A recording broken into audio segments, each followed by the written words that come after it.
It wouldn't be Wilkins because we're nowhere near there, so it wouldn't be Wilkins. Hobart is 2024 compatible, so I don't think it's that. What I do think it is after the successful flights yesterday, and we'll confirm this with this flight. I went back in and changed power management mode back to prefer maximum performance. So that's the only thing that's changed since yesterday's stream and today. So let's restart. I mean, I didn't have to reboot the computer or anything. It just, we'll see. We'll go back in. We'll try and start it again. If it happens again, then it's not that. It's going to be either the A319 or Hobart. Because I haven't flown the A319 since last week. It was the A320 yesterday. So it's if it's not the power management, then it's either the A319 or it's Hobart.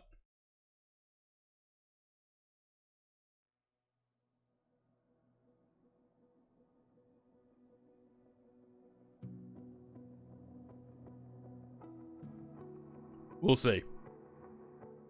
If we don't have any issue now, then it's the power thing in the NVIDIA control panel.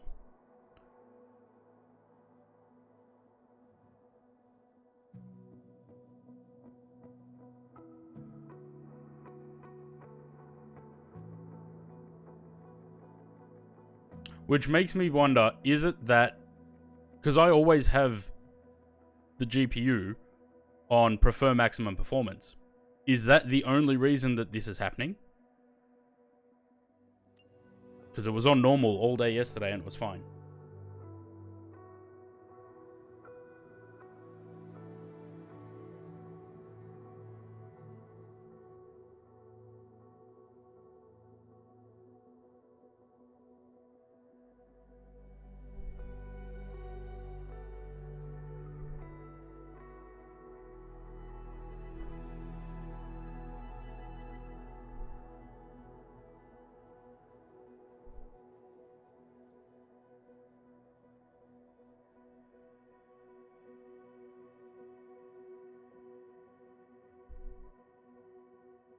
I mean, the good thing is that 2024 starts relatively quickly, so we can get back in fairly quickly and try again.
Phoenix app is running, but I doubt it's working.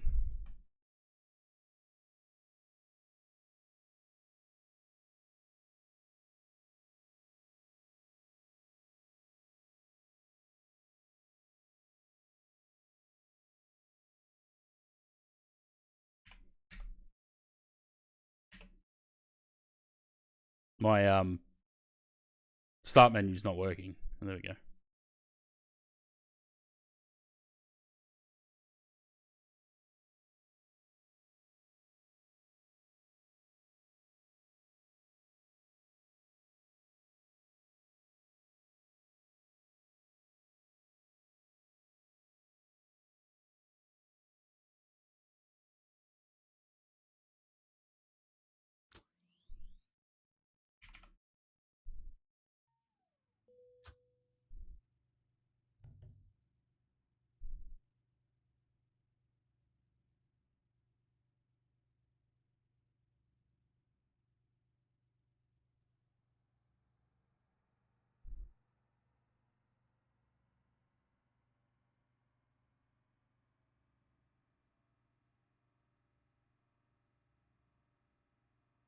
I use 4K. I don't see the point in 8K. You really don't see that much difference anyway.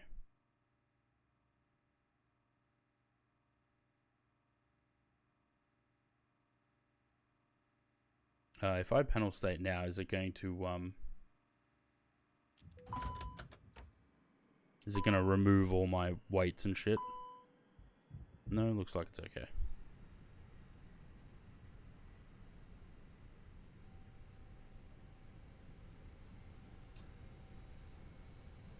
Yeah, you can't see the difference between 4 and 8. Not from a distance anyway. If you get like right up close, sure.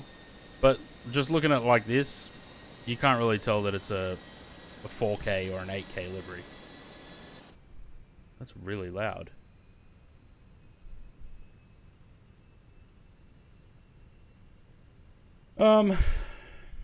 Runway. Awareness. Okay. Meters. Okay. Let's see. If that power management thing makes a difference, we'll see. If we get another crash, I'll do something else. If we do get another crash, then it's got to be something to do with either the A319 or Hobart. In which case, I'll have to do some test flights with the A319 and see if it happens, or fly in and out of Hobart and see if it happens. Alright, send that. Is doing this for the 3rd time or 4th time now? It's starting to look a lot like last Wednesday.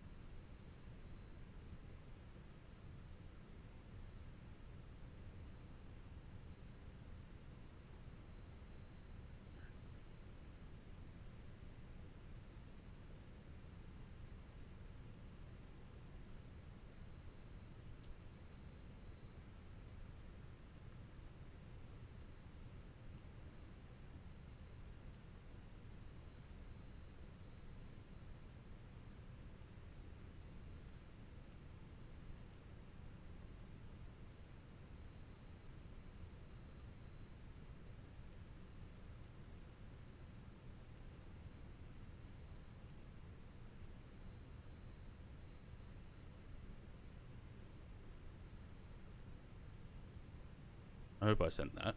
I'll do it again just in case.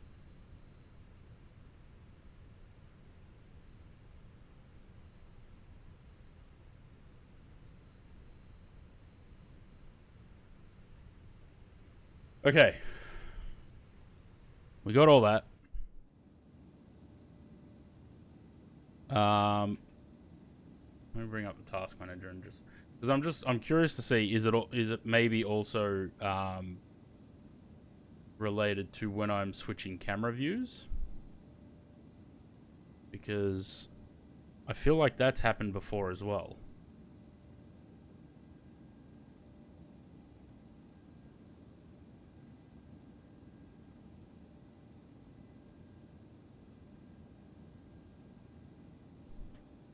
Surely it can't be to do with moving the camera, right?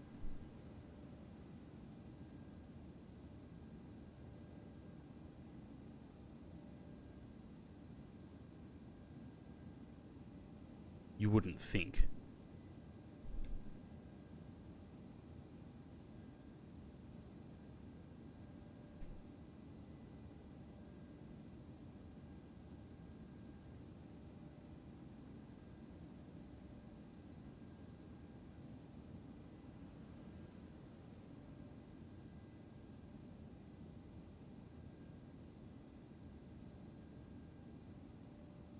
The only window where the shade comes up from the bottom. Why? Because it doesn't fit in the top of the door.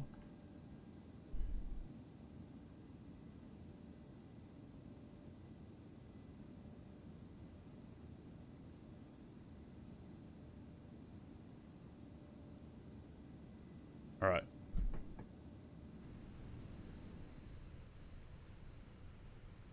Yeah, see that sort of shimmering when going from the cabin back into the cockpit? That worries me. Anyway. Alright, APU's running. Let's turn some stuff on and get moving.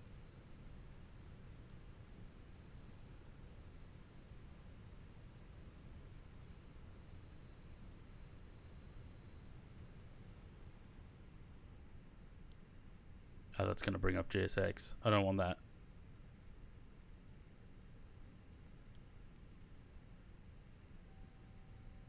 GSX is already there. We're going to pretend that it's not.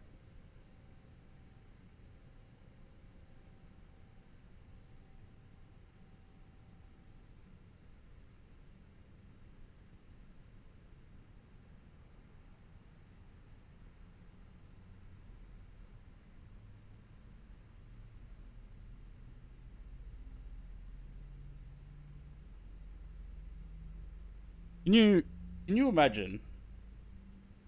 Imagine that all my problems stemmed from me putting the power management to prefer maximum performance. Imagine if that's the singular problem.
Alright, we have 2 engines running.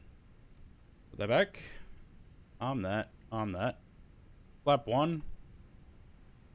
And up 1.7.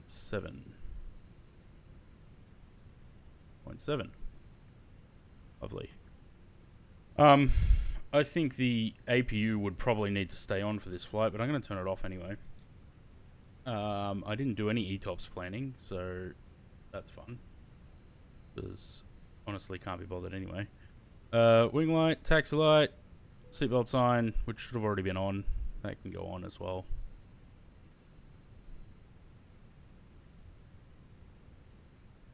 And let's cross everything and hope for the best.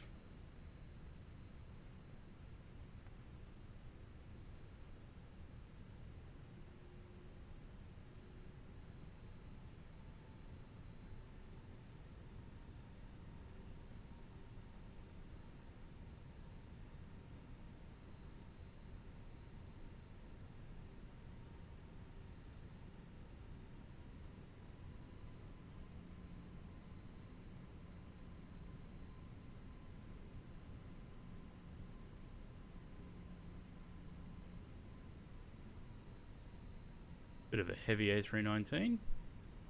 Taking quite a bit of power to move the damn thing.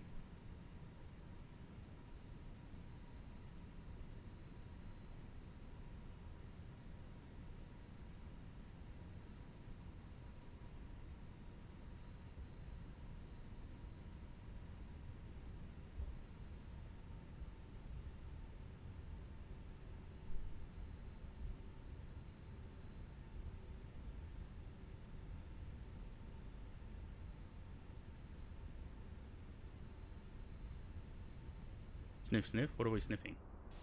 Oh, God. Right up the planus. AK kills RAM. Yeah, VRAM. Yeah. Yeah, that's why I do all my paints in 4K.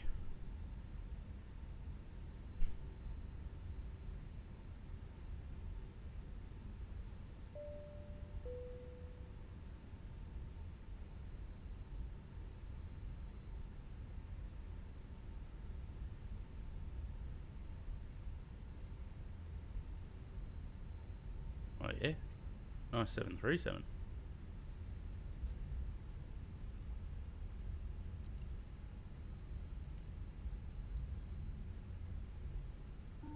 Approaching 30. The cabin is now secure for takeoff.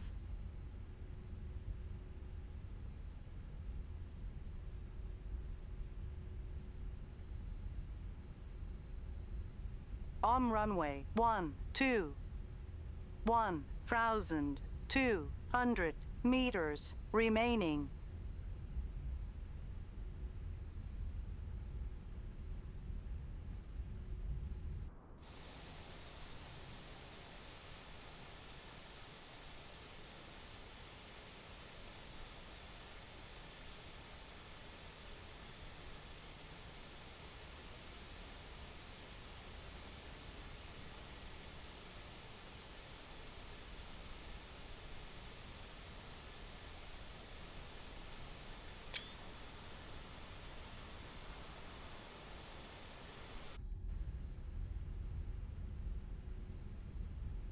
Actually, Jaffrin shows nice.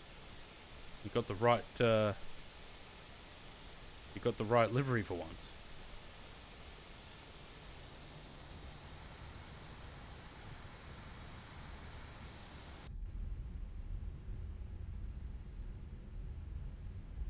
Would be done in the BBJ? Yeah, probably.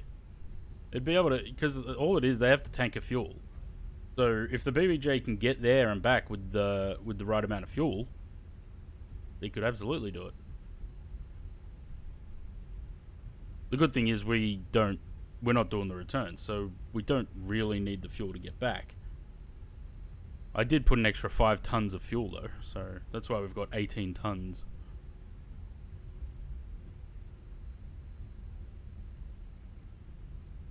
Just to give us a little bit more weight when we get there. Gonna do this again? 100% we are. Absolutely going to do this. From Cape Town, yeah.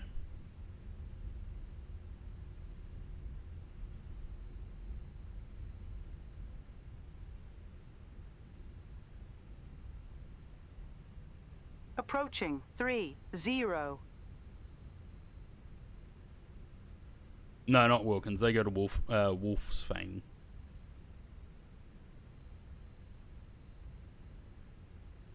On runway 30. Alright, fingers crossed.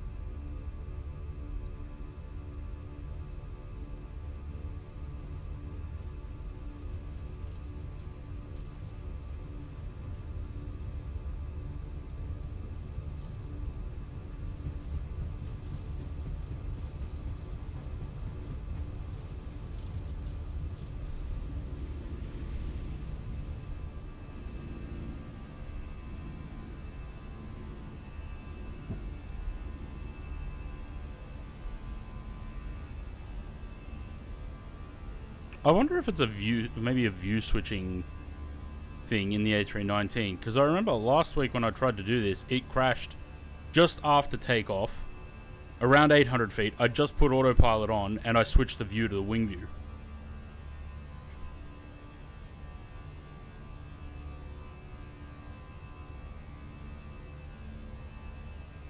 But maybe we don't do that today.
It's funny though, that power management thing, right?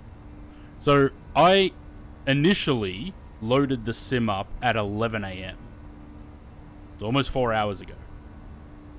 It has been running from 11 until I started the stream at 1 o'clock. So it was running for 2 hours, and then 2.5 hours. So after I started the stream at what was it, about 1:30, 20 past 1, 25 past 1, it crashed. So it ran for 2.5 hours fine, and then suddenly crashes. We're airborne, yeah. Finally. See, I don't know. Hobart may be also part of the problem, because I don't think, like, I went and downloaded it. The NZA said that it's compatible, but I don't think it has been rebuilt. I don't know. I think it's compatible in a sense that it works, but I don't think it's been rebuilt with the 2024 SDK. So you can see that with camera movements here, like how smooth it is switching views once we're out of the airport, whereas on the ground it was still kind of not doing so great with the view switching.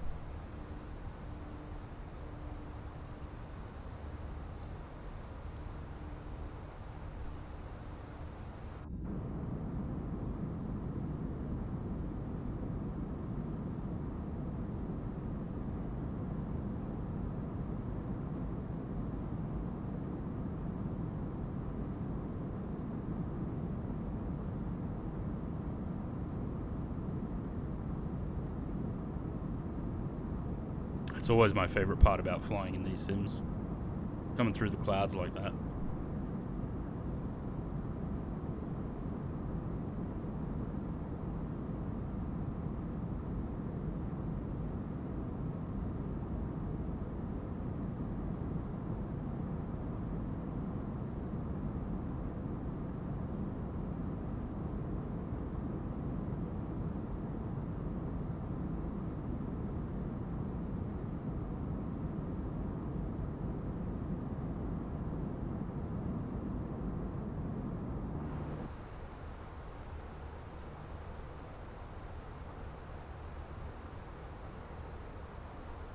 I forgot to start the chrono. I'm going to start it now. We've been in the air, what, 3 minutes, 4 minutes ish?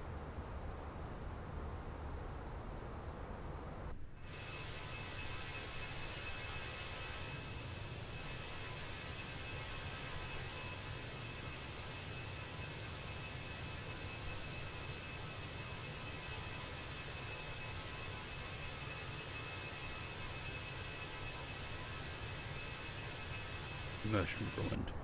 Well, maybe I need a, yeah, there you go. Maybe I need a chrono emote as well.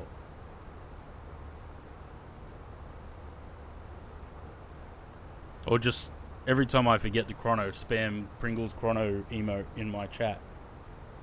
Because I forget every fucking flight.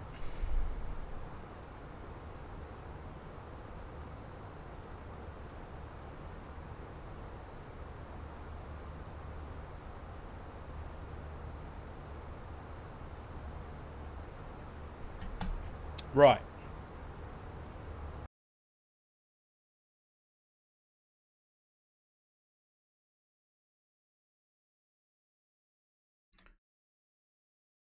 It's got a lovely wing view. And I'm going to quickly go to the bathroom. Coke.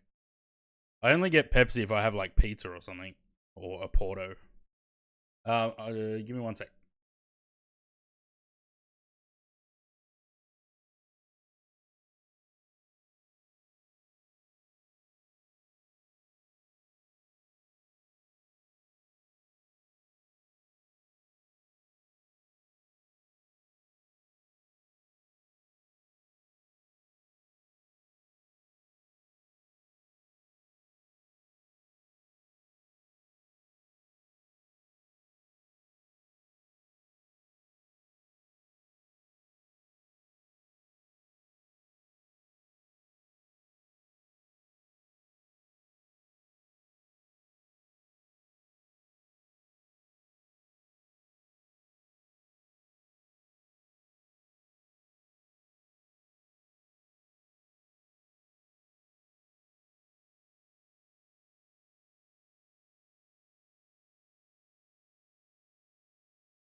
Oh yeah. So we got about 4 hours of this.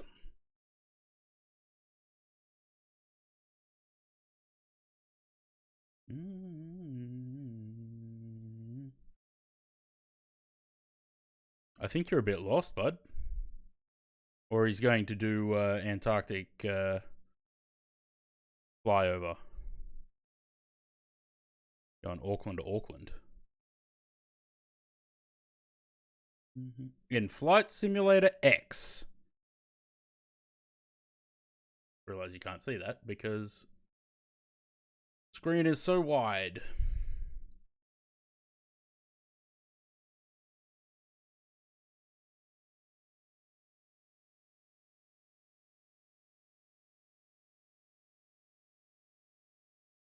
Any screenshots? No.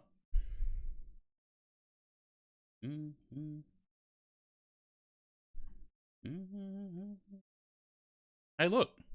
Snowbird.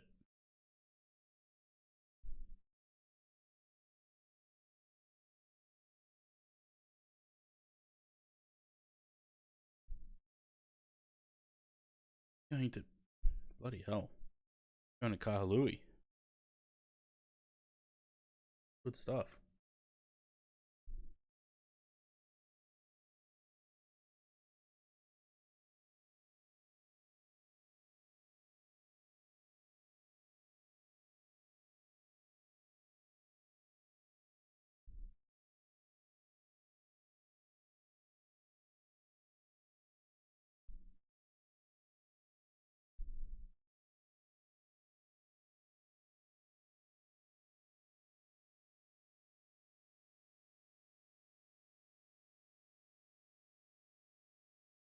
Look at that nice smooth turn there.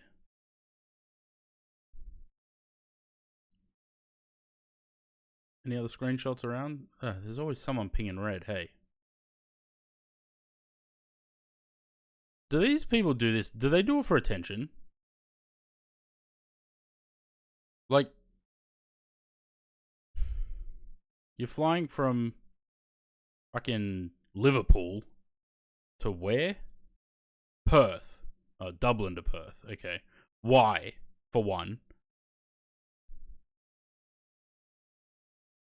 Ooh, 747.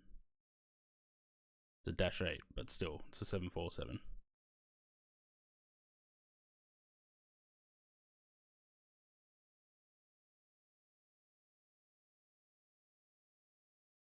Hello, Louis. We had one crash, but I may have actually now figured out what the actual issue was. So yesterday we had no problems with the sim. Both 2020 and 2024 were fine all day yesterday. After the stream yesterday, I decided to go back in thinking that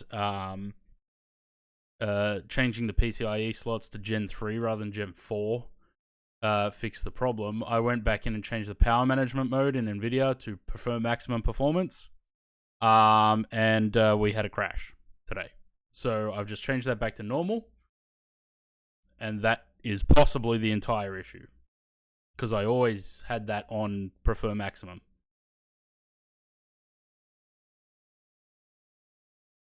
So we'll see. If we make it all the way down without any issue, I would say that that's the problem, and we've fixed it by not using that setting. This livery shits me so much. It's like a cross between the Boeing livery and BA, but red and yellow.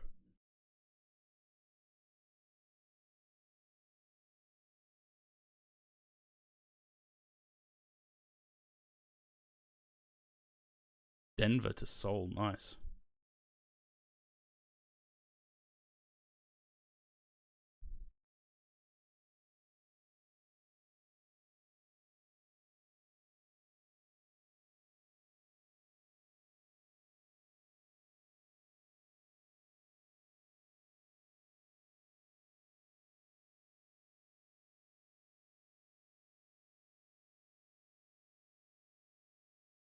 Fingers crossed, yeah.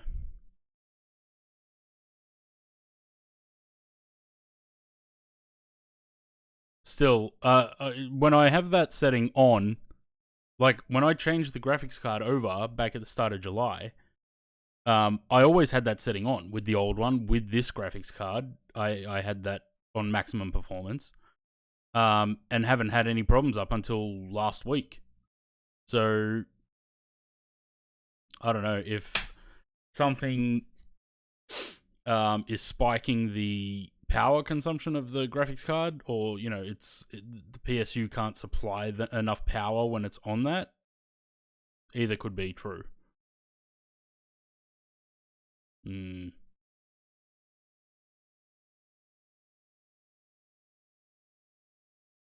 Oh, look at that. Fuck. If I could give this more than one like, I would. Isn't that beautiful?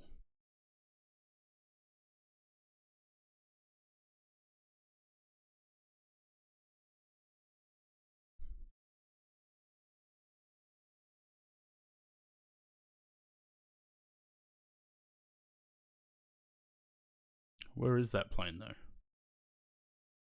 Frankfurt to JFK.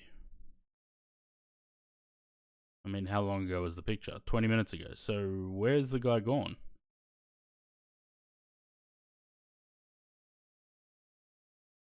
Oh, there.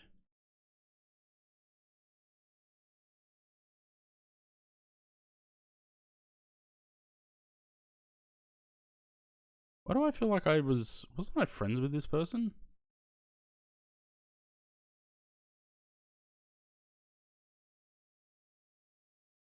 Don't know. I thought I was.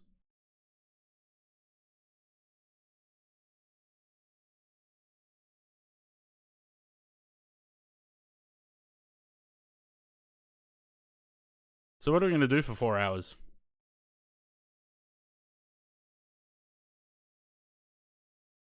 Oh, let's see. 16. How long after departure did I start that? Alright, 6 minutes. So we have to add 6 minutes to the chrono, and then we've got our time.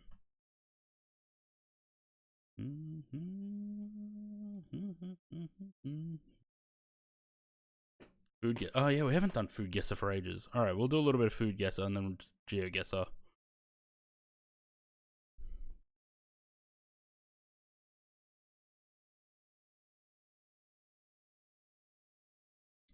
Food guesser. What do I keep calling it? Foodle.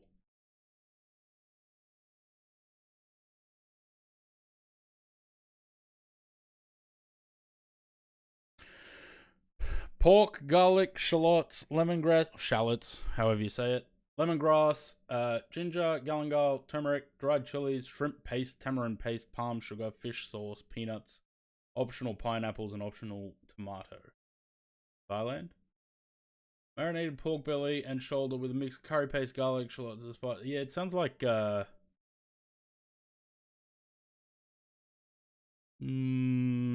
reckon Thailand? You can try it. Ah, straight up.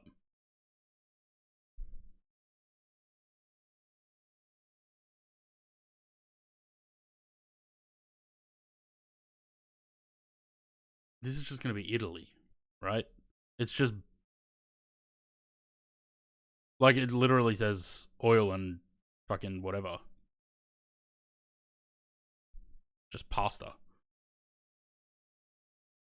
Yellow curry. Is that what it is? Looked good. Guinea pig. The first item in the ingredients is guinea pig. Who eats guinea pig? Salt, pepper, garlic, cumin, onion, lime, oil, wheat, flour. Okay, so it's got a couple of optionals. In the English do, you reckon? Dish consists of a small mammal, so nondescript mammal, just small mammal. Traditionally seasoned with spices, cooked, either roasted, fried, or grilled. It's served whole, often accompanied by sides like potatoes, corn. I almost pronounced that potatoes. Potatoes, corn, or salads. Meat is tender with a flavor profile resembling a combination of chicken and rabbit, offering a crispy skin, rich taste that is cherished in culinary traditions. among various cultures. Well, okay, these look like potatoes. Ugly potatoes, but potatoes nonetheless. That looks like a corn husk. This looks like some sort of pepper with cheese melted on it. And then peas, carrots, beans, and cabbage. I don't know.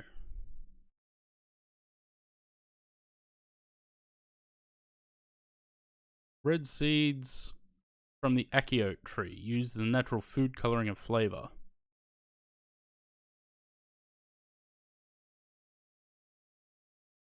Okay.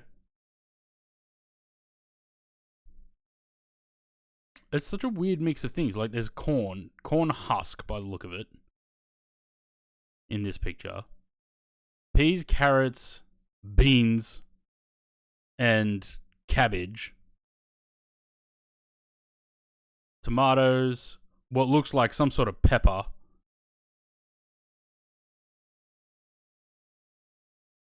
And some potatoes. I don't know.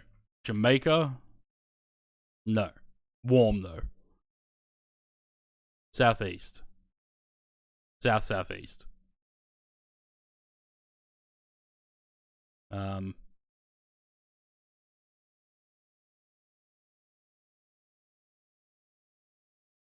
Warm.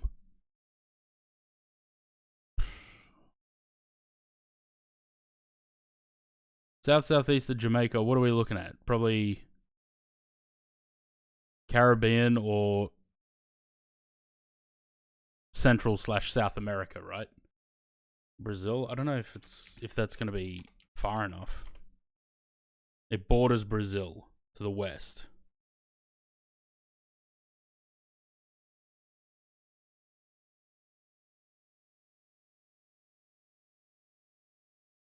So what do we got?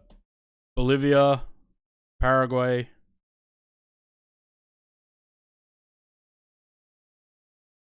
Maybe Bolivia?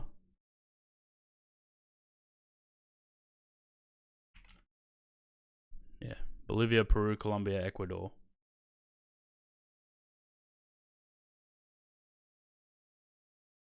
Spanish. Guinea pig known as... I'm not going to try and pronounce that. In Spanish, a traditional dish in several Andean countries, notably Peru, Ecuador, Bolivia, Colombia. Rodent has been domesticated and consumed by indigenous peoples in the religion.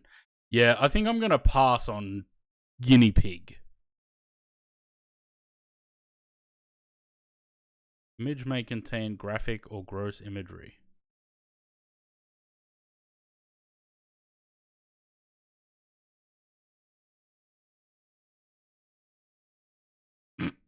It's funny that everyone gets Italy. Try our new daily game mode. Plate off. Compare dishes. Which dish was most liked? Kartoffelklöße. So potato dumplings, probably. I don't know what that is, but that's potato. Frankenburger Bratnudel. So...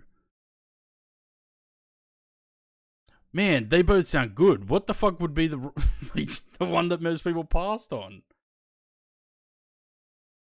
That's...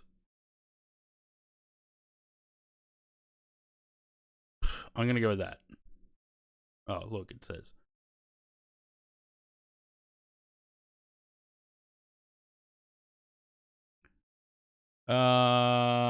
Most people passed on that. No, like that. Oh, wow, really?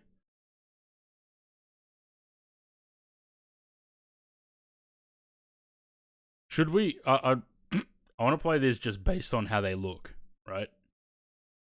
So, which dish was most liked?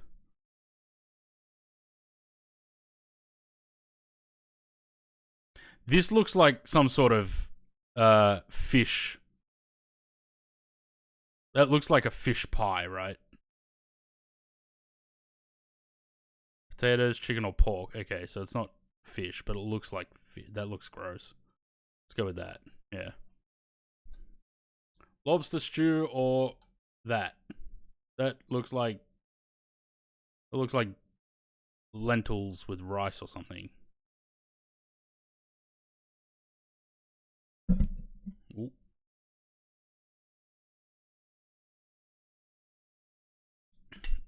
Predictions aren't active because they only become active 100 miles from destination. But I can,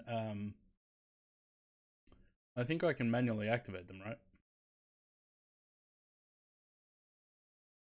Mm-hmm.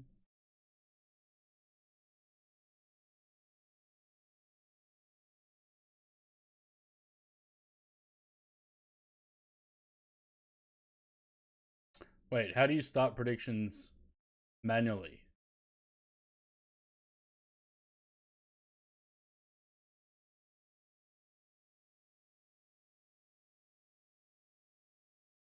Oh, yeah.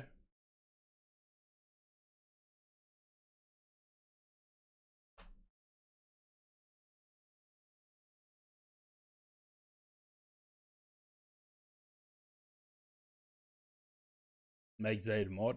No. I reckon most people like. There was more people that probably like that. Yeah.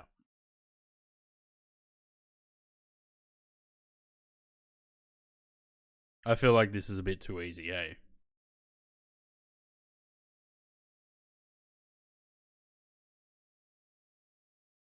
That looked fucking delicious, actually.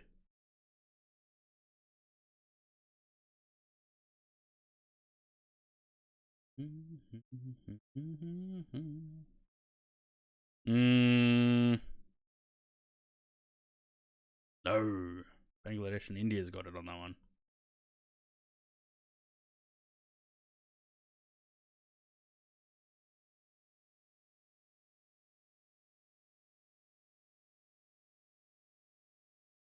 Mm, 9 out of 10. Based solely off the images rather than reading what they actually are.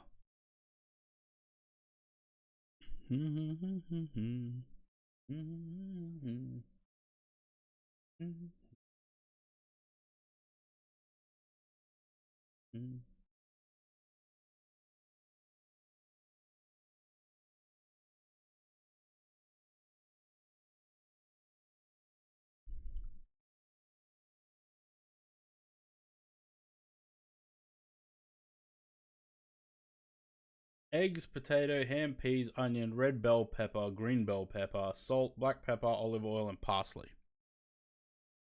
Sauteing thinly sliced potatoes until crispy. That already sounds delicious. Add chopped ham, onions, and bell peppers, cooking until softened. Whisk the eggs in a bowl, then then pour them into the pan with the other ingredients. Stir continuously until the eggs are scrambled and cooked through. Season with salt and pepper, then serve hot. Sometimes garnish with parsley or chives for extra flavor. That sounds delicious. You reckon that's the US? I don't think so. I don't think that's the US.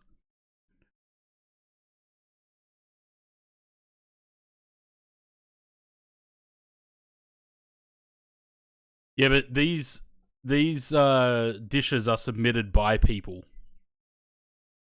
so it doesn't necessarily mean it's from that country. It could just be, someone writing it like that. I don't think it's the US, but we can give it a go.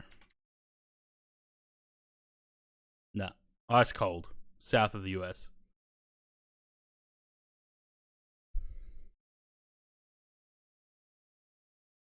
I mean, if it's ice cold and south of the US, let's try either Chile or Argentina. Actually, let's go Argentina. There we go.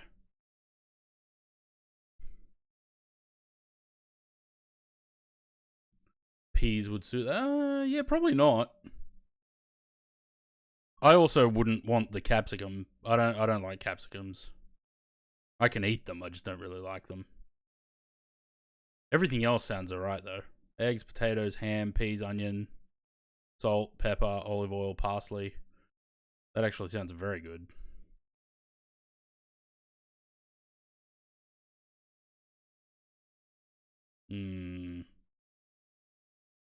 I don't like fish. Like, all of this is probably great, minus the fish.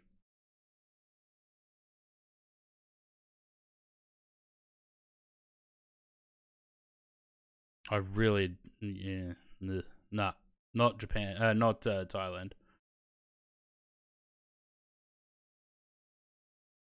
It's cool and southeast.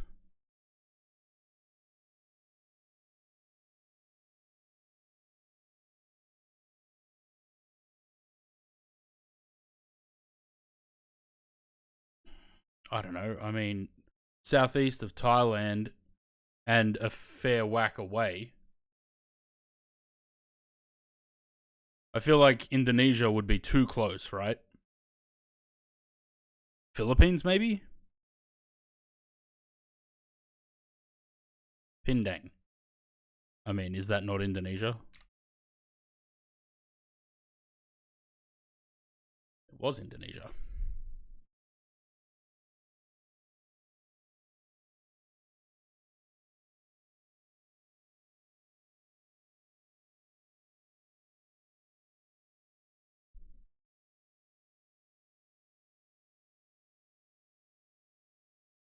Context clue? Isn't that the Imperial Temple?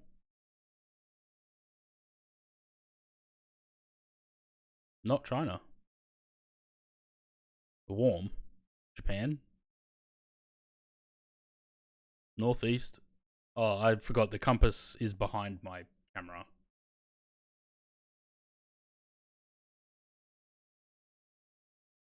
Oh, okay. So Korea then. No, yes. Wait. Oh, I'm gonna say, why did it not come to this page?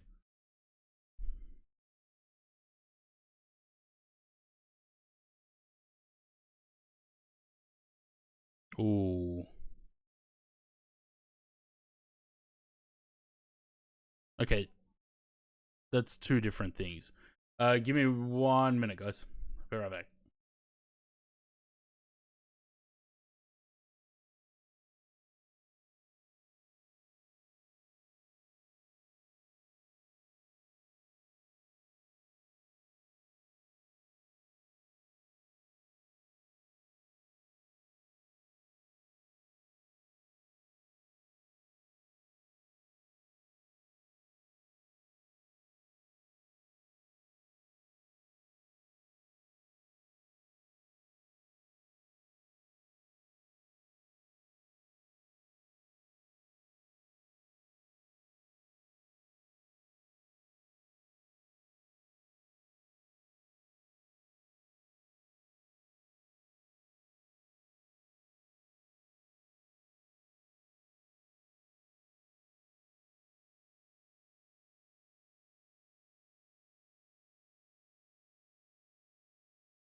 James Martin, hello. Sorry, just I'm on the phone. I've got some stuff going on.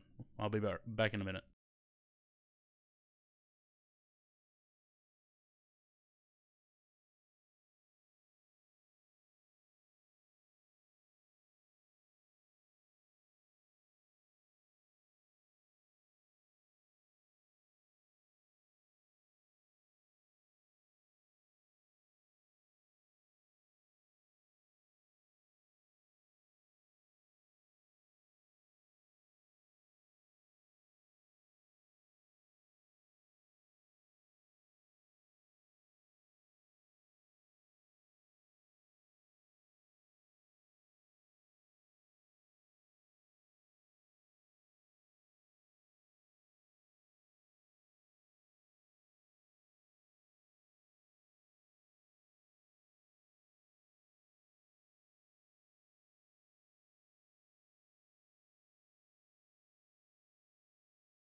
Sorry, guys.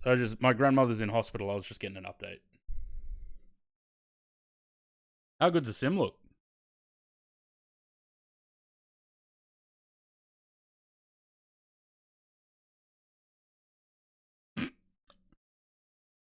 Yeah, I shouldn't say things like how good does the sim look, because that's when it decides to play up.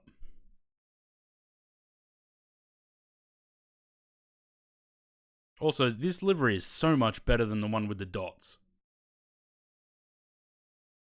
Yeah, it's hit and miss. We're just not great at the moment. We're just tests and that stuff, you know. So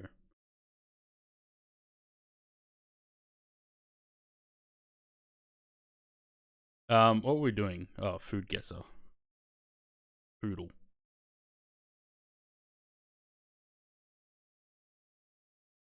Wait.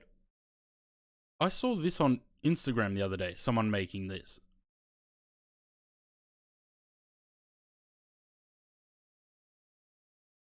Egg, sugar, butter, flour, almond paste, rum, vanilla extract. Is German, you reckon? Baumkuchen. It does look good. Let's go with Germany. If Louis comes up with a name for it, let's try that. There you go. Tree cake. That's what it translates to. This looks like a beef soup. It's pork. Pork balls.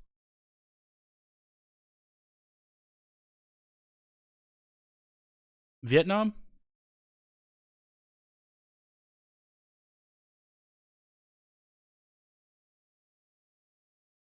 It looks like pork ball soup, right?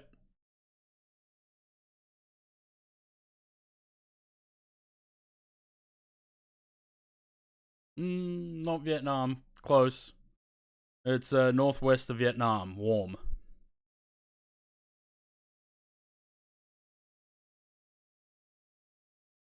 So it's going to be like Laos, Cambodia, Thai, Myanmar.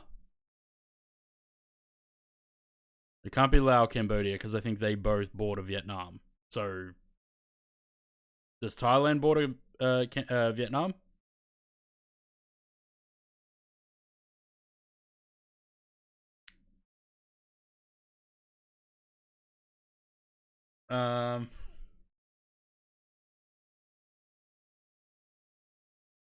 Malaysia?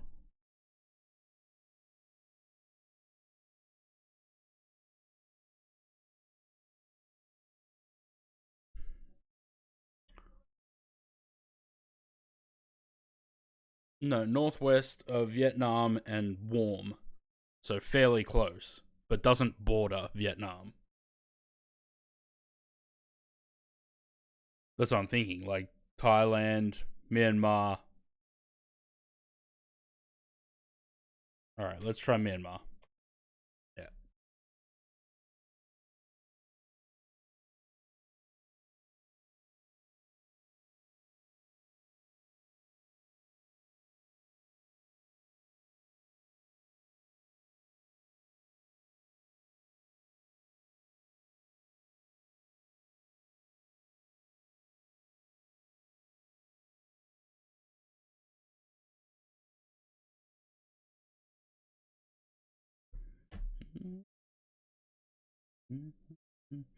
Let's do one more round of Foodle. It's called Food Guesser. I just call it Foodle. Cod cheeks. I'm already out. That looks gross to me. Cod cheeks, olive oil, garlic, parsley, white wine, breadcrumbs. That's a no from me. Wash the fish cheeks and remove any excess skin or bones. Coat them in flour and fry until golden brown. Place the cheeks in a clay pot with garlic, olive oil, and chili peppers. Simmer gently until the cheeks are tender and the flavors have melded together. Serve hot and enjoy delicate texture and rich flavors of this dish. No thanks.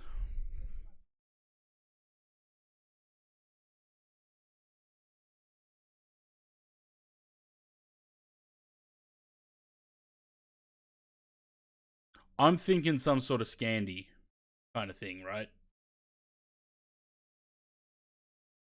Which country's the one with the stinky fish in the tin? Is that Sweden?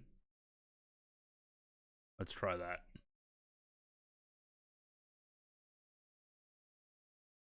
It's warm. Southwest of Sweden.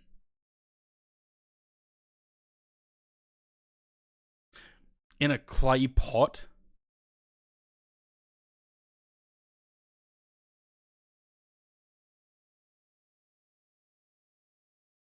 Southwest of Sweden, and it's warm. So it's I don't know if the Med is too far. So like Greece or Spain or Portugal is probably too far. Looks like something that nightmares are made of. That's something my nightmares are made of. That looks disgusting. Sorry to the countries that like to. Gelatinous is a good word for it, yeah.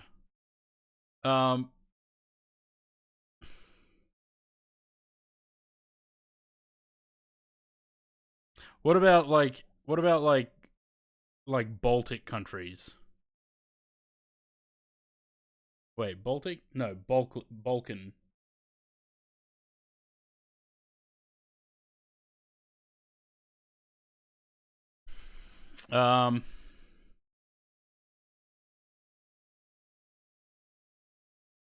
Let's try.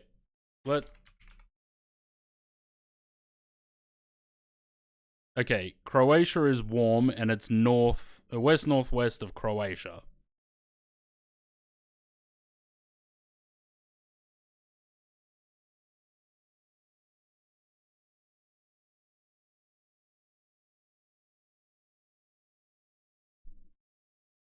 I don't want to look at it. I don't like the look.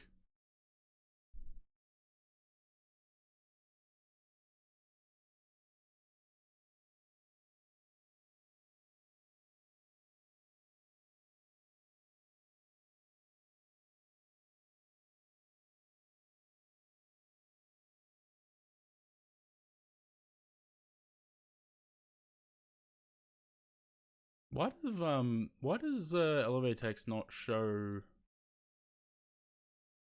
Maybe I don't have that setting on. Hang on.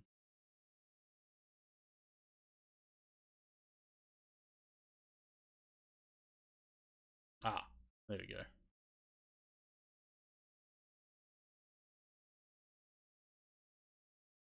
I don't know. Slovenia. No, that's hot though. Okay, well, we're starting to get into like Italy, Switzerland. Yeah, but with that name, Austria, I don't know.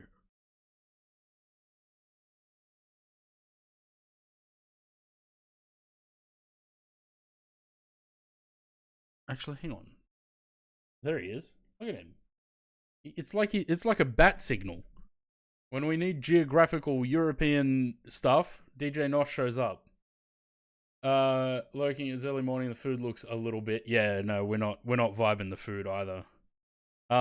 Okay, so Slovenia is hot and it's west of Slovenia.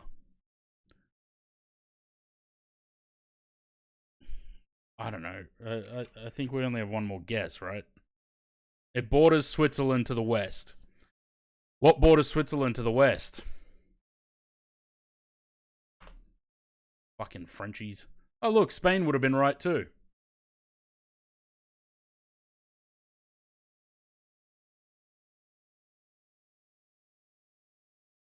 I think we pass on that one with 72% of the rest of us. About as French as you think the ATR is. Not French at all. Exactly. That's my point. Masa, banana leaf, or corn husks. That's the 3 ingredients. So, corn. Corn.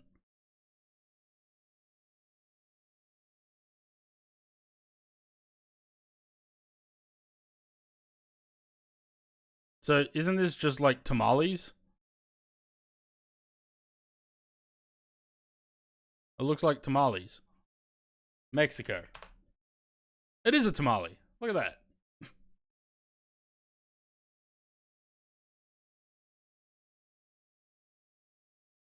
It's like a dumpling made with corn husks, kind of thing.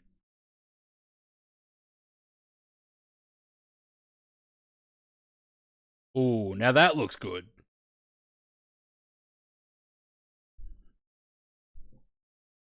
Just chicken and broccoli with rice.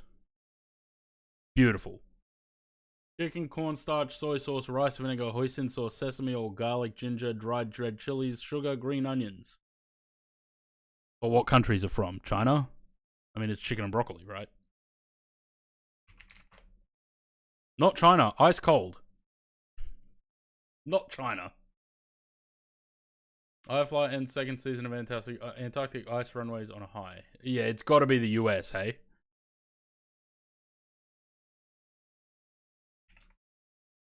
It's not Malaysia. It's the US. General Tso's chicken. Fucking hell. Oh. Oh.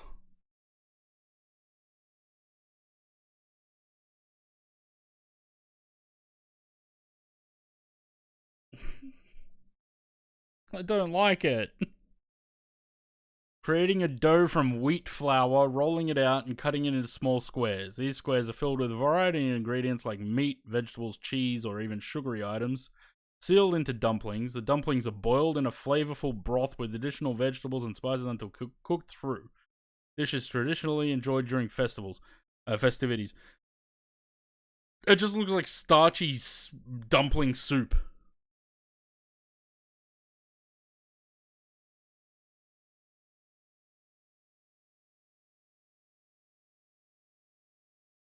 Anyone got any ideas?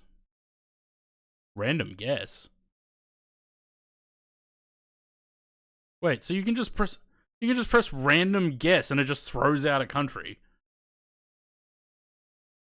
I suppose it's better than a clue. So ice cold, northeast of Cape Verde. The Cape Verde is Africa. Northeast of that puts that in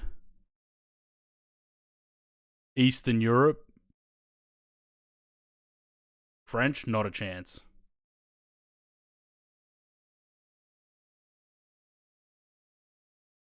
Flour, water, baking soda, green onions, radish, garlic, ginger, dried cheese curds, chili, oil, mustard seeds, and optional sausage or beef.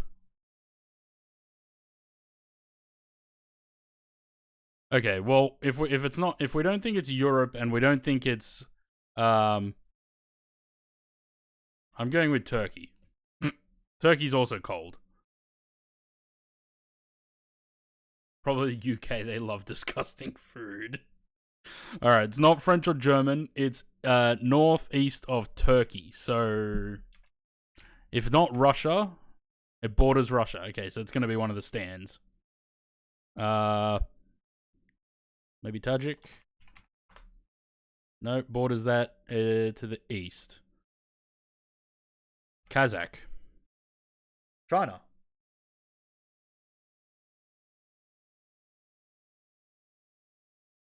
Oh, it's Tibetan noodle soup.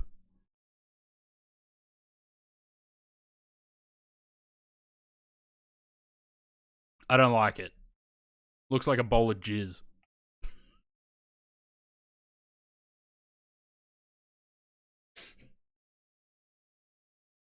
Sorry. Milk, cream, sugar, egg yolks, saffron, rose water. That's the most disgusting sounding gelato ever. Egg yolk, saffron, rosewater, pistachio.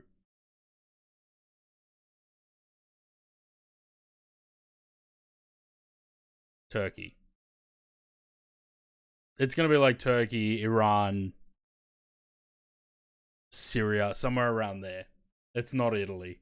Pistachios possibly, but the rosewater, saffron, it's spices. It's going to be... Yeah, saffron, rosewater, like, it's got to be... Again, we're going to start with Turkey, and it's going to tell us that it's southeast of Turkey. You watch. Borders Turkey to the southeast.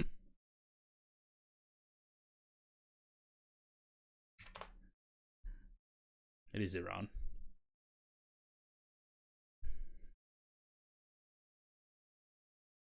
See, this is submitted by a guy from the UK. Man, we're never getting that perfect score, are we?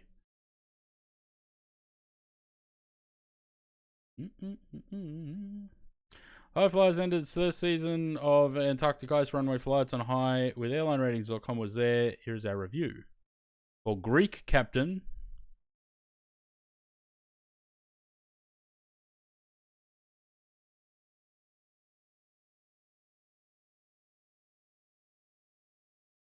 shit, they've been down there 15 times with the A340 now.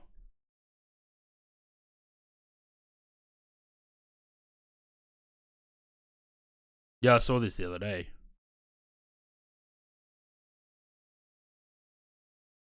Look at that. The reverse is out. So they got the reverser out because they hit the ground and then bounced.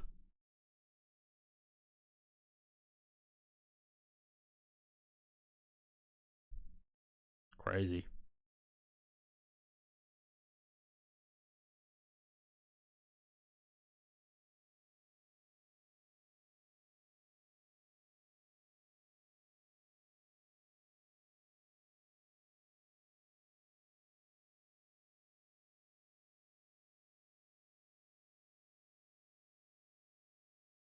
Man, I can't wait for that A340.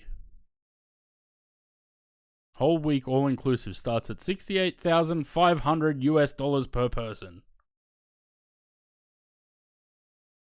Imagine having that much money, being able to do that.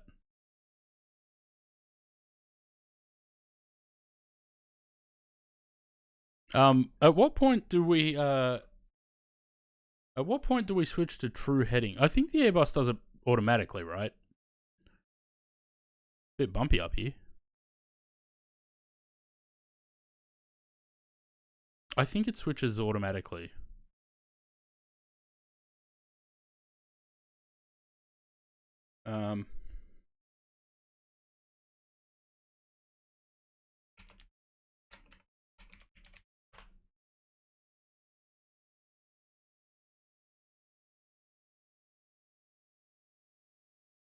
When the aircraft is at high altitudes above approximately 60 to 73 degrees north or south, and the magnetic variation becomes too large or unreliable for the...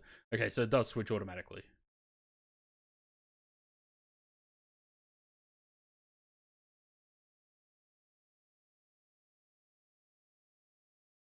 Cool. So we don't actually have to switch anything. It'll come up on the PFD and the ND. It'll come up true.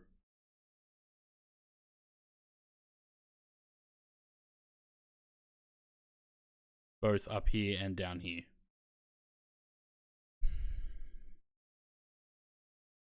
Sweet. What do we got? 3 hours, 13 minutes to go. Is Valenta on? Yeah, it is. But I don't think Valenta knows where Wilkins Runway is.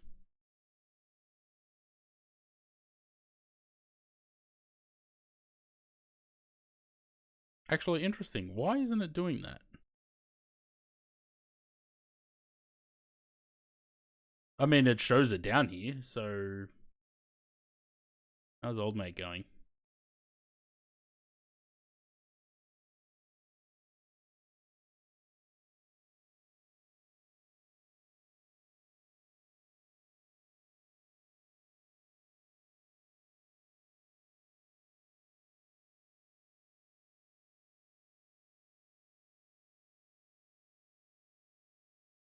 Okay, Jetstar A320 full landing in Sydney.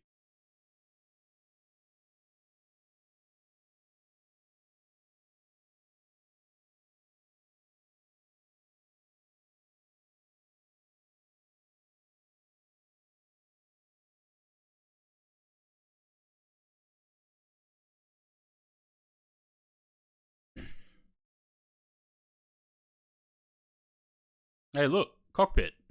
Could have used this video for the cockpit config.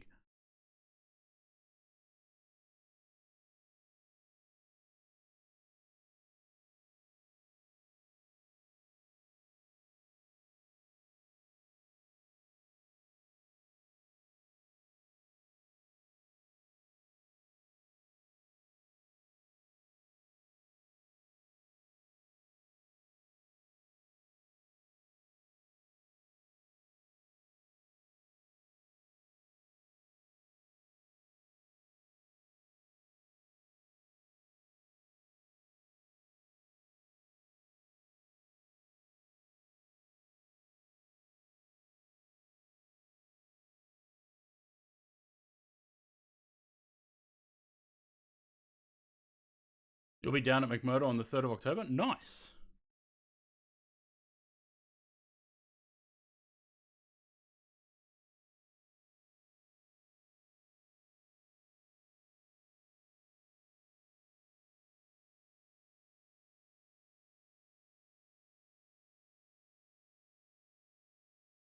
See, this engine's got that band around it as well.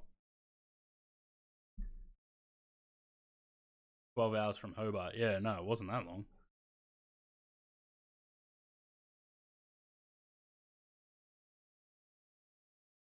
The cabin crew team will now be seated for landing.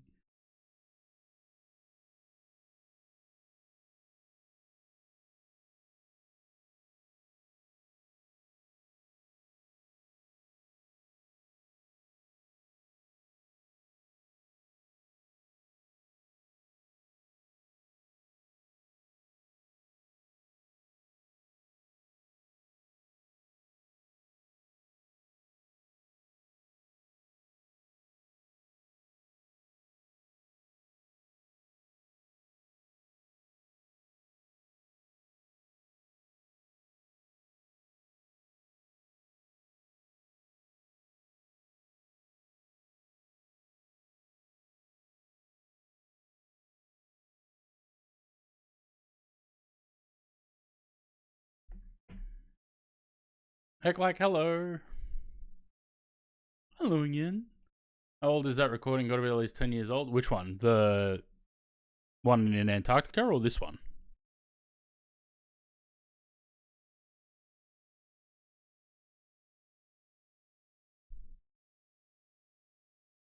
Oh, I don't know.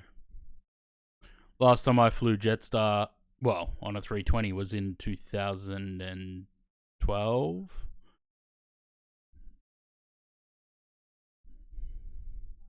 Actually, no, it wasn't, because I went to 2016 when I went to Hobart, or whenever it was.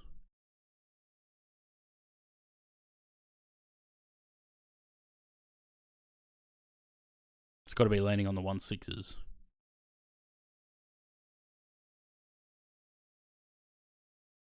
That's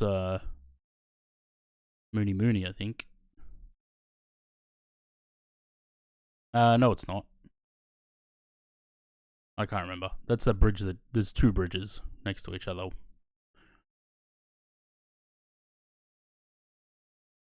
This one is 2 days. What, the video? Only if you book EK from Wellington, they will always put you on JQ to Auckland. Yeah, that sucks.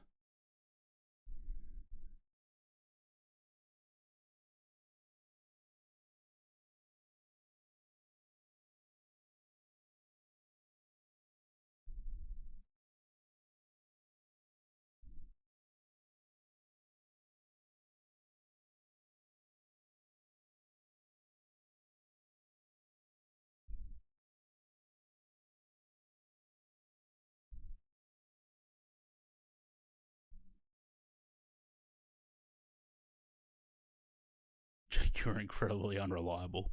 JQ sucks, just in general.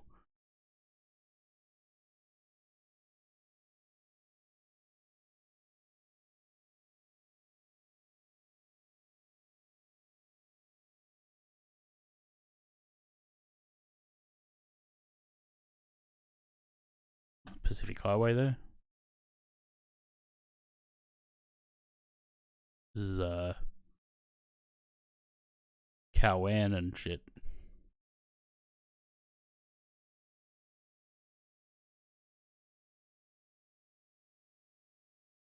I think this is going to be on 16 right, 16 left, right?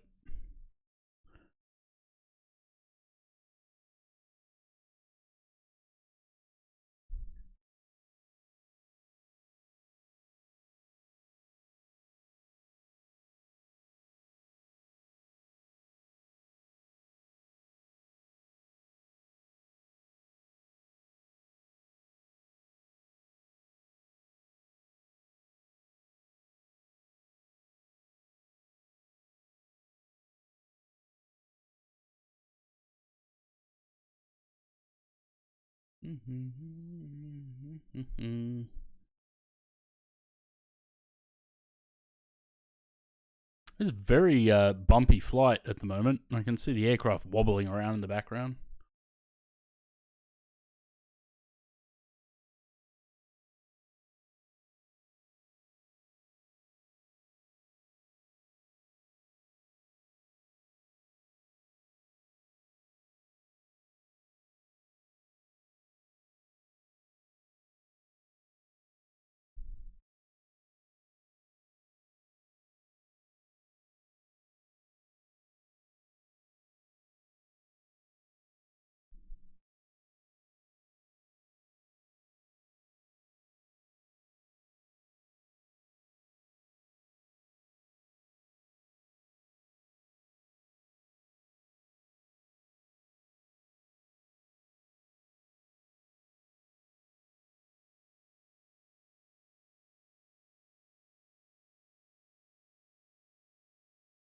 This must have just been the other day, right? When we had the shitty weather.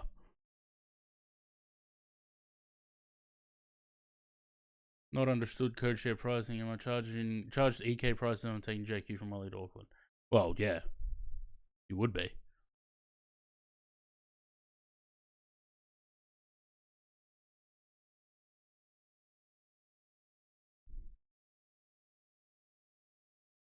There's Chatswood.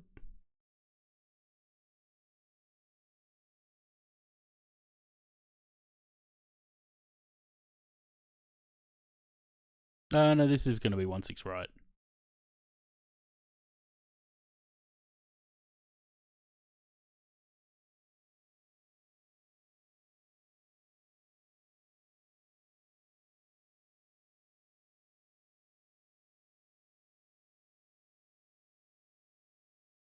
Look better in 4K. It looks alright to me.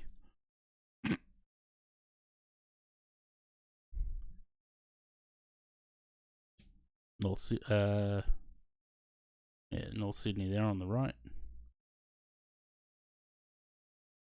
Actually,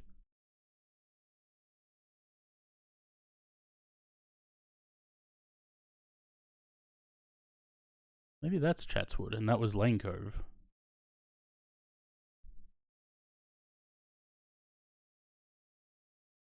And that's why you always sit on the left side of the aircraft when flying into Sydney. Because if you get the 16s, that's the view you want.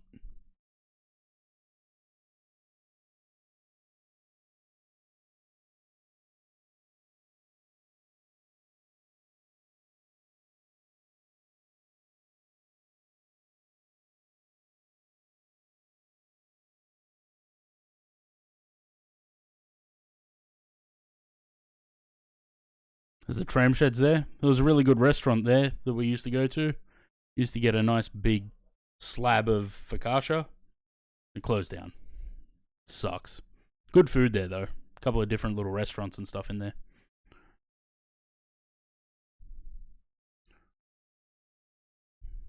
You want to see the hood? I mean, I've got video of that too. I just have to find it.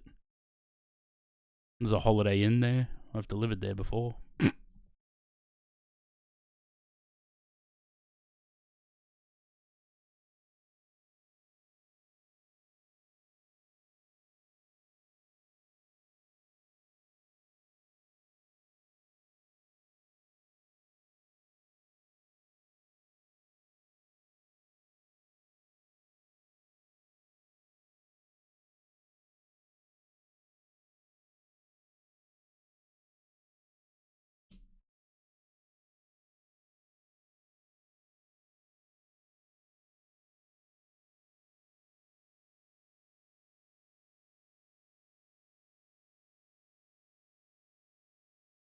Actually, this is going to be 1-6 left.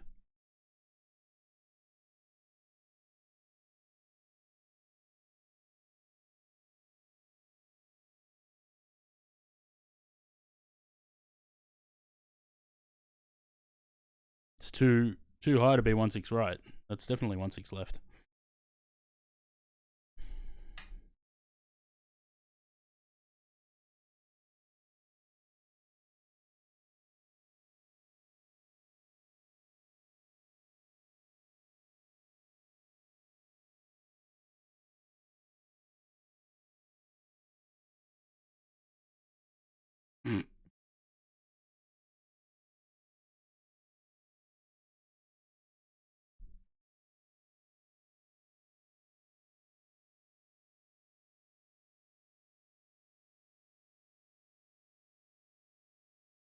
There's the where I took Zaid spotting when he came here once.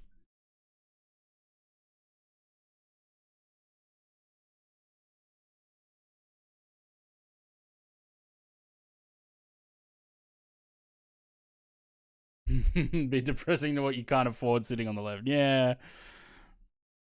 But still, you can't beat that city view, especially at that time of day. Like, look at that. Like, low light with the everything got its lights. Like, it's just too pretty to not sit on the left side of the aircraft for the arrival.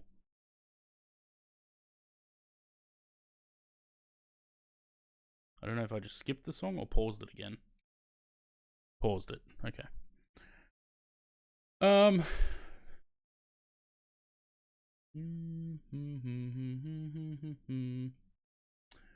Videos.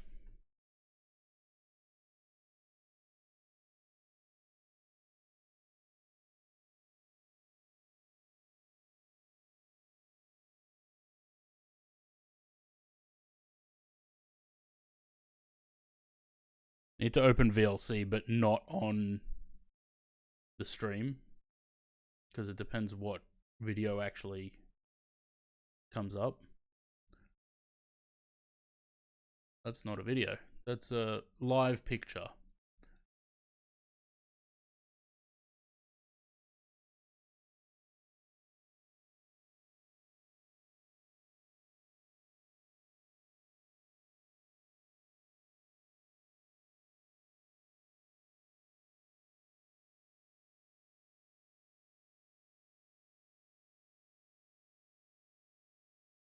It's really weird having VLC split across three screens.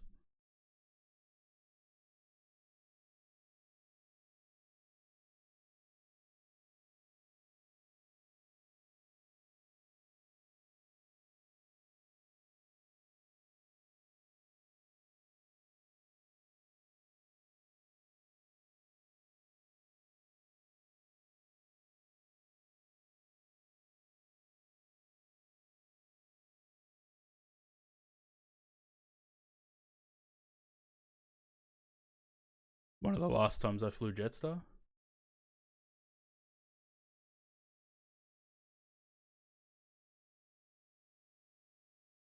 When I came back from Hobart, actually. From Hobart to Melbourne.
First and only time I flew on an A320 with sharklets.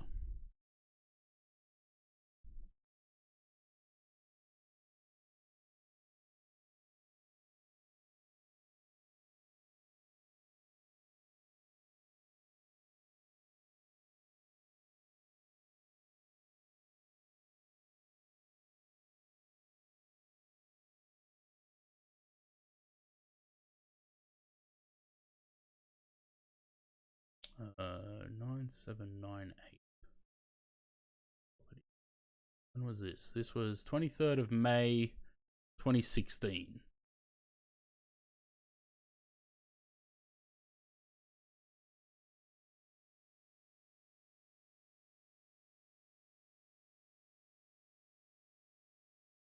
I broke the properties window. Good stuff.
Bit windy in Melbourne that day by the look of it.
Right on the bars.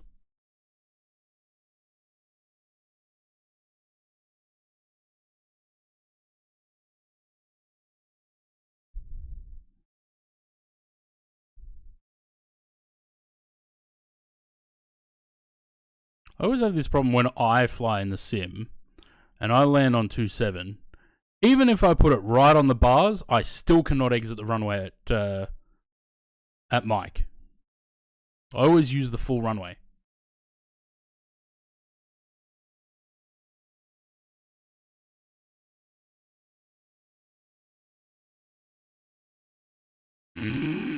Definitely a skill issue.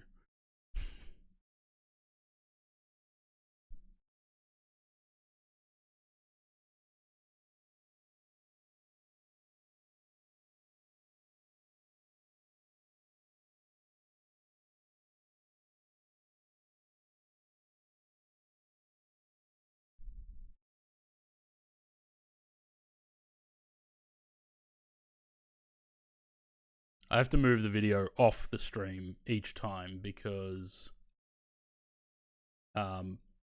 risky clicks. Sometimes I don't know what video I'm clicking on because it doesn't show a preview. That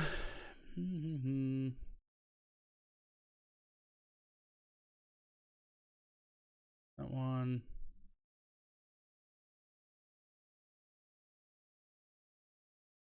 Sorting by size. Because it's going to be... There's a good one. You can tell I got a new phone between that last one and this one.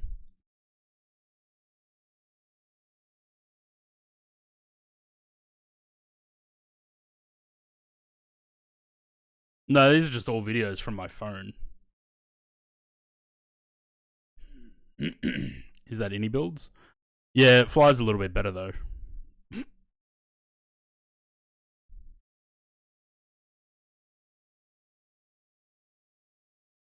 Look at that performance too. Isn't that lovely?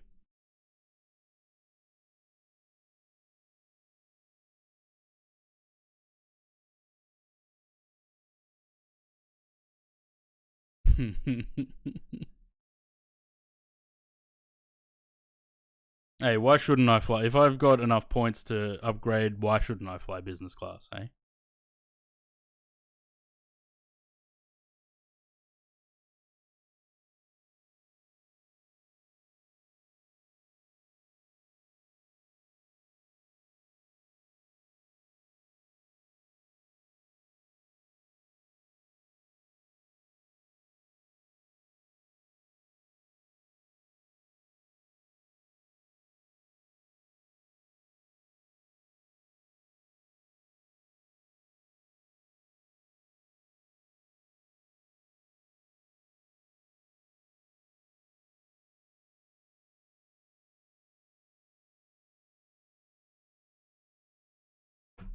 Are we going to take off anytime soon, or like...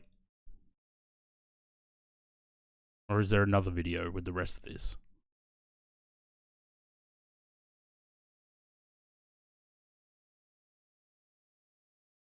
I think if you... Probably. When was this? 29th of... Oh, this is what... Hey, this was Luke's first business class flight. When Corinne, Luke and I came back from Melbourne.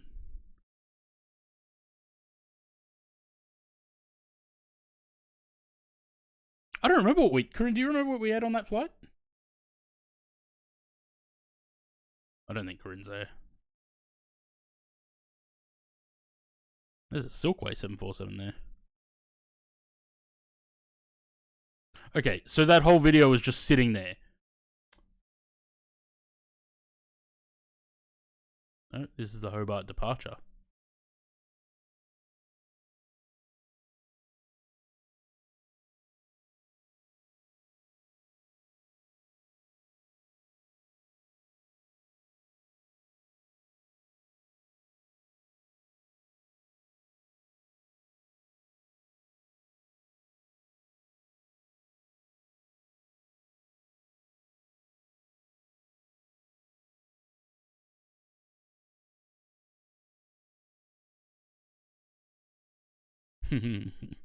Not bad for an iPhone 6, eh?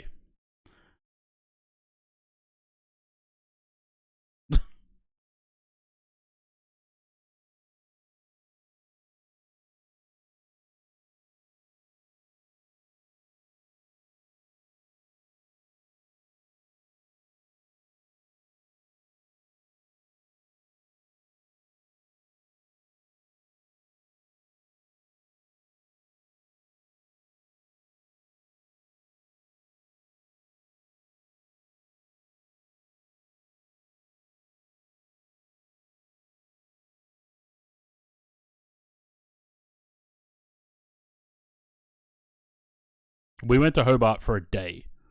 We flew down there 6 o'clock in the morning on, I don't know, Saturday, I think it was. We stayed overnight and flew back 10 o'clock Sunday morning.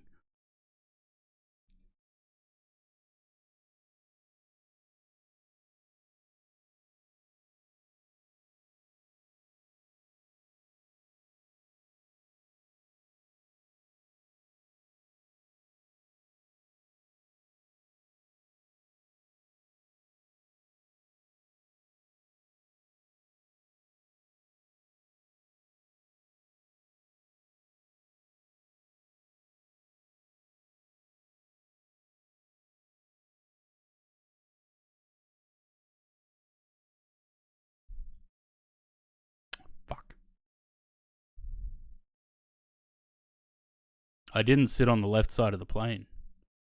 We didn't get the good view on that one.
I never understood why is business class called business class. Wouldn't businesses usually want to put you in cheaper seats? Well, these days, yeah.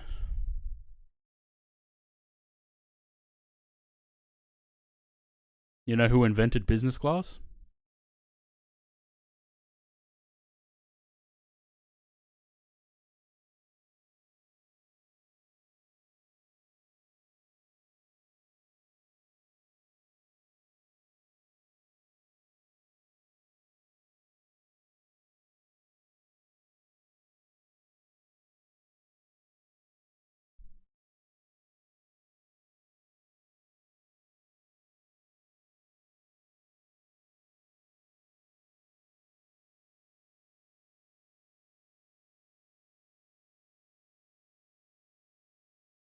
Mm-hmm.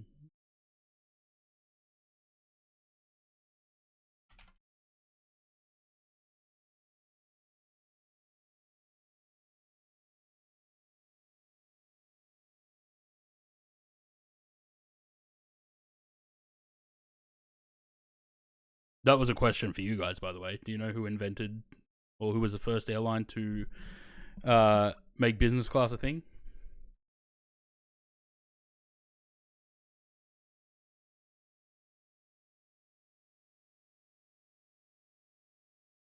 Oh, no, not that.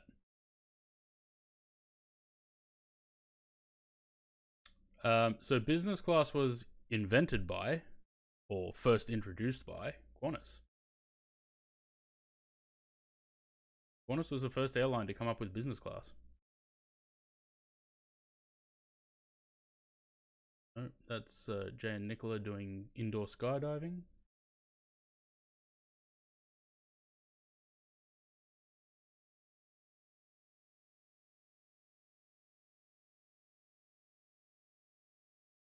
This is in Melbourne.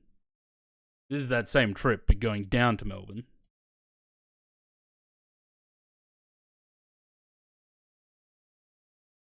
I think they wanted something between first and economy, because they had first class. But I think they wanted something in between for business travelers. So they weren't sitting in economy, but they weren't paying the exorbitant prices for first class.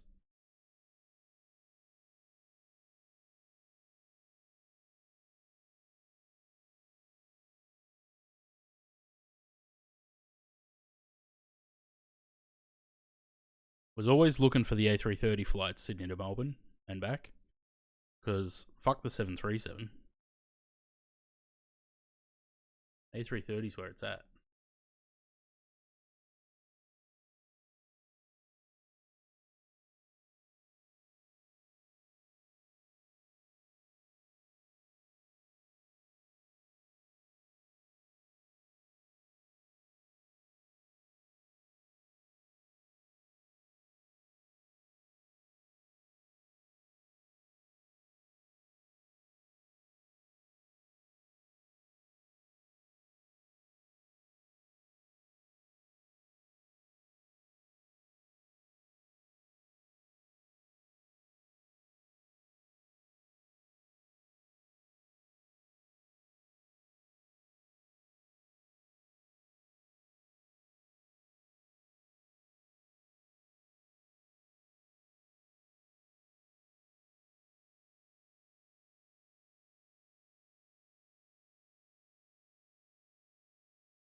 Always much more fun to fly in weather like that, eh? Clear skies is boring.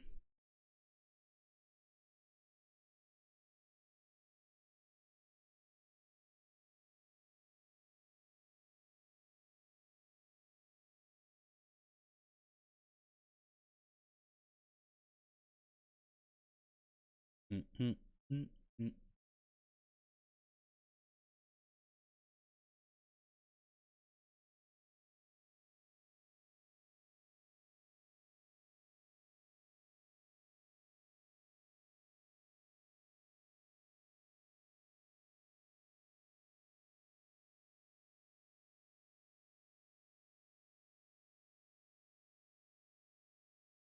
Wing fluff.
It's actually quite a long landing. That was past the cross.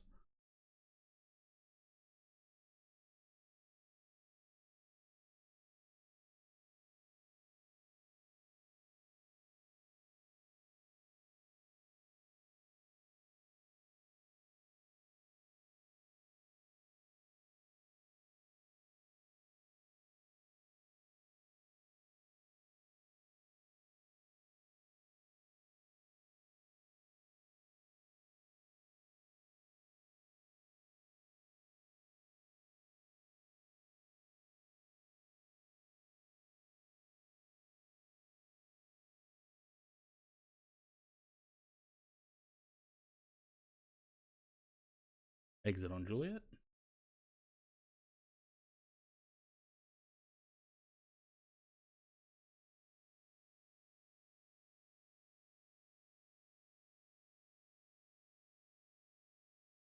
I'm gonna probably skip through a fair bit of this one because it's quite long.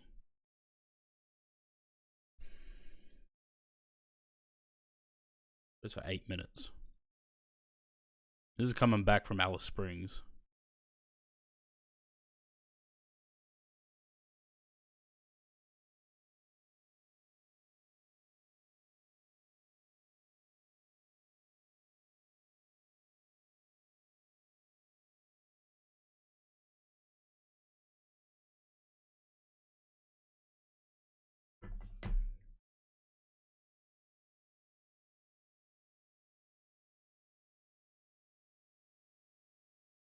This is 8 years ago.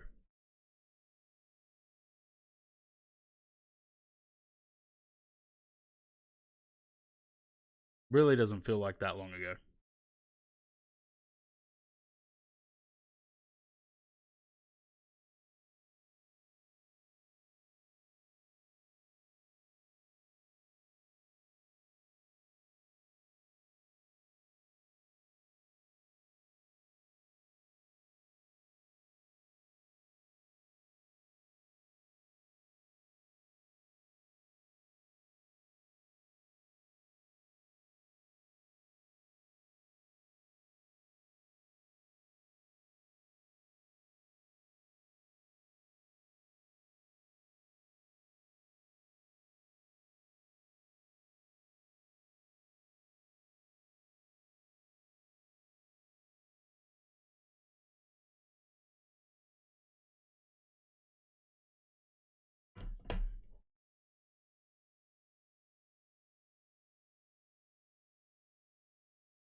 Look at all those boats.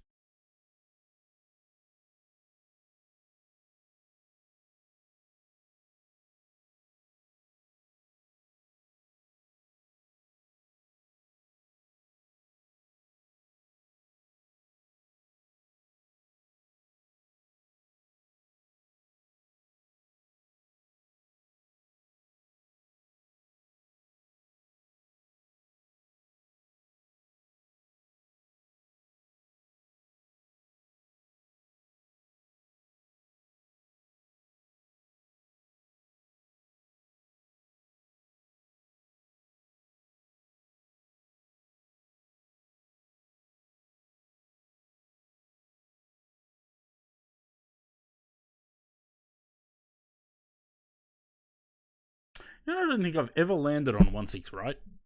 Sorry, 1-6 left. Always 1-6 right.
Oh, look, Targa.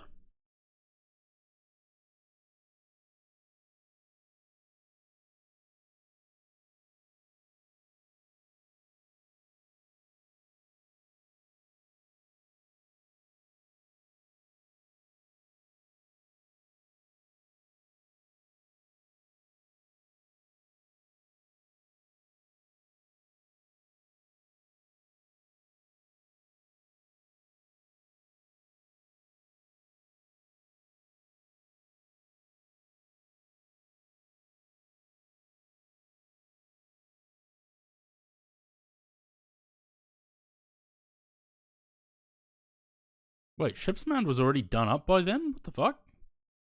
Has it been around that long?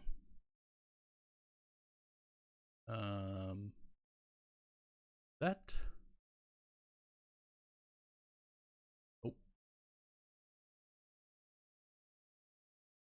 That might be all of them, actually.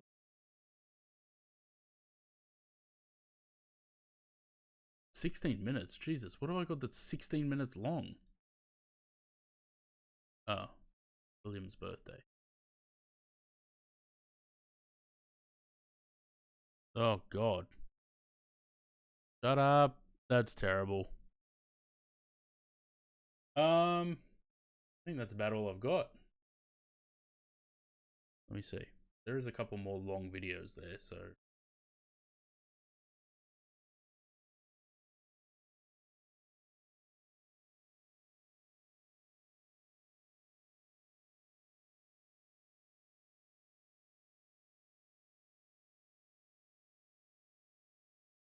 I don't know, there's another one. This one. 28th of March 2016. Is this Melbourne or Sydney? That's definitely Sydney.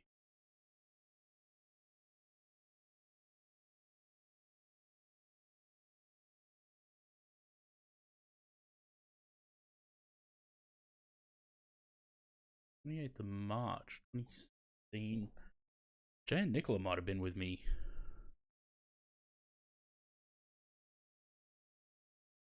Maybe.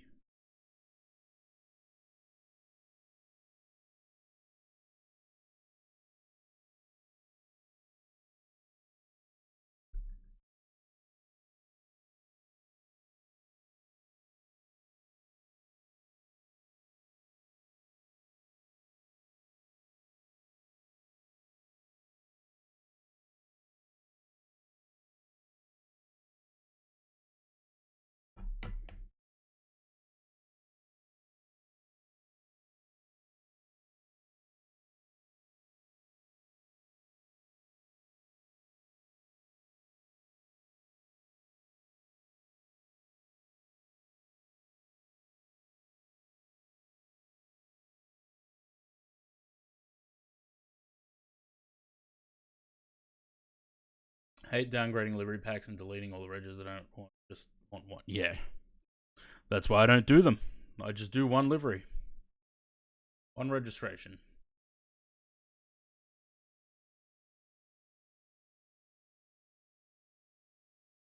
Yeah. I don't see the point of it. As I said, most of the time, the liveries that I do, the registrations that I pick, generally it's because it's an aircraft that I have flown on, or it means something to me. Otherwise, it's just a random registration. Whatever I get the best reference pictures of, that's a registration I'll use.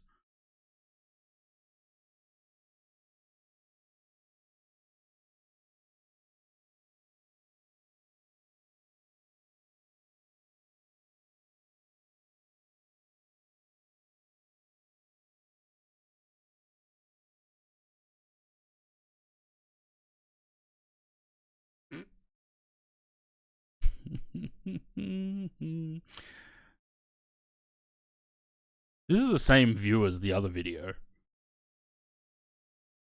just a little bit further back.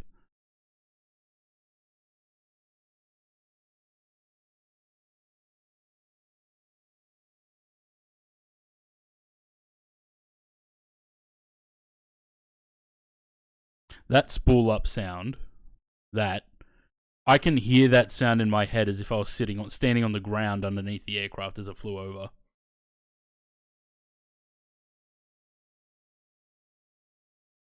That road doesn't exist anymore.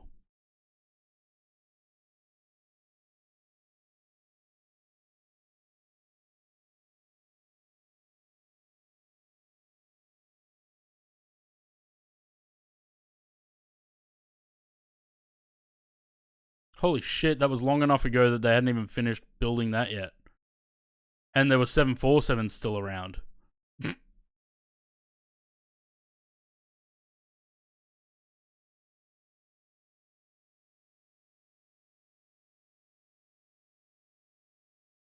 Gotta love that sound of babies crying on a plane, eh?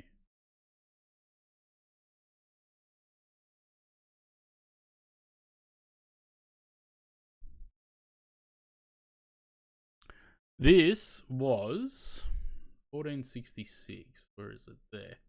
22nd of January 2020. This is when we had the rumblings of COVID. And I remember at the time, I was flying down to Melbourne for wedding rehearsal for Jay and Nicola. And joking with my dad, he said to me before I left for the airport, he goes, "Oh, you're going to take a mask?" And we're like, ha ha ha, that's dumb. Little did we know.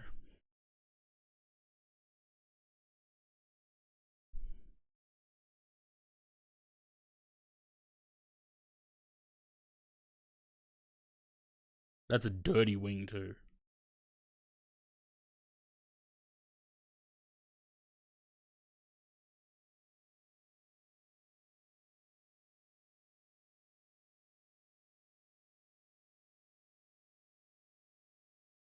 Zaid Y.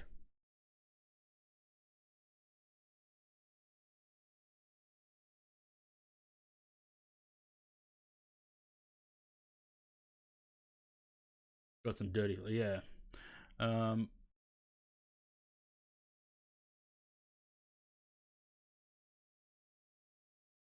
What did I say the date was? 22nd of January 2020.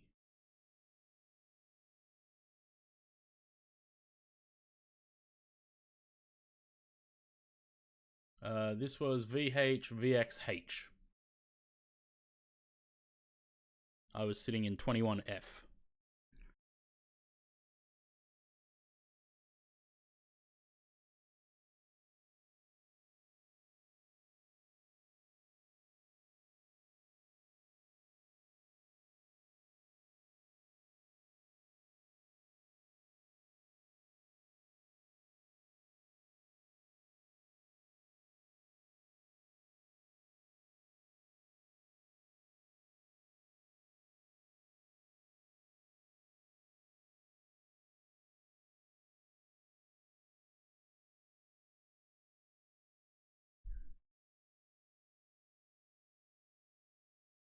This was obviously still in either.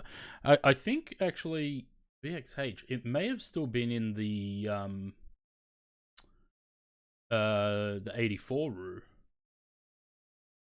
I don't know if it was in the new Rue livery yet.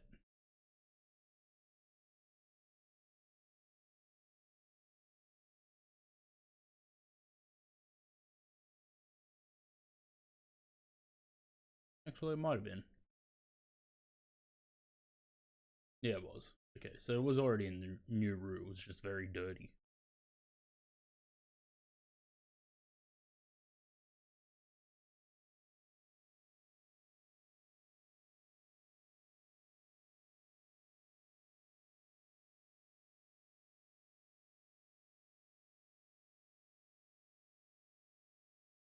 Mm-hmm.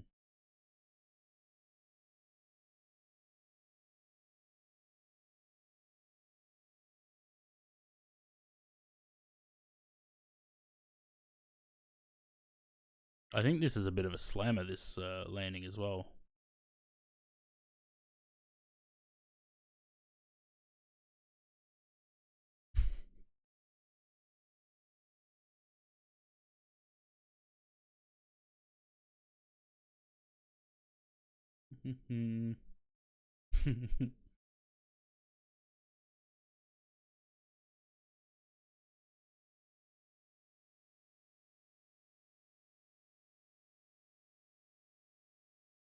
But I wonder if I could have spotted Matt's house from this video.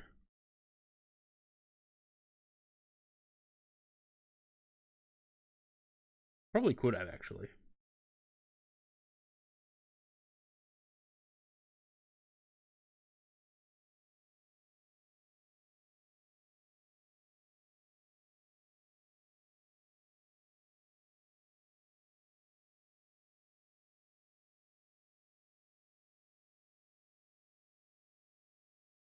Wow. You guys are not being very subtle.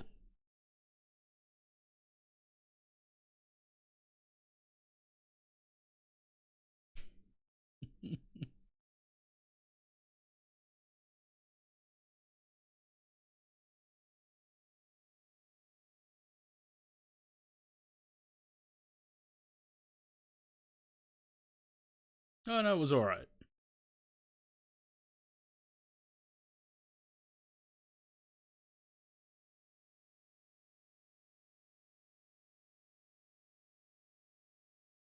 Oh, look, Tiger.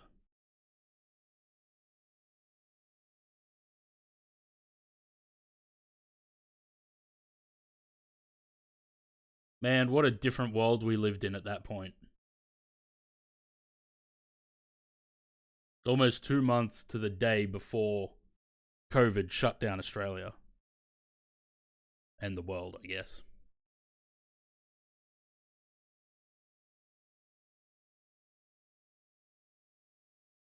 No.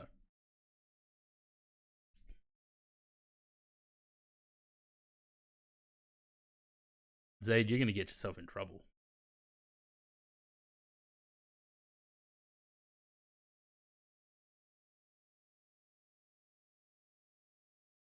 What's the difference between ooh and ah about? You know from experience, do you, Zaid?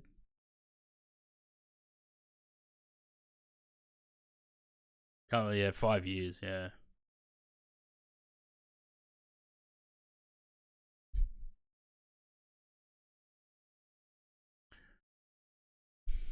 What's this one? 9303. Copy. This is 24th of March 2016. 24th of March 2016.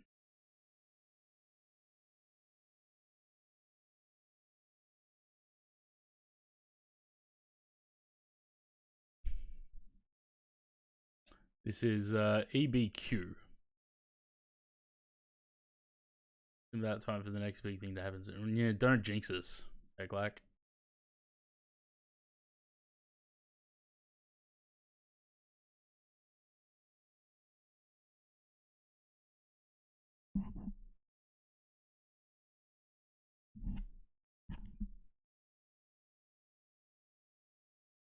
Goodness gracious.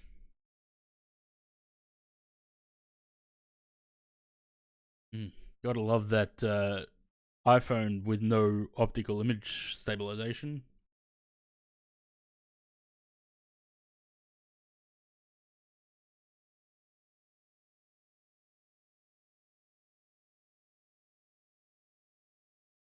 I think it's this video. If you watch in the turn, there's a Korean A380 just departed from 1634 left as well.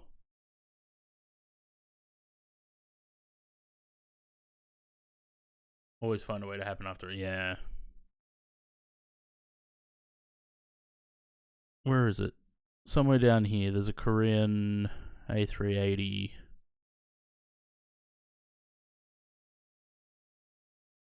There it is. Good old, that's the best departure out of Sydney. Marib, I think it was Marib 6 at the time.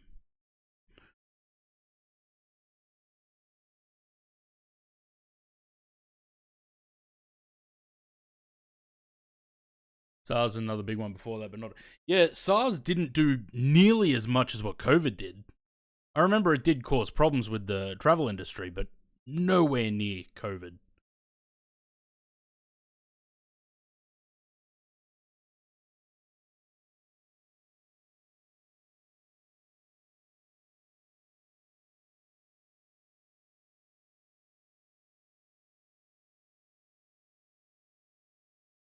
Nice huge cemetery right on the cliffs there. Great place for a cemetery.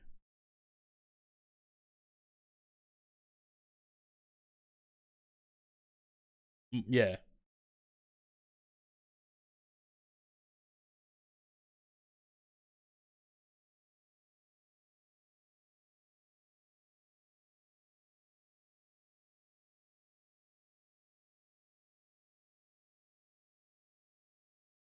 Lovely. Great departure. What was this one? 9303. Did I move that? Yes, I did. Cool. 9303. That one. What's this one?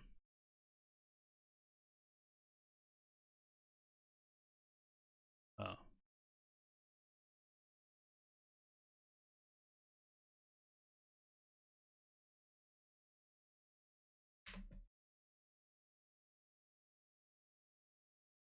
I think that might be all of them now. No, never mind. There's the Dirty Flaps departure out of Sydney.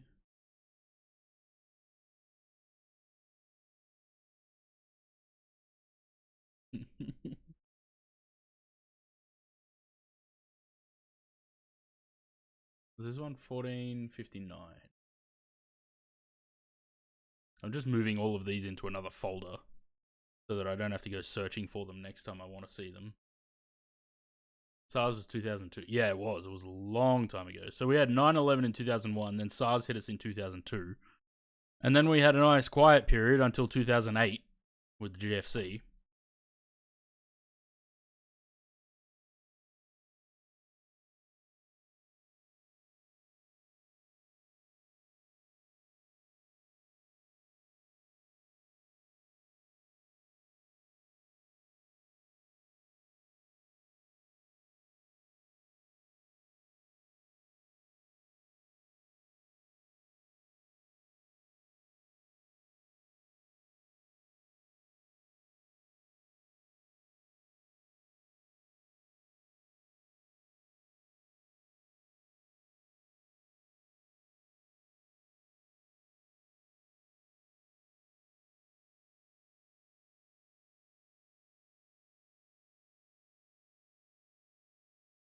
Jamie. Why did it drag out the name Jamie?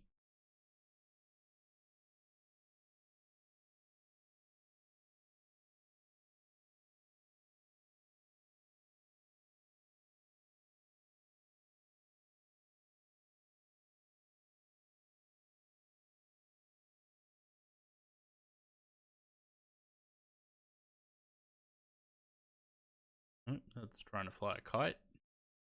Yeah, how small that video is.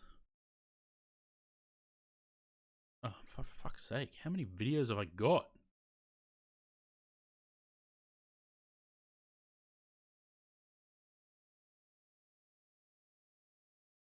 What's this one? 3rd of April 2018. No doubt off to Melbourne again.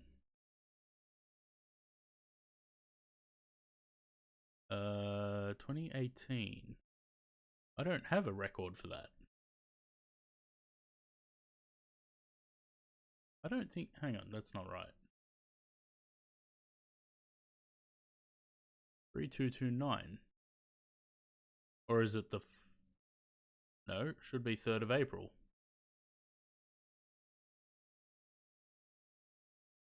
No. January. April 14, 2022. Hang on, no, this is wrong. Created April 14, 2022. Modified January 16, 2018. When's the fucking thing from, though? January 16, 2018? No. And I don't have any flights in 2022, so it's neither of those.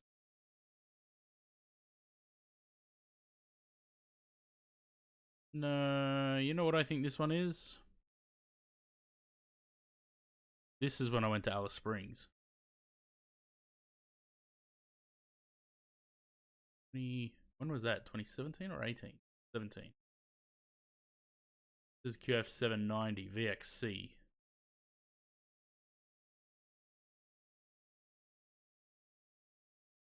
Someone can geo-guess at the date. No, if this is Alice Springs, then it's October 9, 2017.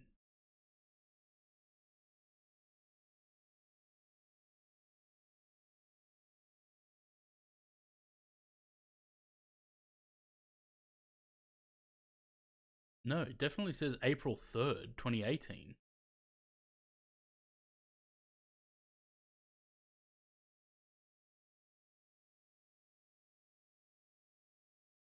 Too scared to go to Alice Springs? Why is that?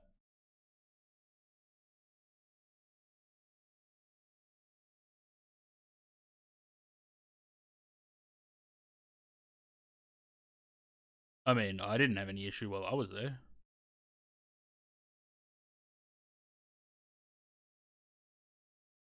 I liked Alice Springs. It was different. 3229. I'm pretty sure that's Alice Springs.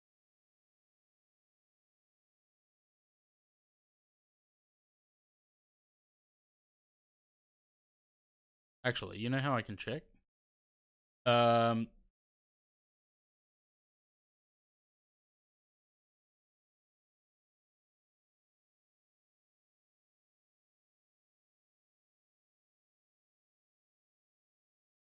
Nine is 3240. Is this one?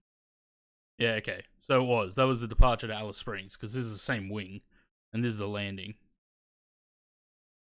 I just don't like watching this video because I can't stand listening to myself talk. You guys, probably.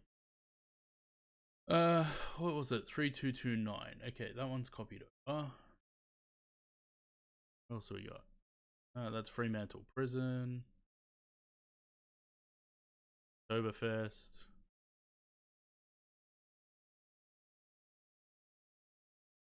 This is my most recent trip to Melbourne in November last year.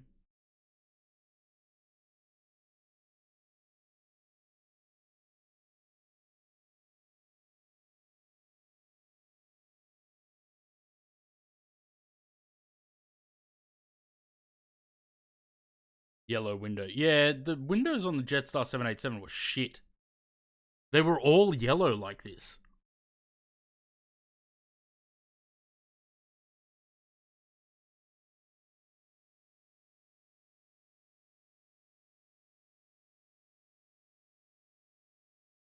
Just some piss yellow windows on these 787s. That was nice.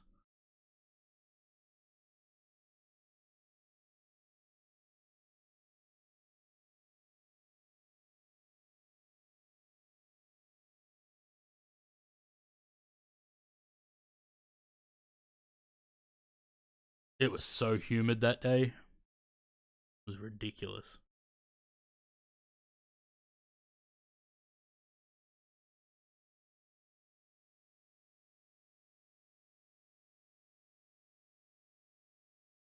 $9918.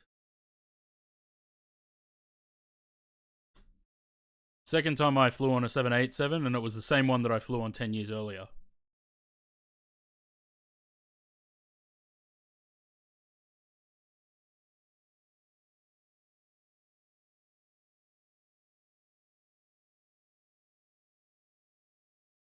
That looks terrible.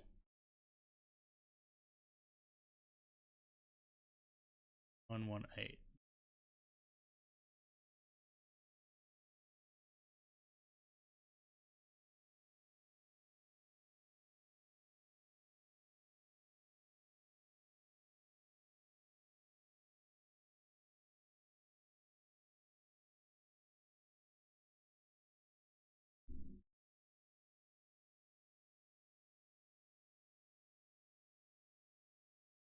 $23rd of January 2020. So this is the next day. So I flew down to Melbourne for 1 day. I went down there for the rehearsal for the wedding and then came back the next day. This is VHVYB and I was in seat 1A.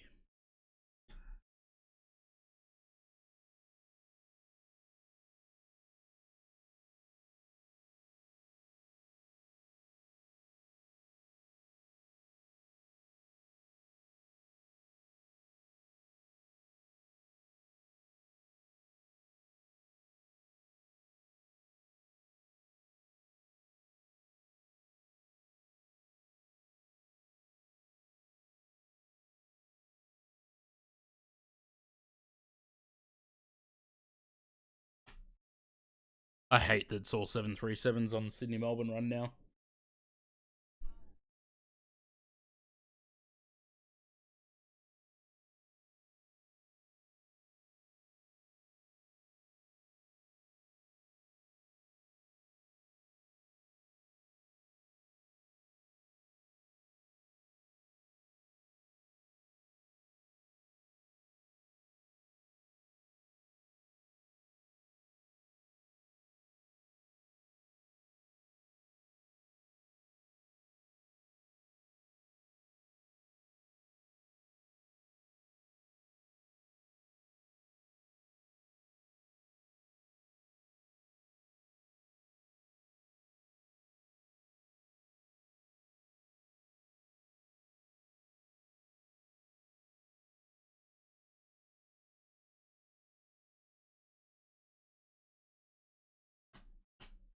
Just ordered 96 gigs of RAM. Jesus.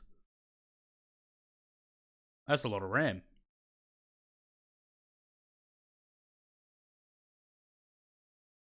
This isn't my video. This is Jay's video. It's from the last 767 flight.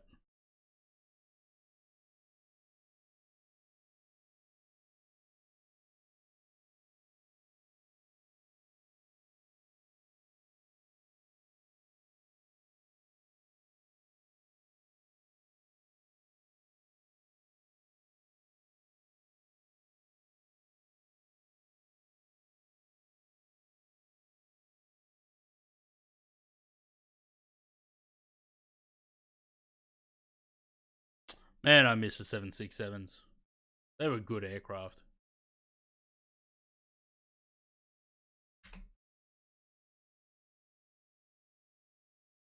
$298.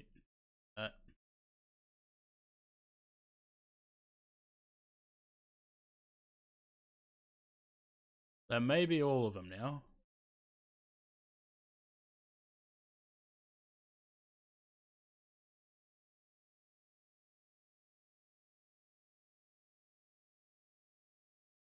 Yeah, I think that's it.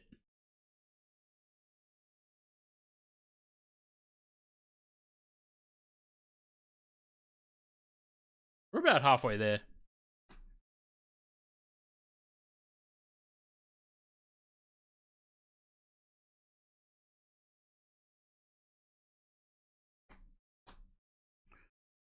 What do we got?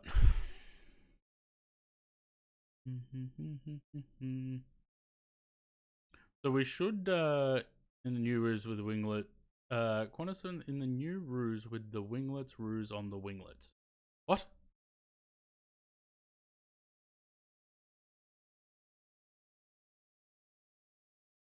I think it should switch to true around there, right?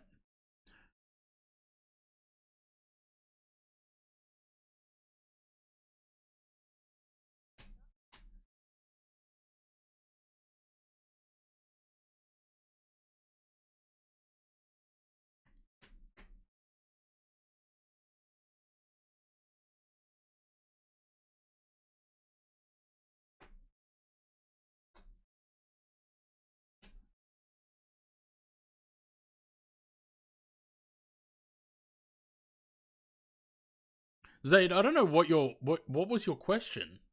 That makes no sense. Qantas 767 in the new ruse with the winglets ruse on the winglets. What?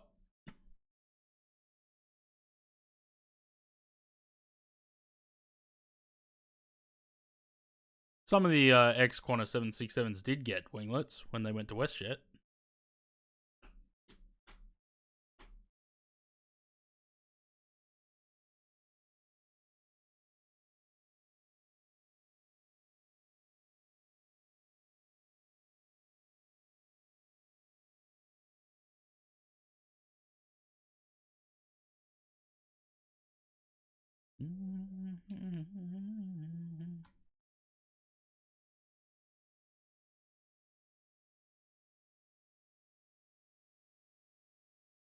All right.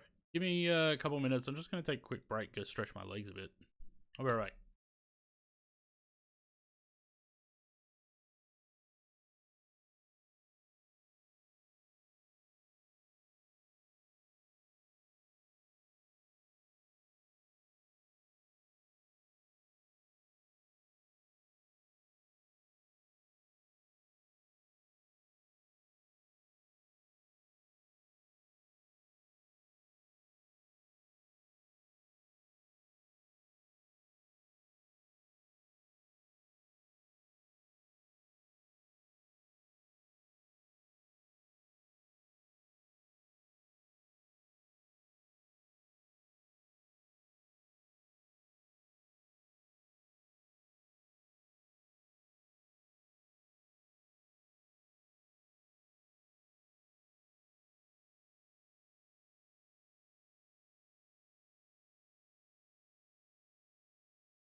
I bring you love.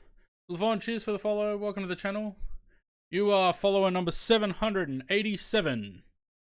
Welcome to the Tank 787 channel. Hello. Where did I go? I went to stretch my legs, grab something to eat quickly. I am back. We are 232 miles from our next fix.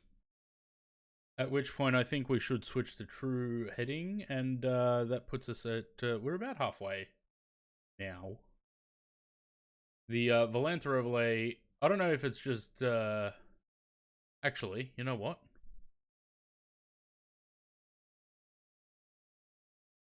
Like it stopped working at some point.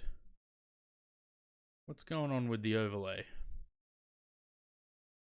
There we go. Look at that, it's working again.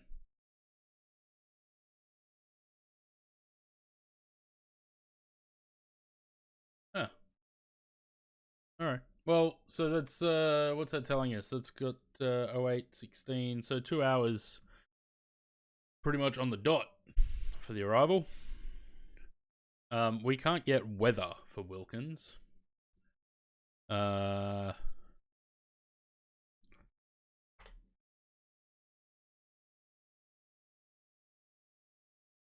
remember my username and password for this shit.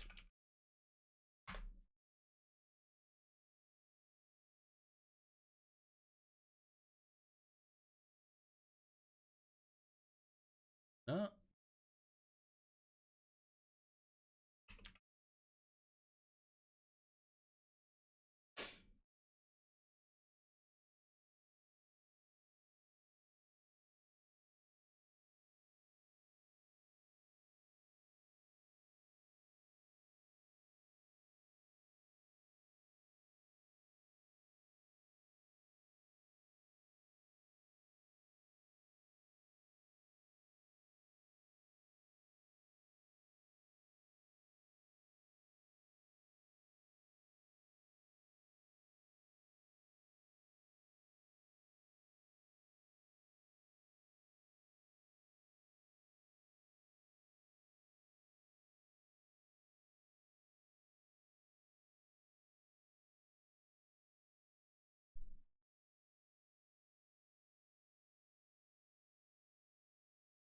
So we're heading into Wilkins without any sort of weather port, which is fun.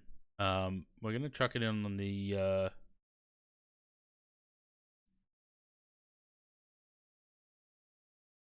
09.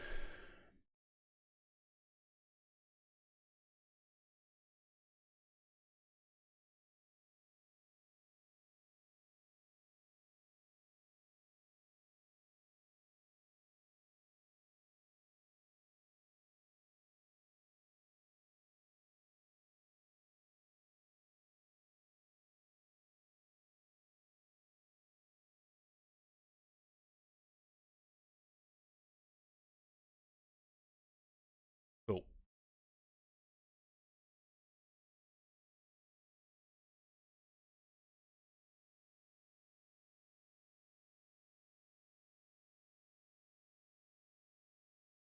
How is the active pause button back there when I turn that off?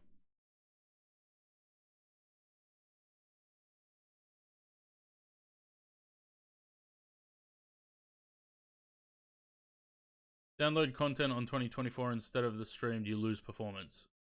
Do you?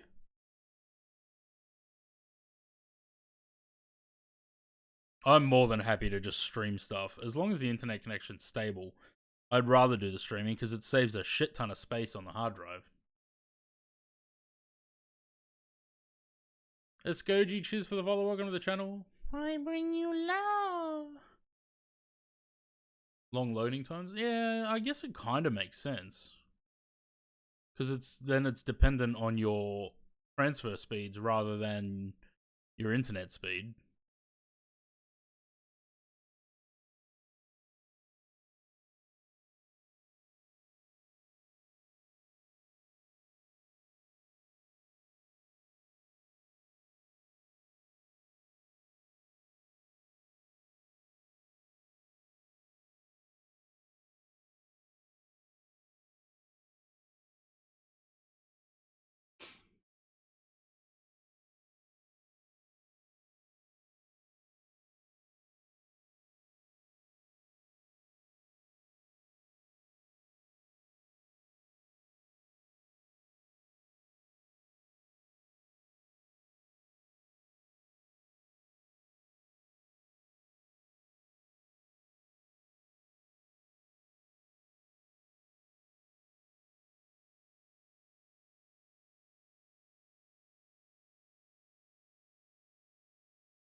Nope.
Yeah, I'm already bored of this. Too much noise.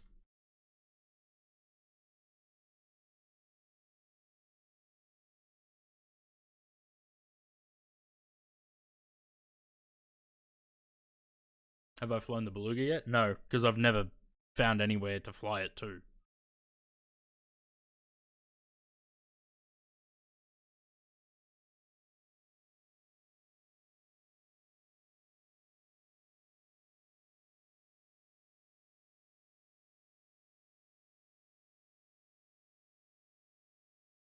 This is some nice looking weather.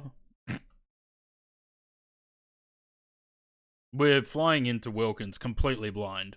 I've got no weather. I have no idea. I mean, the daylight, it should be low light, but we should still have enough light. But yeah, no weather, so anything goes. Always wanted to do it. I've done it. I think this is the third time I'm doing it now. I did it once in P3D, once in MFS. Definitely do it. It's a great flight. I mean, the flight between Hobart and Wilkins is kind of long and boring, but the actual landing there, I don't know what this is. Why is there a mark on? Is this my own aircraft that it's confusing itself with? Yeah, the cruise part is boring. Why? Yeah, why is there a something showing up on TCAS? About 20 miles behind and same altitude? Suddenly it's disappeared. Hi, Flinny. What am I doing? I'm flying planes. What are you doing?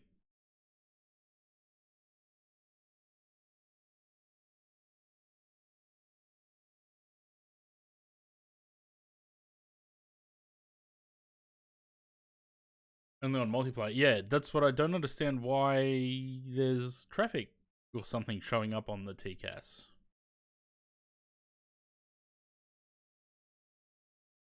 It's 50 o'clock. No, it's not.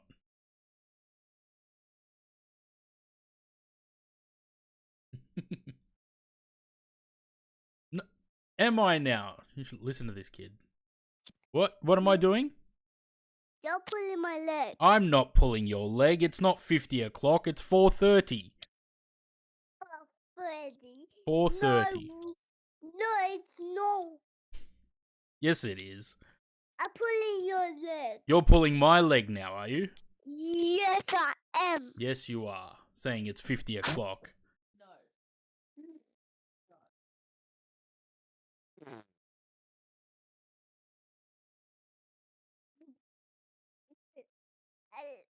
Are you trolling? I'm trolling. You're trolling. Are you trolling me, are you? Yep, I am. Yes, you are. Do you like trolling me, Flinny?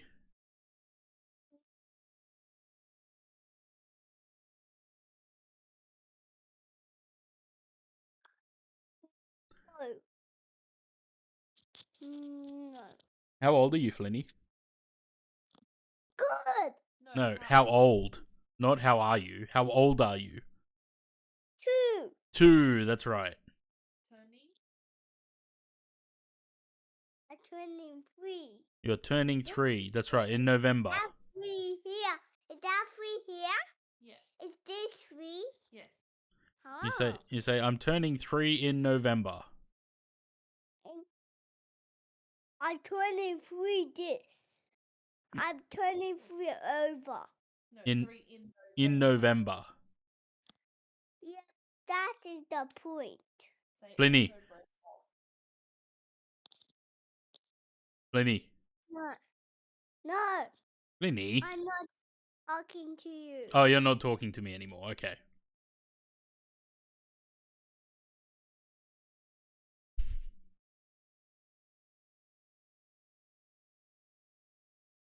Oh, you said that after I muted you. Go, say it again. Like off. Auto break off.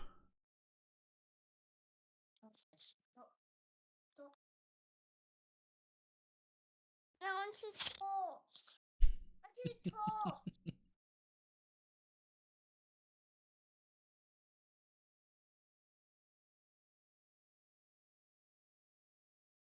Hi. Hi. What you're doing? Hello.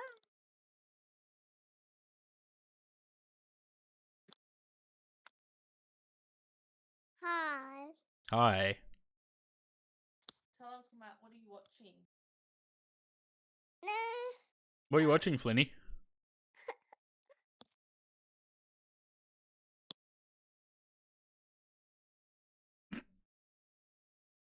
Probably muted himself. He likes to mute himself and then say, hi, Uncle Matt.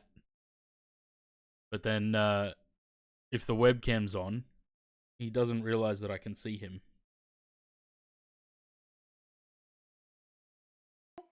Hi. No, it's, we should have a fair bit of light still. Should be just enough. It'll be almost like dusk, I guess.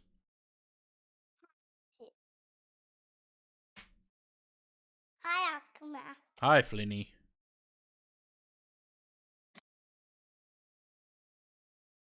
Auto brake off.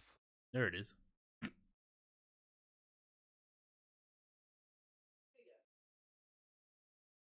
Auto brake off.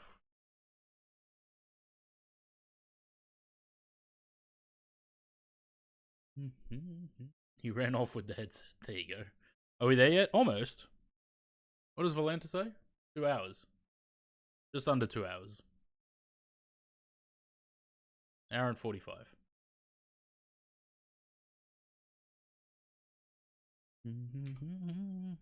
Of course, we got a 41 knot headwind.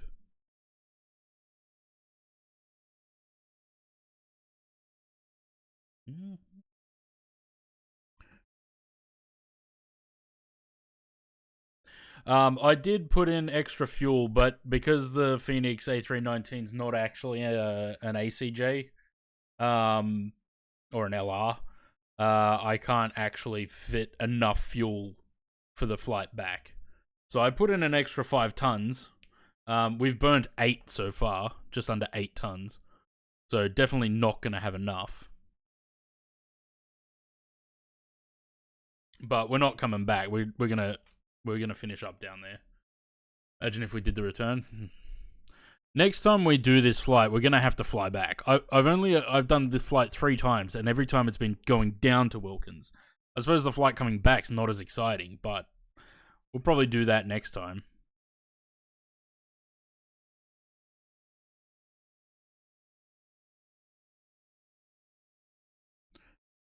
What is the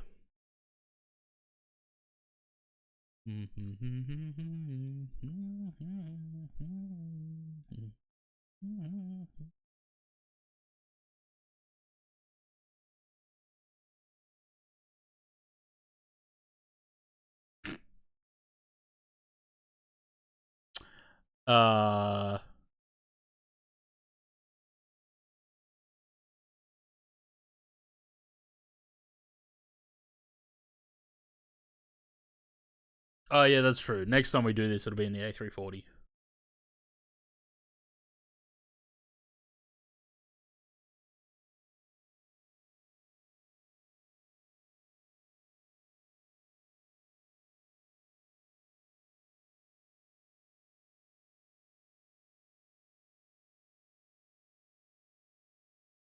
How is it? Hi, Flinny. I'm not gonna unmute him because he's putting the mic in his mouth and talking, and it's so loud. What am I doing today? I'm flying the plane.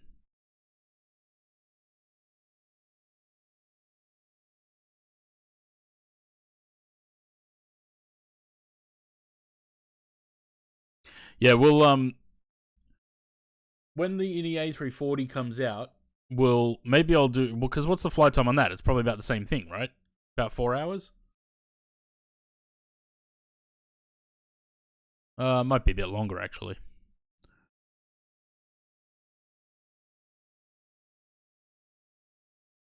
Valanta doesn't show me where Wolfsfang is. I don't actually know.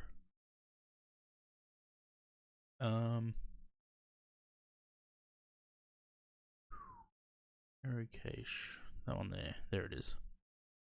So that's it there. Yeah, no, that'll be longer. Cape Town. That'll be longer than 4 hours. So probably won't do the full turn. Unless I'm feeling up to it, and then we decide to do the full turn. We'll fly down and come back. Probably about a 10-hour, 11-hour stream doing that, I think. Is there scenery? In this Antarctica pack that I've got.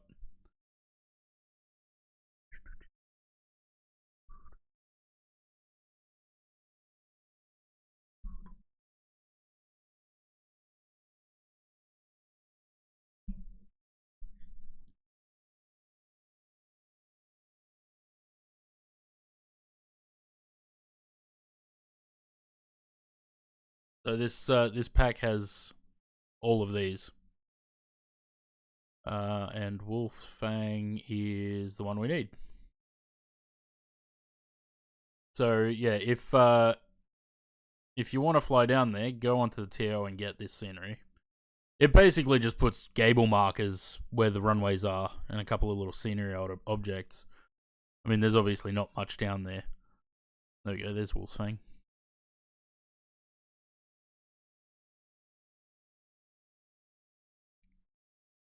So yeah,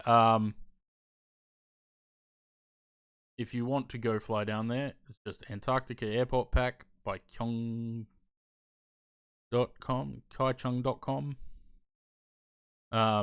You don't need these unless you want to have the snow movers.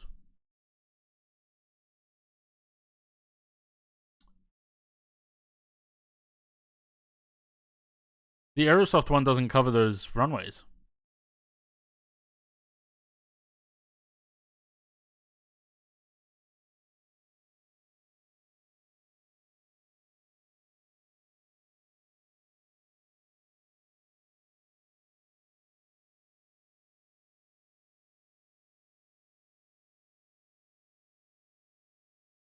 Anyone streaming today? Oh, Saki is, isn't he?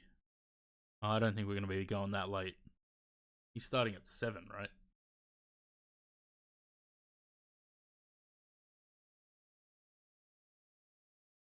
I'm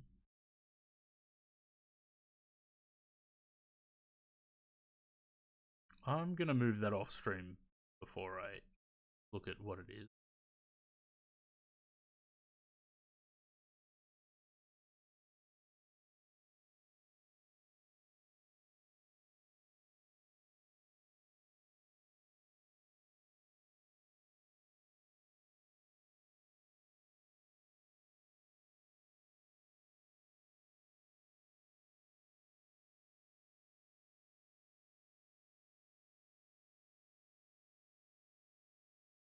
Yeah, I don't mind that, Zaid. I might use that.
Nah, not that one. I'm not really frustrated. Like, it doesn't need to be an angry thing. Stream manager.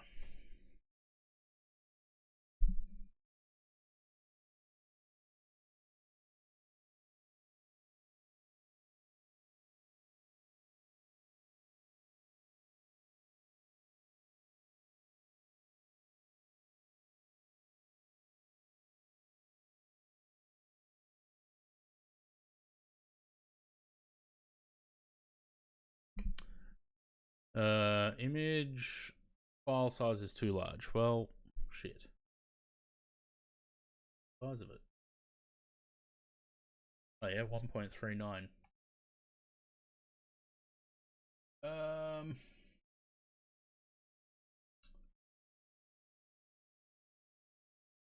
Man, I really should wear glasses, hey.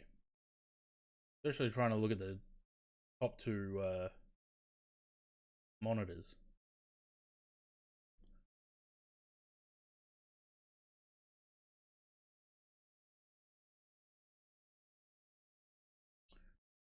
Um,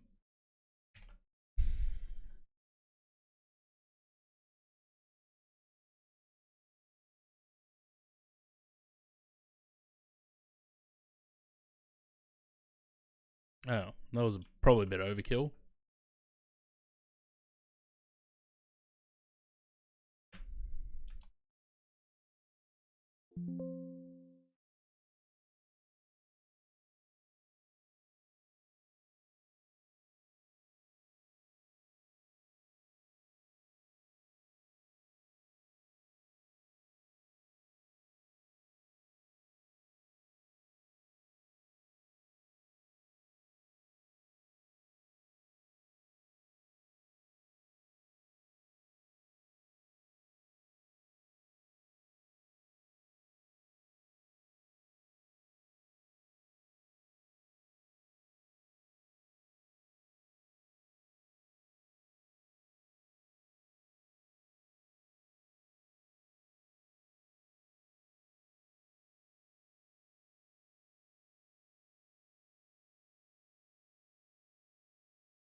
Easy done. Why am I my own clip leader 3? The fuck?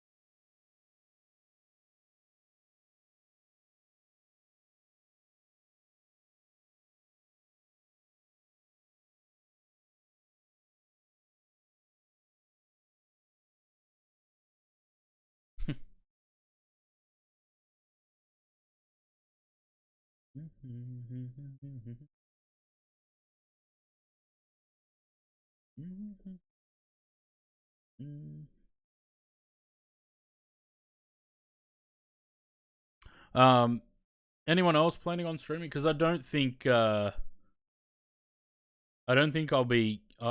get to 7. What's now 4:40? What have we got? Hour and 35. No, not quite. Only puts us to about 6:15. 20 past 6.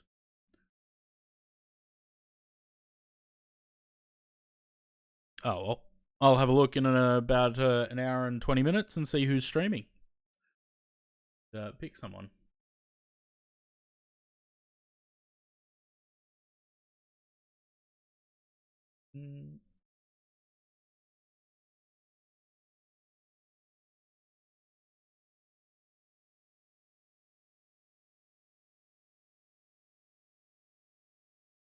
Hey, look who's at the top of the category at the moment.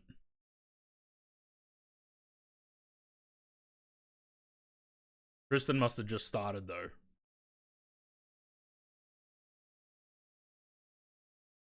Because I'm sure he'll get his he'll be at the top of the category in a minute. Yeah, 27 minutes ago he started.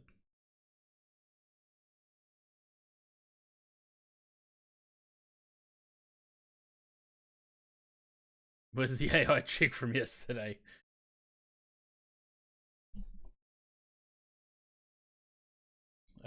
Not streaming by the look of it, unless they're flying something else, doing something else.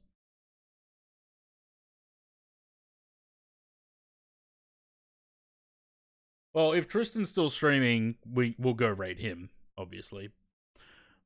I mean, it's an hour and a half from now, so I'm sure he probably will be.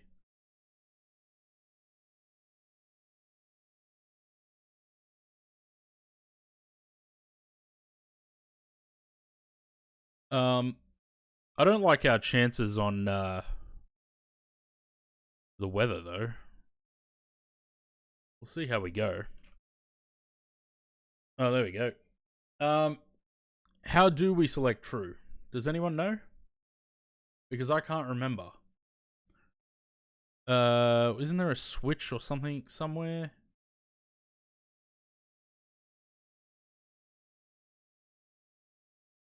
Does anyone remember? On the MCP? This?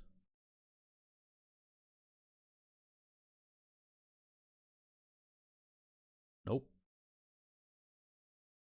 I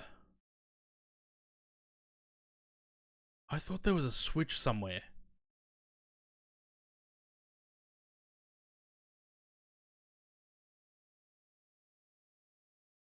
I doubt it'd be on the overhead, right?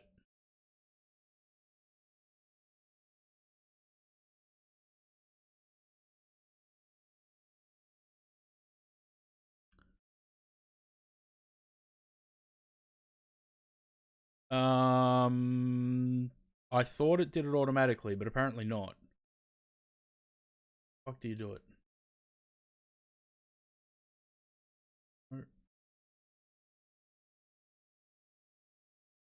Shit.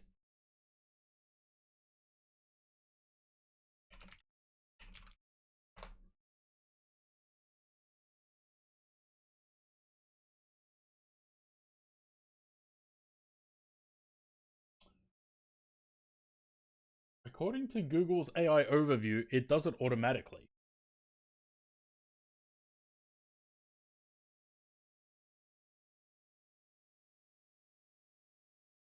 Captain's side ethos. Well, that's this, right? There's no switch there.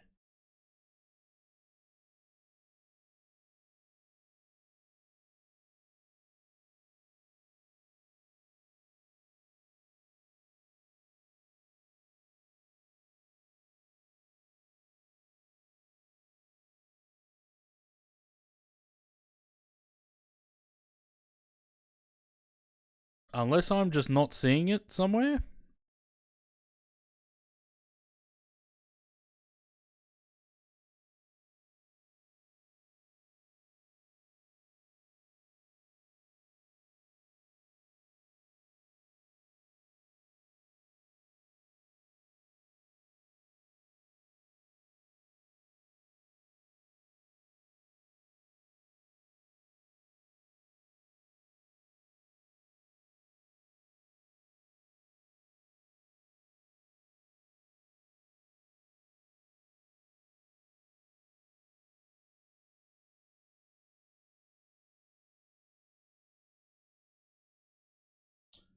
We have to have done this before. We've flown down here 3 times now.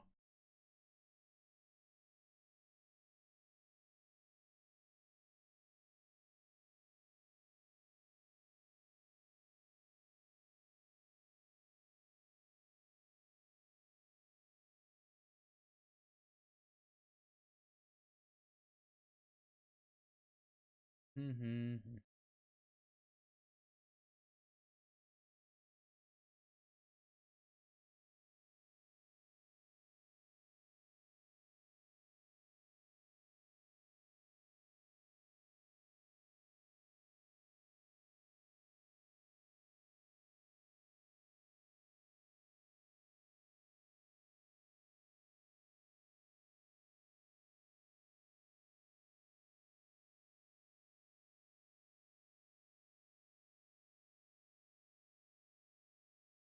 Left of the PFD?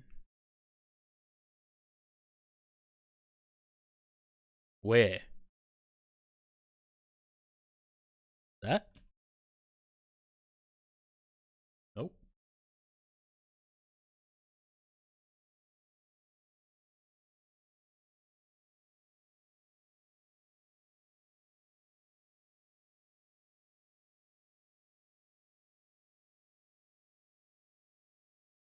That's what I thought. But I think when it passes, let's see, when it passes the fix,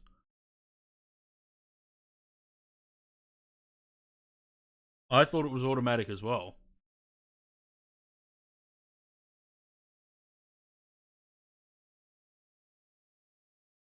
I know in Boeing's there's a switch.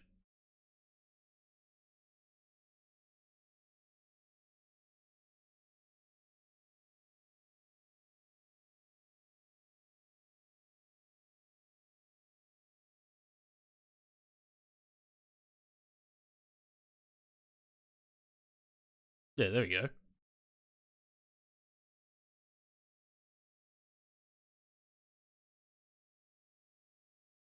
That's what I thought. It just changed automatically. It must have been just as we went past 60 degrees. Just had to clear the message from the MCDU.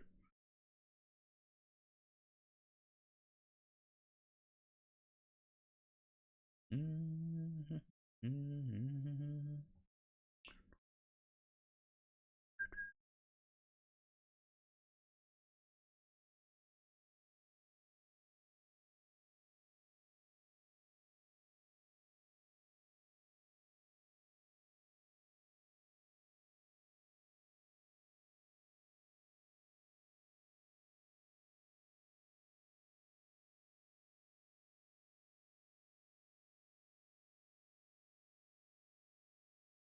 Yeah, so it's saying we're gonna have 7.3 tons when we land. Not enough to get back, but at least it gives the aircraft a bit of weight landing.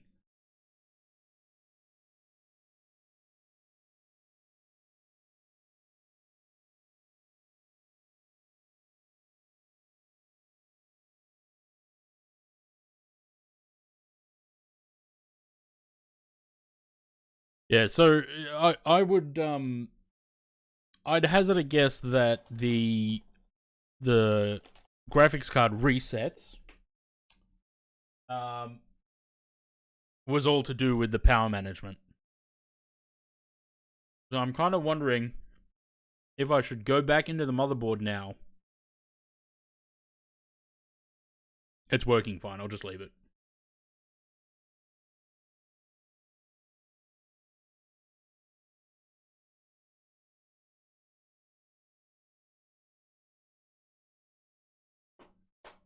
Yeah, exactly. Don't touch it if it's not fucked up anymore.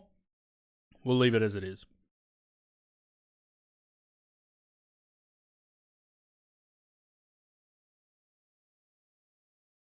Imagine doing this, a 4-hour flight down to Wilkins, and then you have to get on an over snow bus for another 4 hours.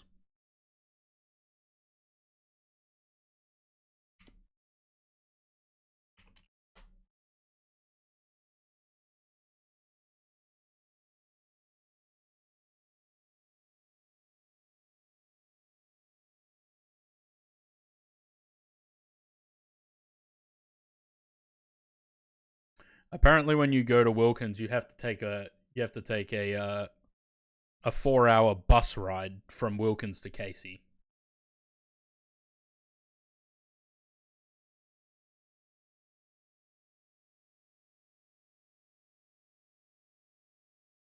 Something like this.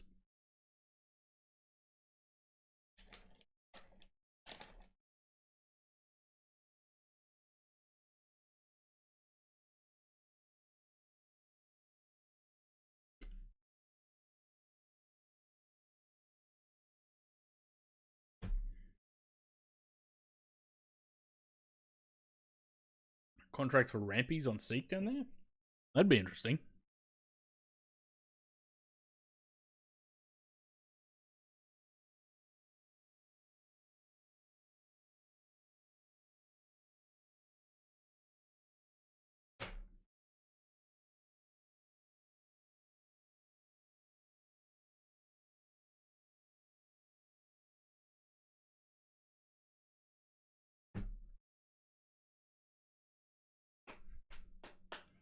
You know, it's funny. Doing the orange on this livery is what made me decide to put orange on my livery. And you can probably see how similar the back section of that is. Rather shit in my hands and glad and spend more than one day in Antarctica. Well, you wouldn't want to pay $70,000 to go down there as a tourist? Spend a week there? Apparently fine dining and alcohol and everything.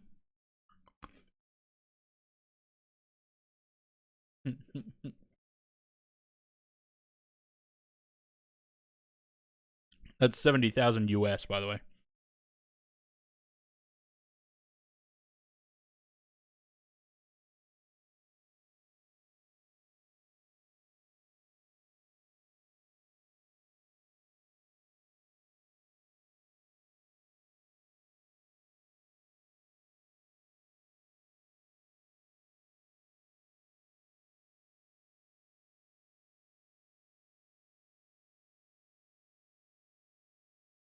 It's almost the same amount of time to fly down to Antarctica as it is to fly from Sydney to Perth. That's fucking ridiculous.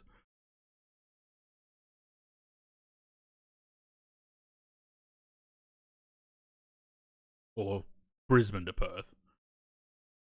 Aaron, hello. I'm just eating Maltesers now.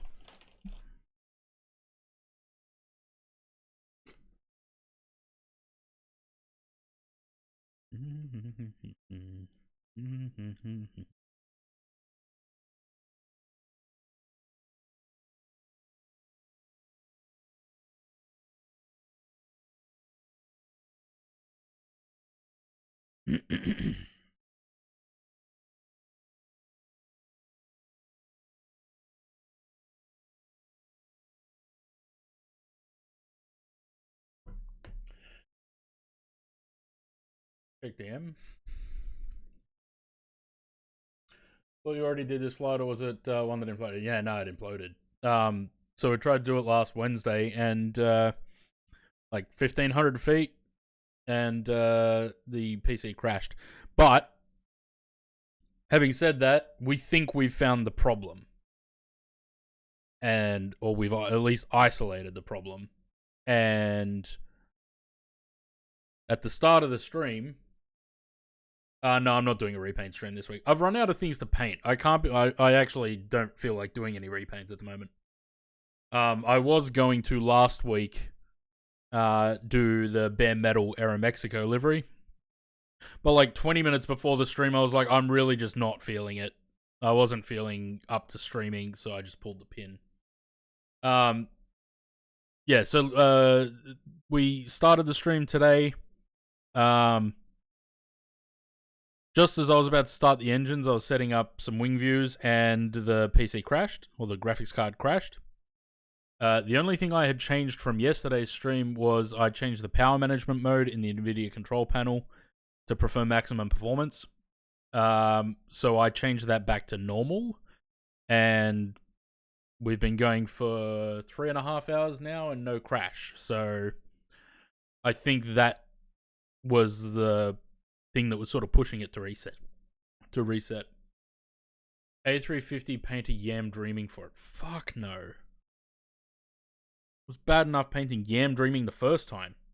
As if I'm going to do it on an aircraft that it's not even painted on. You have some flying to make up for. Well, this is also true. But I'm not going to fly tomorrow. I'm going to depending on what's going on with my grandmother, I don't know if I'm going to stream tomorrow, but if I do, it's going to be something else. I don't know. I'll probably play Planet Crafter again.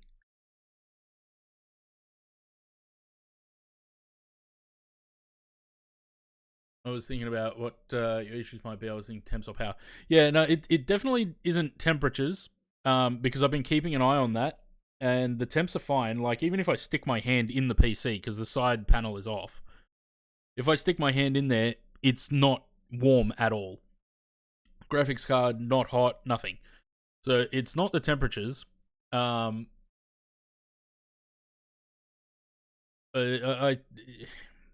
Something happened with the Windows update that caused a problem with the power management on the graphics card. But I also think my motherboard might not be entirely compatible with that graphics card. So switching the PCIe slot to Gen 3 rather than Gen 4 seemed to help. And then putting power management to normal seems to have completely cleared the issue. Because we did 3 flights yesterday without issue. We started off with 1 crash today, but when I changed that setting back, we've been fine since. At least the Windows update didn't fuck with your SSD. Well, I still don't know about that. But 2020 is on an SSD. 2024 is now on my C drive because it doesn't take up much space. And all the add-ons that are in the add-on linker, they're all on an SSD, which they seem to be fine. So, but I'm thinking of buying a 4TB M.2 because I recently, the other day when I pulled the graphics card out, I found another M.2 slot underneath the graphics card. It was hidden under a metal plate, I guess, which is a heatsink. So I'm thinking of buying a 4TB M.2 to put 2024 and all its add-ons on so that I can rip one of the SSDs out.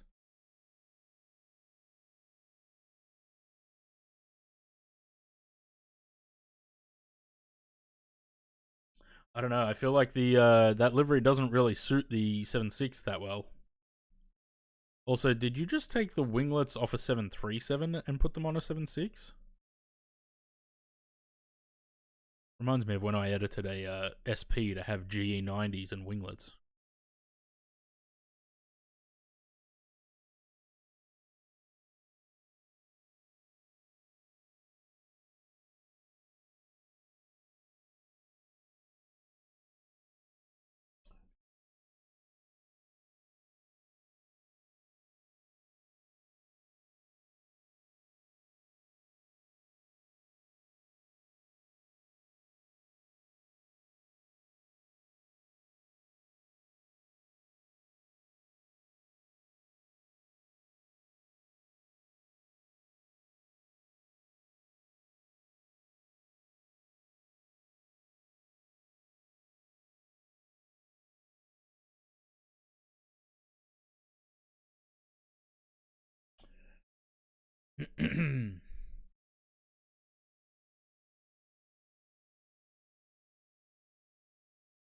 What do we got? We got 435 miles to top of descent. 0801, so an hour from now. Cool. I'll do a little bit of GeoGuessr maybe.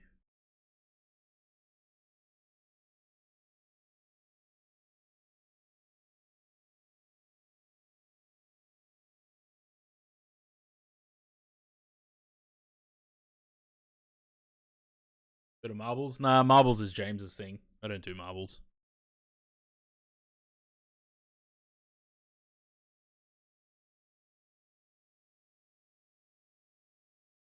I don't really feel like playing GeoGuessr either.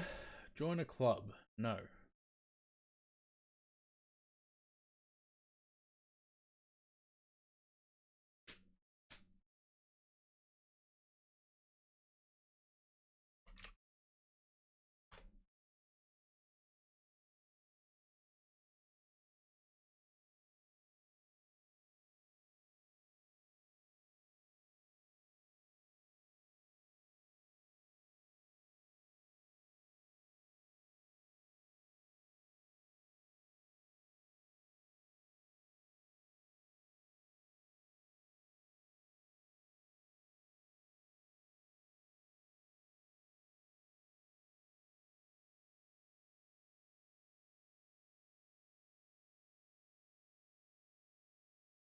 Remember one Windows update, it somehow downgraded my graphics driver, but went on the website and updated. Yeah, it can do that as well. This is why I don't trust Windows updates. They always seem to break something. So I've paused them now for at least a month.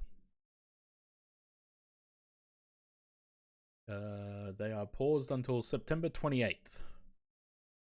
Because I just don't trust them. So that this update here, KB 5063878, that's the one that's breaking people's SSDs.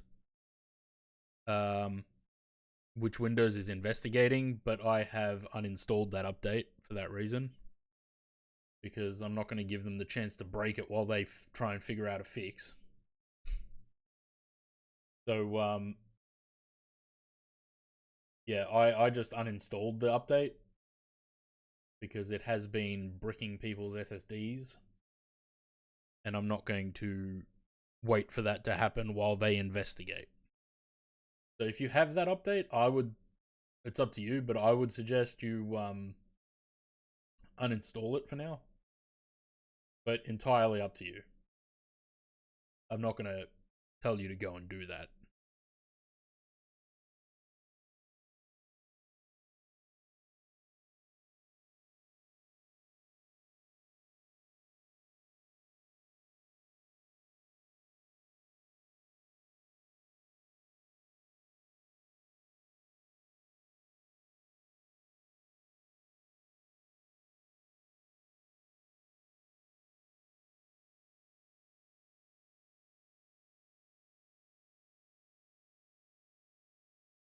Yeah, I like I said, I kind of want to get a new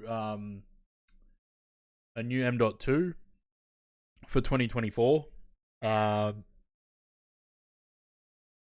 With 4 terabytes, because 4 terabytes should be more than enough. The sim only takes up, I think, 7 gigs. It's all the add-ons that take up so much more. So I kind of want to put the sim and all the add-ons on the one thing. I'd still use the add-on linker.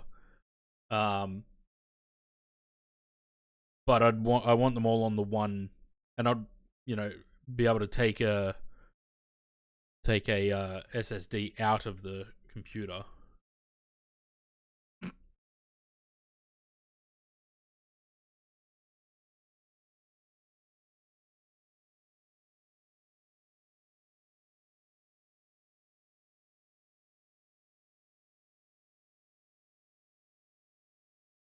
I like that it doesn't have just generic. I mean, obviously they are still generic, but they're not like all the same part of the model. This wobbly orange line pisses me off so badly, but it seems like it's like that on the real aircraft too.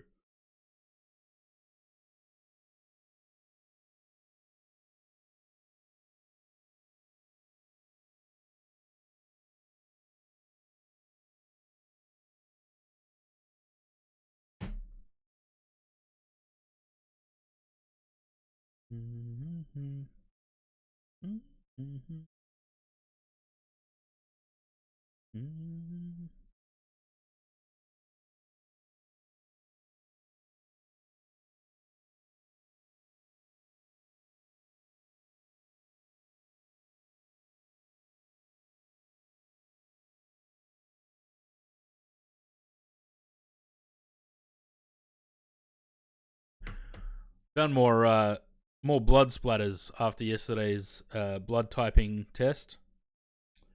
There's now I need to wash my quilt cover because there's now two blood splatters on there. Nice.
Nordic Flyer, how well does your MFS run on the 5060 considering go for a 70 Ti upgrade? It does alright. I'm happy with it. Okay, I mean, it could possibly be better, but that might just be because of the settings or whatever. But look, if it sits at 60 to 70 FPS, I'm happy. Wait for 5070 Ti Super, yeah. Same price, 24. Yeah. I mean, I got this one it was on sale. But I don't know, maybe in about a year's time I'll look at maybe a year or two I'll start looking at getting a new computer again. Not that this one's bad by any means, but you know. Take a year until the Super even gets close to MSRP. I don't know. I try not to look at them because I tend to impulse buy things. And that's damaging to the wallet.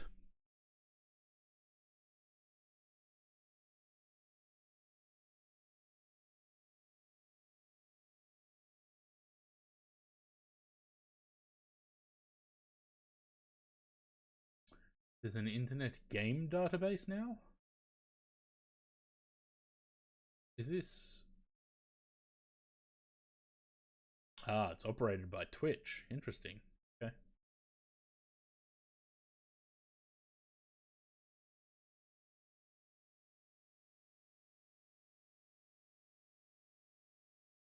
Until it gets released and get 70 Ti at reduced prices. Yeah, you could do that too.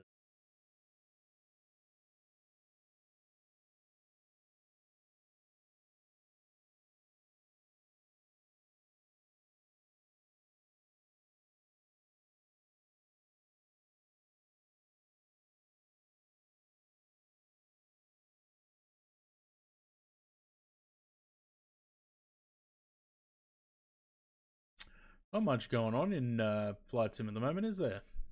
Did we see this Sim Nord Copenhagen scenery?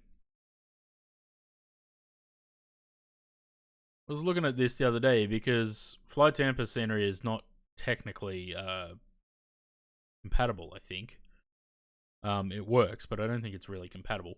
But I saw this was released the other day. But it's getting sort of mixed reviews. Some people are saying that there's a lot of stuff missing, and other people are saying that it's really high quality add-on.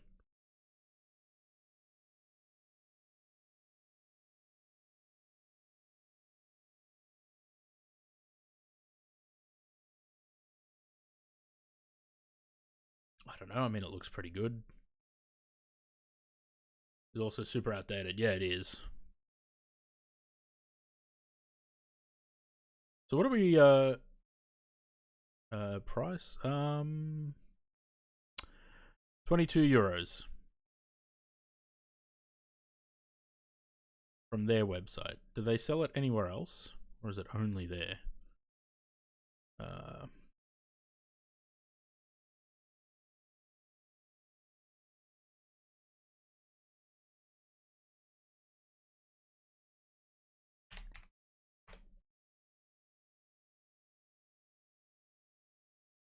Sim Market. Well, there you go.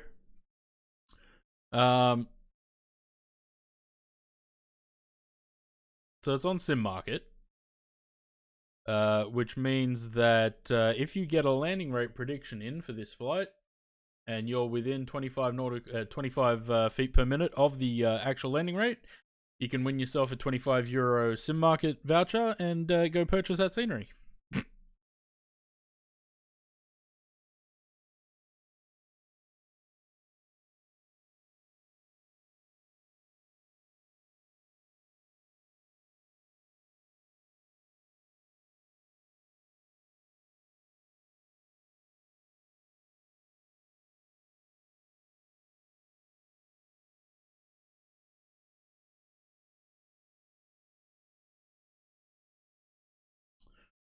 Is that the good product, solid amount of money, good choice for everyone who is crossing to the northern destinations?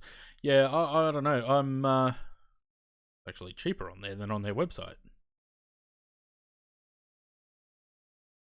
I'm considering it.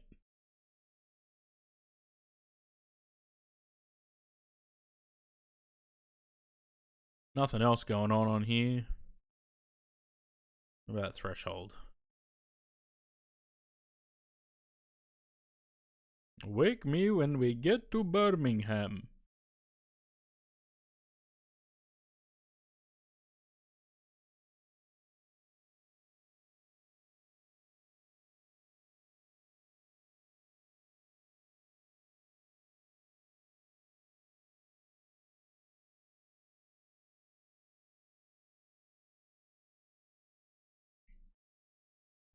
Yeah, I think UK 2000 is another one that's sort of, they're a legacy developer that, I don't know, are they up to the current standard?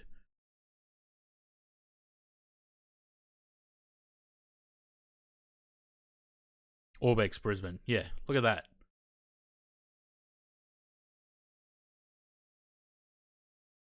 Say what you want about any builds, but look at this piece of shit.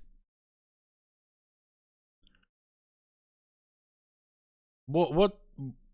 Like, if you're gonna do terminal interiors, you're doing them with this low quality, sort of low detail models. Yeah, but the P3D one, the MFS one's no different. It's just as bad.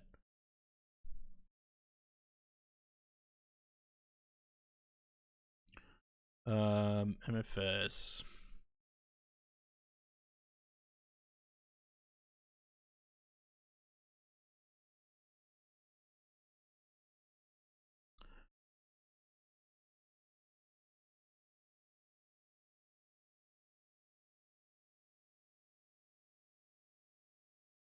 Even this. Brisbane V1, Brisbane V2. Okay, so they they did something with the ground textures. That's about it. Otherwise, the models look the same.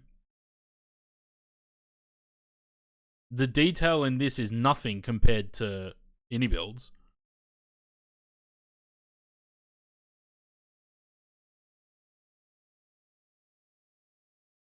It really doesn't look much different at all. Yeah, Orbex performs better, but as a whole, it just, this is the thing. Like, indie builds, I'm 100% positive that indie build. Actually, I don't have it installed at the moment because I'm not flying there. I'm 100% positive that when indie builds Brisbane first came out, it had the option to turn off the interiors, because I remember sitting at the international terminal with no interior. It was just, the windows were just like, you couldn't see through them. I can't think of the word for that. Which improved the performance. It doesn't seem like you can turn the interiors off anymore. Can't forget that builds have a shitty contract with MFS that made them so much worse. For certain things. For the things that are in the sim, yes. But for like, I find their sceneries are really quite good. But see, that's not what the international departures look like at Brisbane. It doesn't look like this at all. Why put an interior if you're not going to do it properly? I'd rather not have the interior. This is the big problem I have with Melbourne. Melbourne Airport by Orbex, the interiors are not correct, so why have them?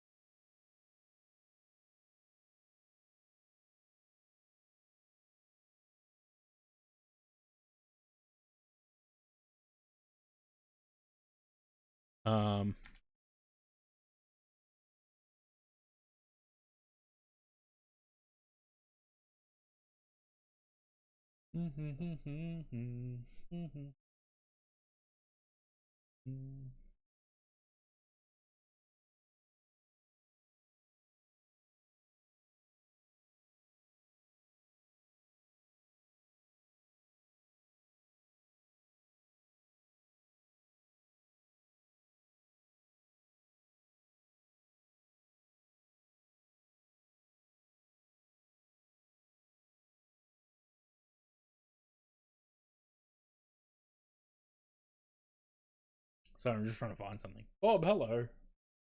How fast the Vault plans to get rich? Well, this is the thing though, again, like I said, the A330, I really enjoy flying it.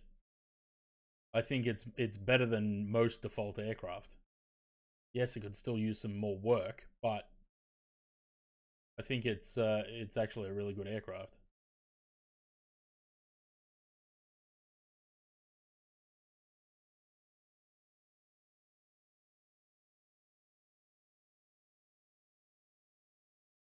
I'm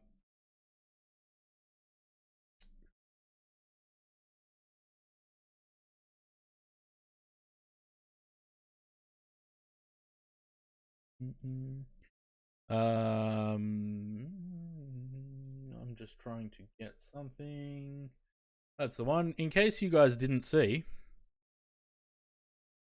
Josh is from Impulse Simulations. Impulse Simulations is making Melbourne Airport.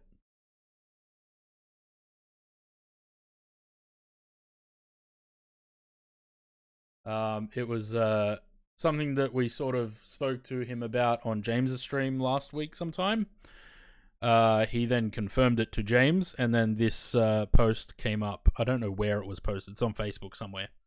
But yeah, that's confirmation that Impulse Simulations is making Melbourne. Doing that, they're restricting themselves from making new sceneries 2020 compatible. Well, yeah. Good for default, but I'm arguing against the claim they got stuck in a shitty MFS. Oh, yeah, I don't think that they did, because the aircraft that they provided, like the A310 for MFS, okay, the aircraft are not great, but they made that choice. Obviously, I don't think it was a contract. I think Asobo is offering money to developers to put aircraft into the sim. And obviously scenery developers as well. That's why Gaia Simulations, because they're not doing that for free. Gaia Simulations would be taking some sort of money from Asobo for the sceneries that they're providing for bespoke airports.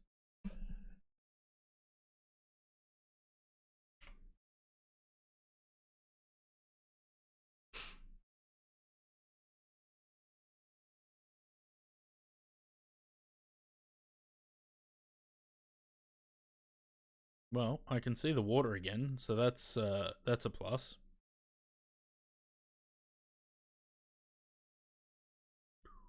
Enjoyed the A310, but when I was simming, it was a buggy mess. It's still not great.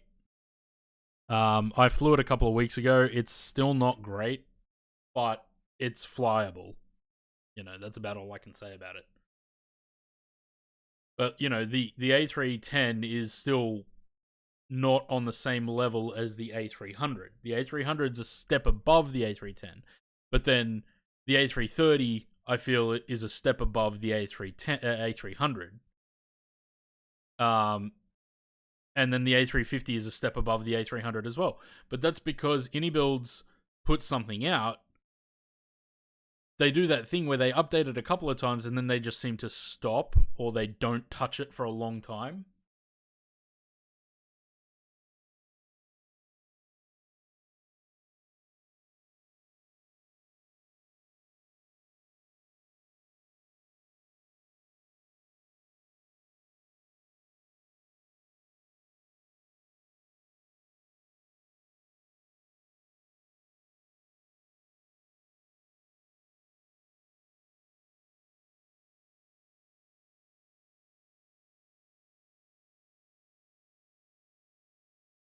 Mm-hmm.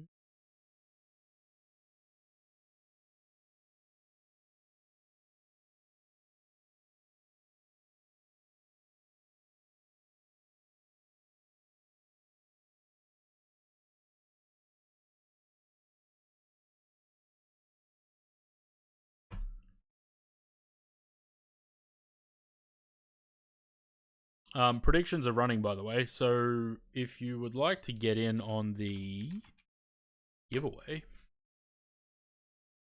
you can do that.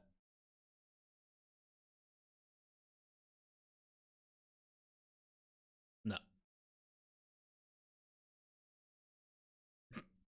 Say predicted 215, Pringles undercut him by 3 at 212.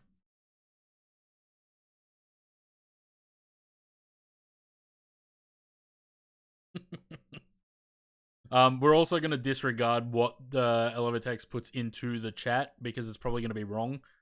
So I'll check the actual landing rate, and we'll pick the winner, whoever's the closest, by the actual number, not what Elevatex says, because it's going to say the wrong. It's going to say the wrong person.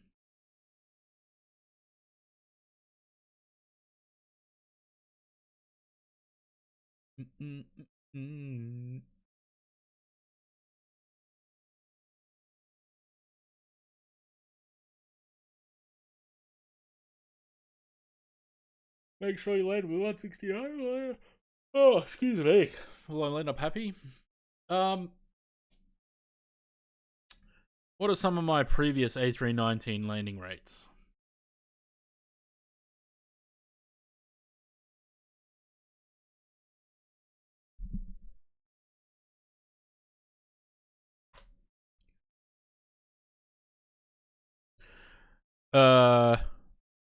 Why has this already got a landing rate on it? Wait, no. Yeah, it does.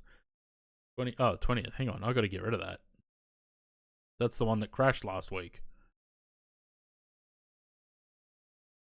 296, 123, 140, 366, 357. There's no real average here, is there? 819. Oh goodness, 221, 133. So anywhere between let's say between 120 and 300.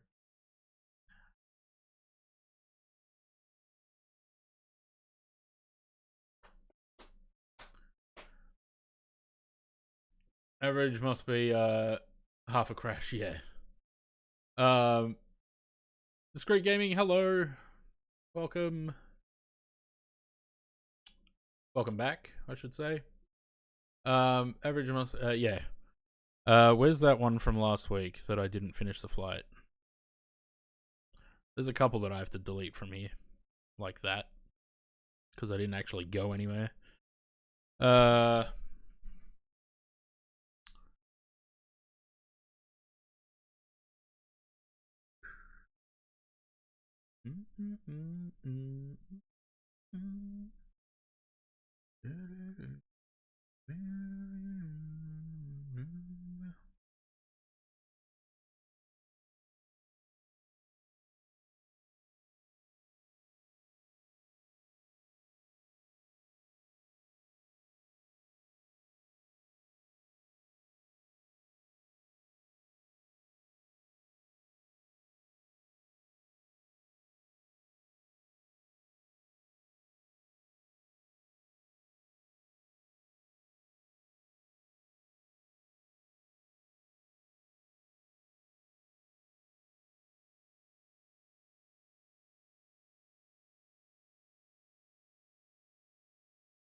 The live clinic for noobs like trying to find the best add-ons.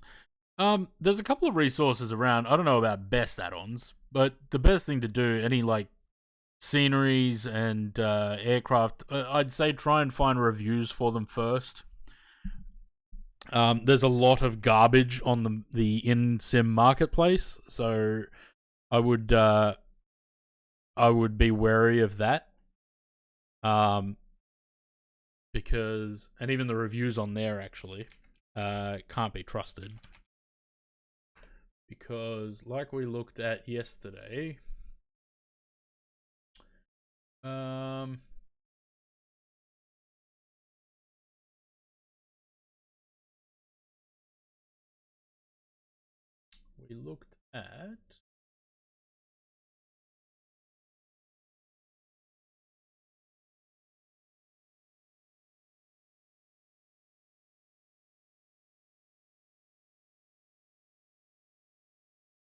we looked at this bad boy yesterday,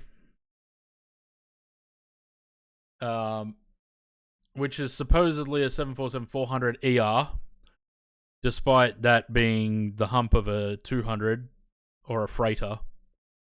Not having any winglets. And just in general terrible. Looks terrible. But this has a 4.2 out of 5 average rating with 24 ratings. 80% of the ratings are good. And I can tell you, this would be, if you spend money on this, you would waste your money. So you can't always trust the reviews on the marketplace. It looks like they may be review botting.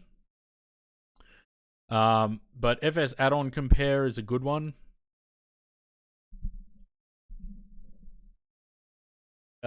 This is a good website for searching for things. It also tells you where's the cheapest place to buy them, and whether they're compatible with both sims or just one or the other. So you can do that for both aircraft and scenery and utilities. So this is a great, especially this website I've been using a lot lately. It's a great utility for doing a bit of research before buying stuff. So fsaddoncompare.com. I've only ever actually looked at sceneries on here, but utilities as well is pretty good.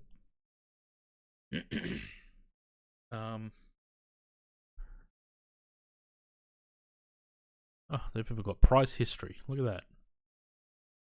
No reviews on there though. But yeah, that's probably the best, I think. Just make sure you look at reviews, see what people are saying before you spend money, because add-ons aren't cheap. And you can sink a lot of money into it. I have to come back for this VOD. Should make a video of all these tips. It's super. Yeah, I should do something for like YouTube or something. YouTube Shorts. Or TikTok. I just can never be bothered. I need a video editor. I don't want to edit the videos myself. How's that plane going? Are we getting there? We got about 240 miles to the top of the descent. I'm toying with the idea of breaking off the approach and flying along the coastline down to Casey Station. Before coming back for the airport. because we've definitely got enough fuel for it. What's this saying? 46, only 46 minutes to go, apparently.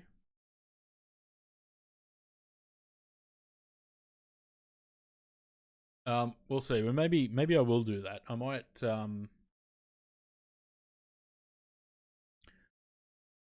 wonder, does Casey Station have a fix or something? No, it doesn't.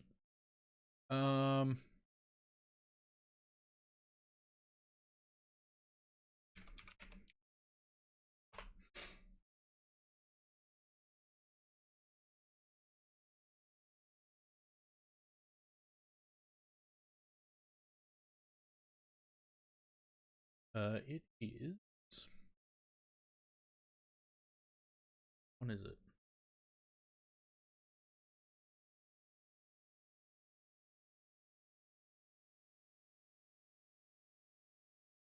$66, $16.57 south, $110, $31, $36 east.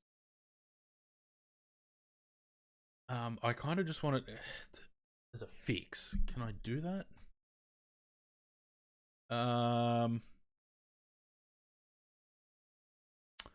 If I could remember how.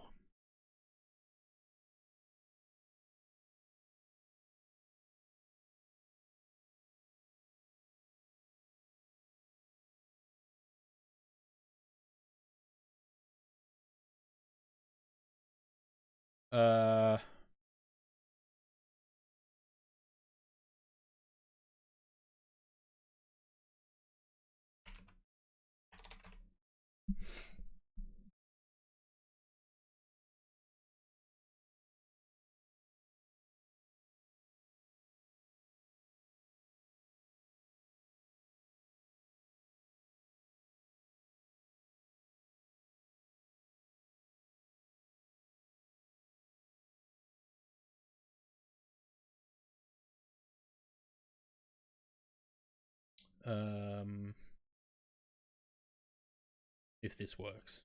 Otherwise, I'm going to break something. Yeah,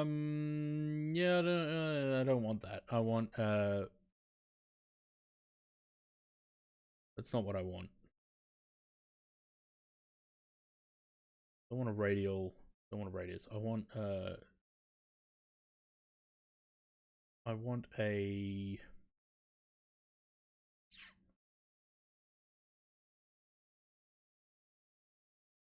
We do it. That's the same thing. All depends on the weather. I wonder where they stole the model of 747 from. Yeah, I'd be curious to know that too. We want to add a fix. Yeah, I kind of, because I don't want I mean I could add it just by adding it to the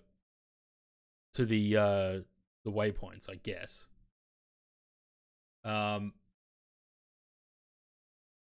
What is it? 66 66 south, 110 east, which I can do, I think. 66 south, 110 east. If I chuck that there, yeah, there you go.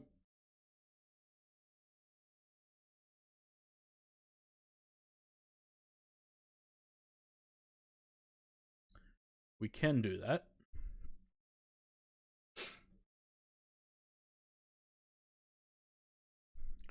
Because that way I just go straight towards it rather than trying to figure out where I'm going.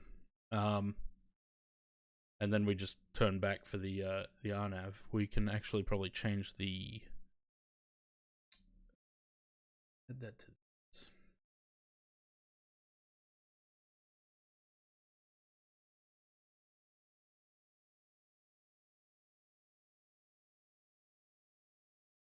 After 65... Yeah, that one.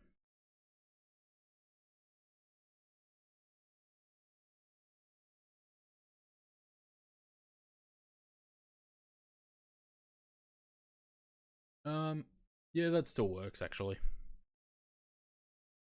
We can just do it like that.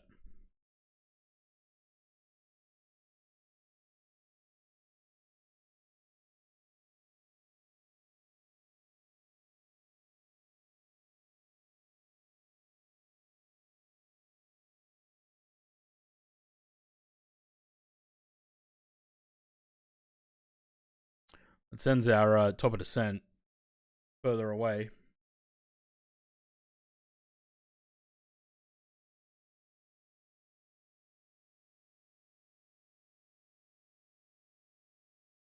Mm-hmm.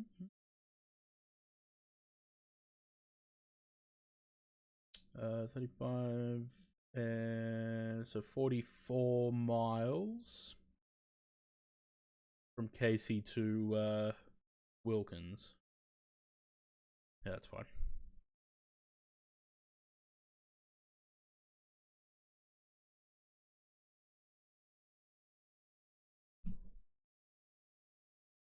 Mm-hmm.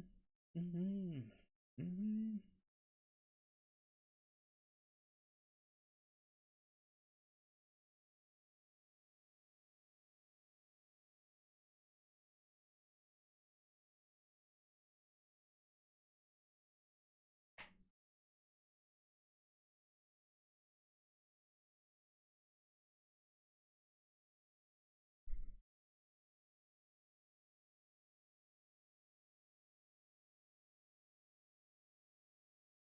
They were sitting at 60, 62 FPS with the, but I think since the BFU, Phoenix performs slightly worse. It still sits at about 55 to 60 FPS, which is fine.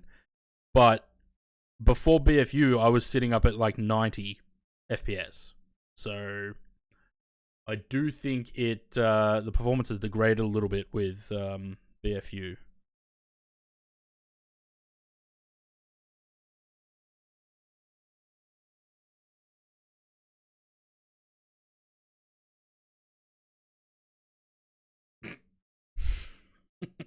As I was saying to my mate the other day, I said it's funny, isn't it? Like, we live in a time now where 50 to 60 FPS is not good enough. Like, it's perfectly satisfactory, but we want more. It's funny. Like, I used to fly in like FS9 at 22 FPS, if not less. All the hotfixes for Semi Day 3, yeah. I'm surprised actually. When did it come out? It came out over the weekend, right? Like Friday? I think it was Friday. And Flight Sim all above 30 is amazing. Yeah, that's what I'm saying. Like, I used to get... I remember flying in FS 2004 and FSX and only having like 12 to 16 FPS. It was like impossible to fly. And now I've got 60 and I want more. Very spoiled.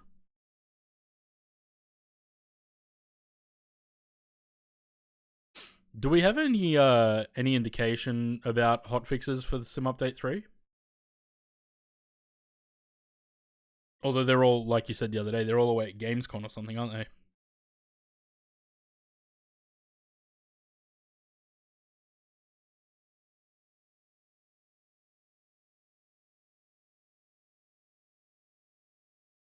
Saturated temperature, 65, minus 65.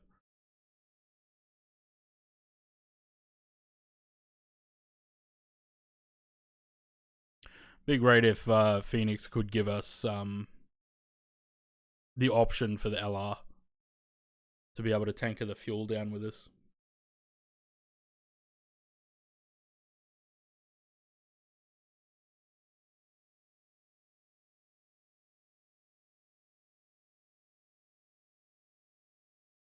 Oh 08:29. That's in 50 minutes.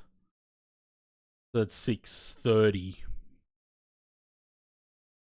I still don't think I'd be able to drag it out. Hopefully Saki starts a little bit early, because I don't think I can drag it out for half an hour to raid him. If he doesn't, we'll go raid Tristan.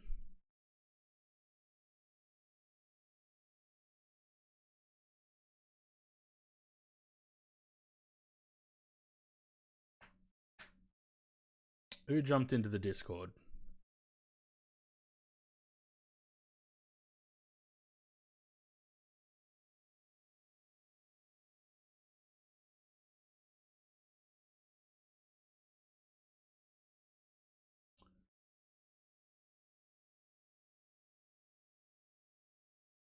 Who is Knuckles that just jumped into the Discord? Is that anyone here?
Milo for afternoon tea? Nice.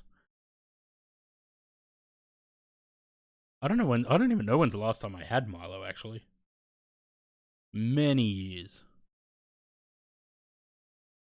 Do you reckon I should try and go into the Atsu to check the company messages? Or should I not even try?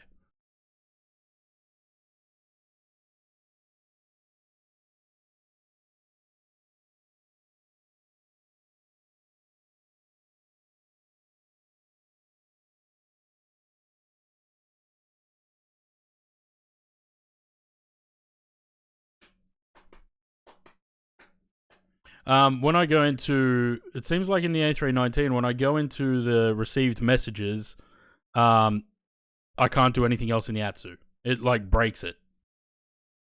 I'm not sure why.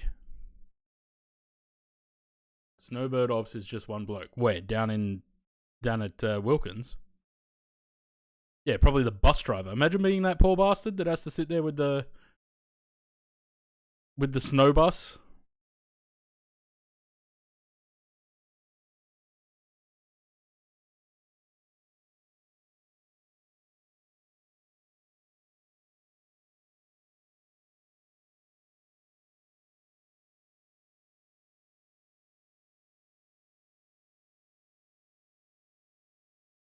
At least the wind died down a bit. It's down to 20 knots. Headwind.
Is there someone in the chat? Is anyone with the Discord name either Knuckles or Pooped on My Pants that you joined the Discord server? There's no information. If you are there, there's no information in your profile. I need to know who you are so I can allow you into the server.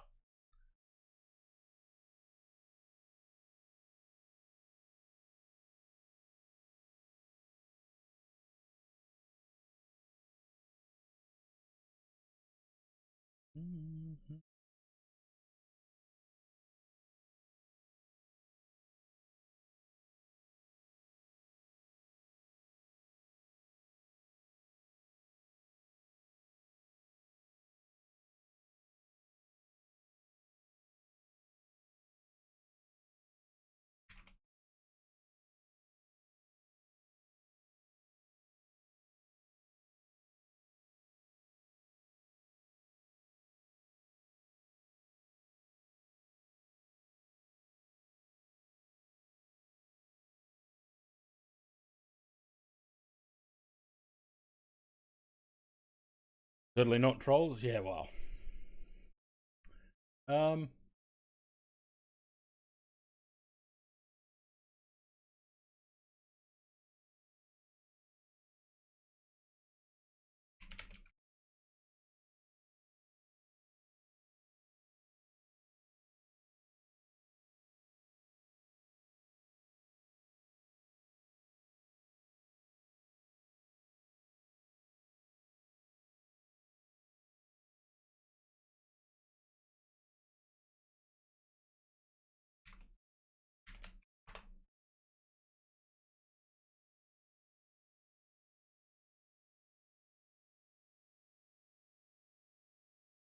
Where's Discord call?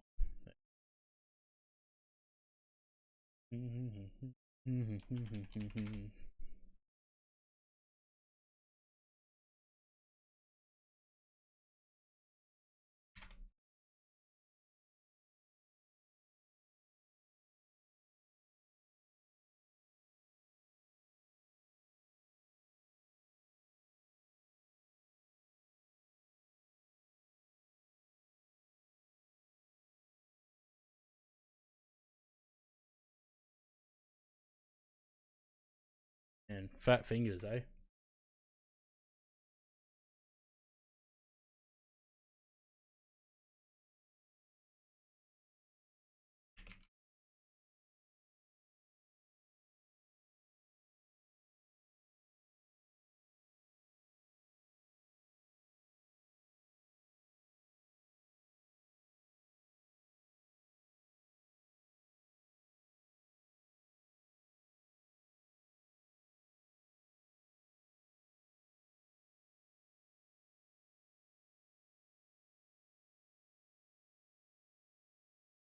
Why change the banner on the profile? Man, those clouds really just cleared up, hey? Gone.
I bring you love. Nordic Flyer, cheers for the follow. Welcome to the channel.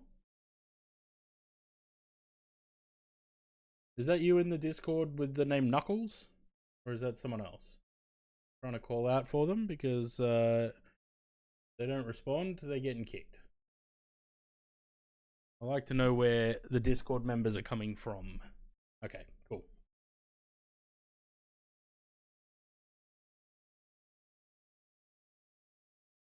Sam has boosted this server. Very much appreciated, Sam.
All right.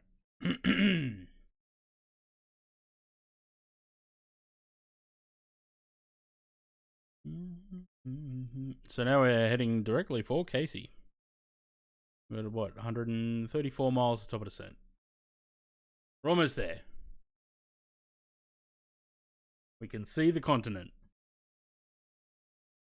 Is it a continent? It would be, wouldn't it? I'm showing my intellectual ineptitude.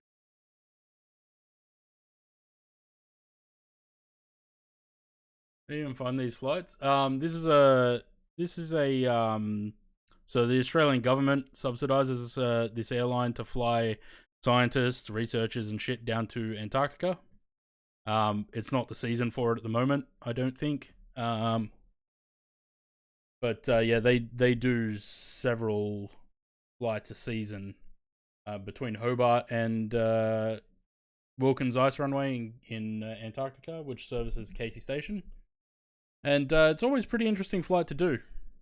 To actually fly down to Antarctica in a commercial aircraft, commercial airliner like this, it's something different.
Rosa, cheers for the follow. Welcome to the channel.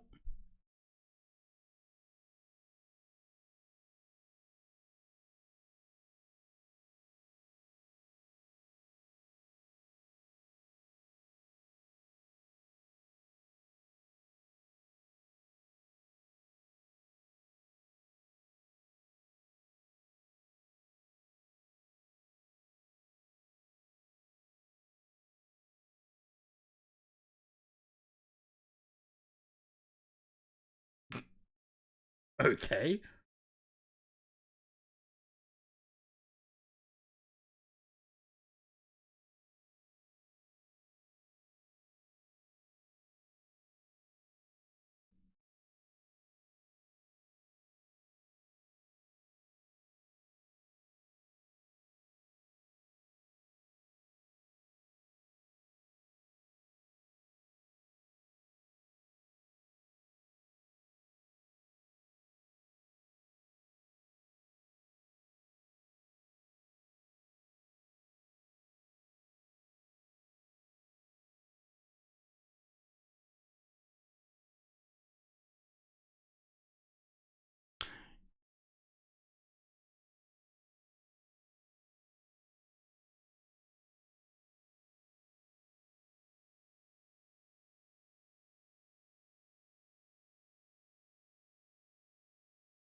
Michael Ming, cheers for the follow. Welcome to the channel.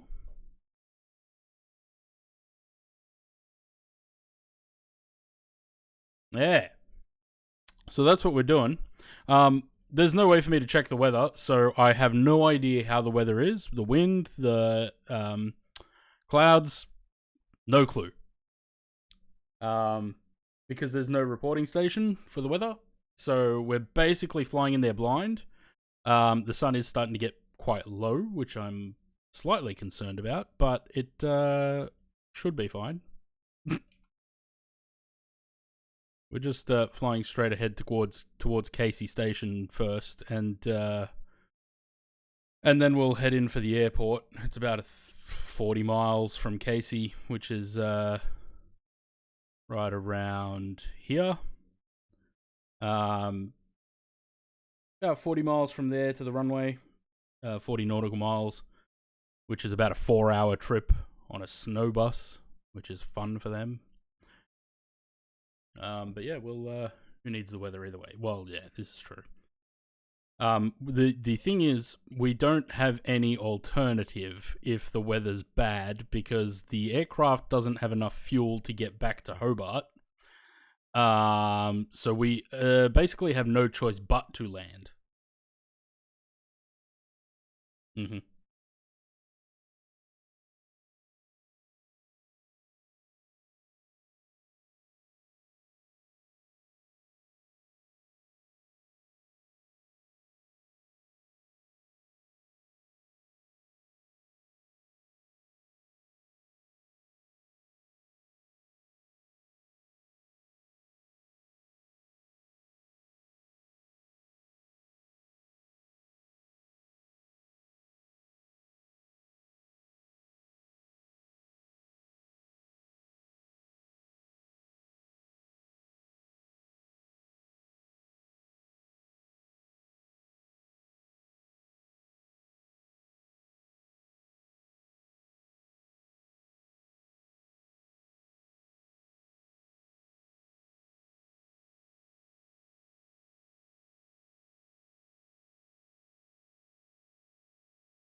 Yeah, it was.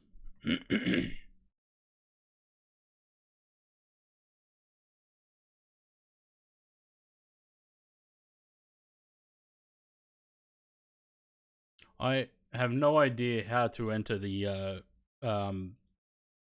arrival data for this airport. No clue. Because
alright. Estimates. Minus 22, 995. And the wind is, let's call it, 130 at 11. Nope, that's a 1.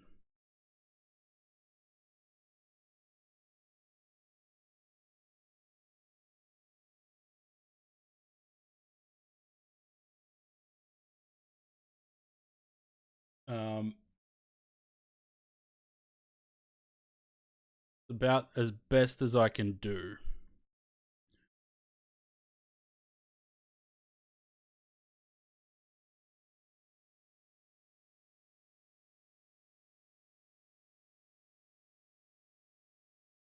And minimums, I don't know if there is. The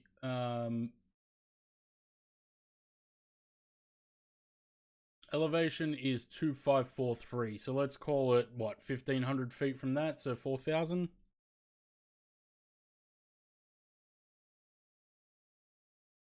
That gives us 1500 feet.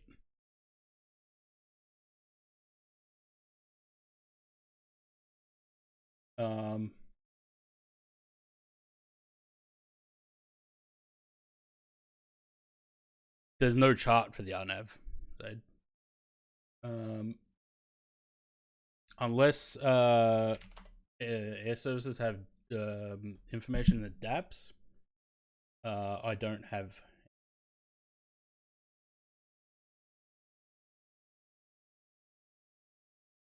And I doubt that they do have. Fuck, they actually do. Look at that.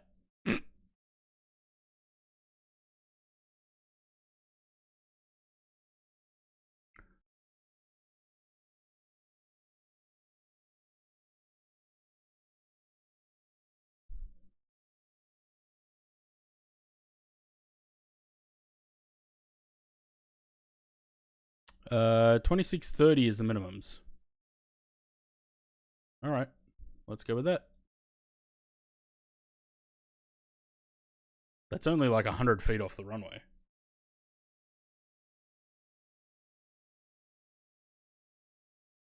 Okay. Drag this down to 5,600, I think it was. I bring you love. KVX, cheers for the follow. Welcome to the channel. You guys are going great with the follows today. We're getting very close to 800. Very much appreciated. Where was that chart going? There. Rock that back up there. So 5,600 at Whiskey Charlie.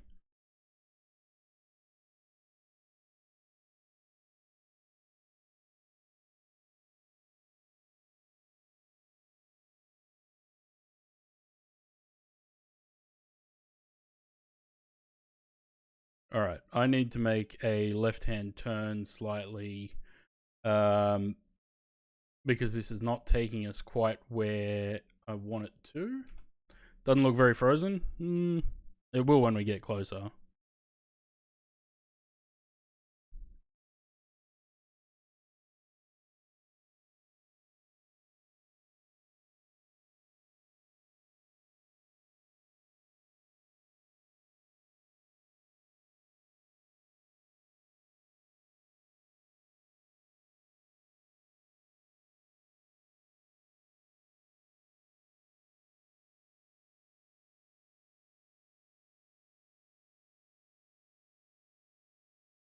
I probably could have waited till I hit the top of descent point, but that's okay. Global warming's a thing. It is ice and snow. It just looks sort of brownish because of the sunset or the sun being low.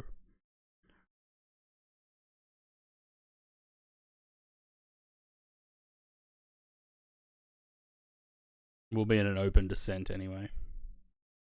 Casey is somewhere around there. Well, that's him. No, I mean there'd be no ATC down here anyway, so it'd be pointless to be on VATSIM. Did I just kick the rudder? Is that why it's swaying left and right? No, it's just confused.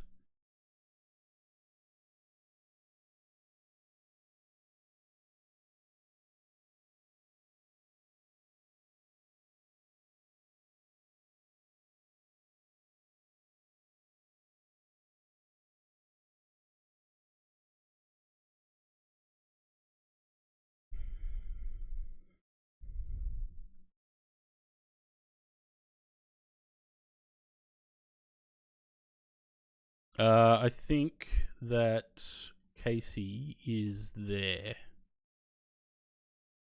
Actually, no, it's not. It's here somewhere. One of these little ones. Anyway,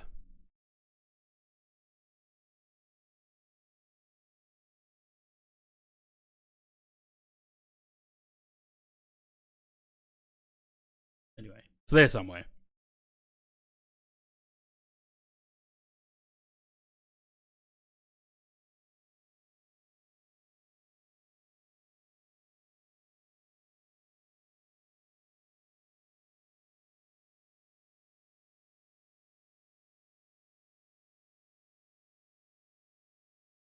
So the go around is straight ahead, 3,400 right hand turn or 180 a right hand turn, and back towards Whiskey Alpha. And then we would try a second attempt, but it's looking like we're probably going to be fine. There's a little bit of cloud, but I don't think it's going to be a problem.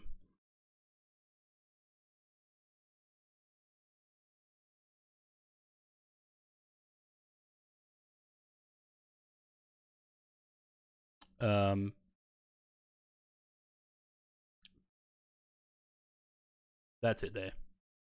That one. All right. Let's open descent.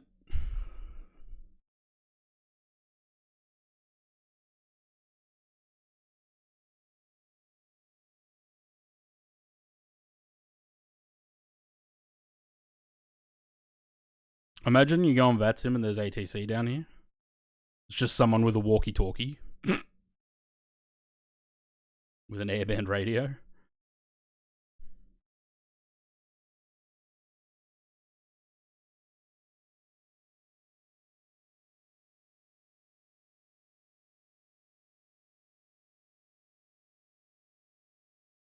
Yeah, so the missed approach is track 094, passing 3,400, turn right, track direct, Whiskey Alpha, climb to 5,600.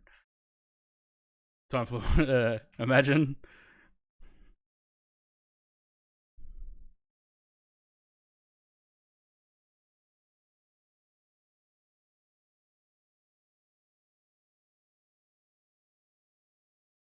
I'll go with low auto brake. I don't know if they actually would use auto brake down here. I think they'd more likely just rely on the reverse thrust and the spoilers.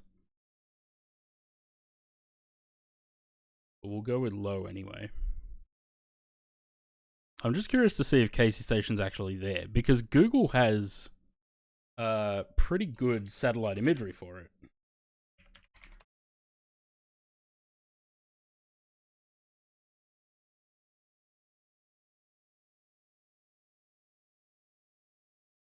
Look at that. Google has pretty good imagery for Casey Station. There's the road that comes from the runway.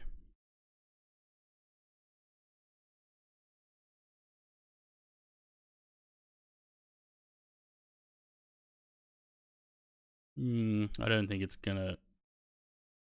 It might be there as part of the scenery, but I'm not sure.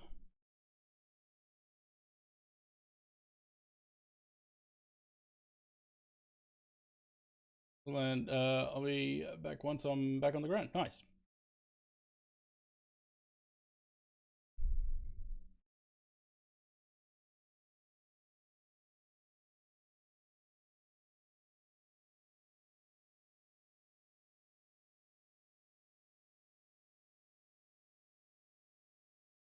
I can't tell if there's something down there. But we're still probably too far out to actually see if there is.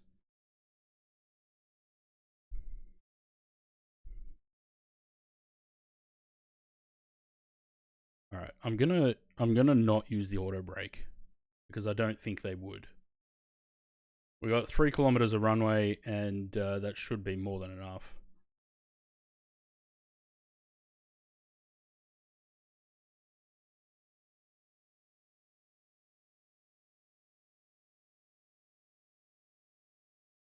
Can we see the runway from here? Should be... Probably not, because it's like 50 miles that way. 60 miles. Nah.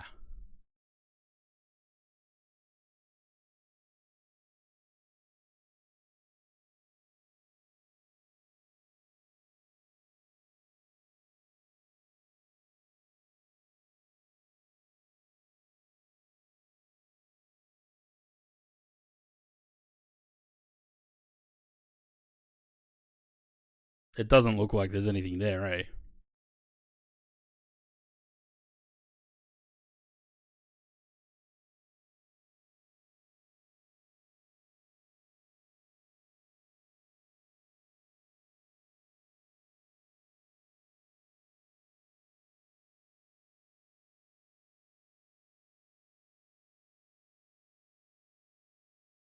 No, there's not.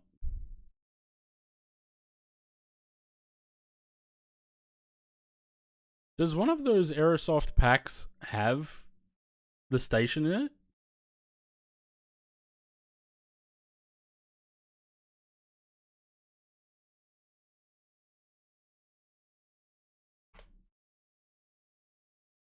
Oh yeah, Antarctica Volume 2.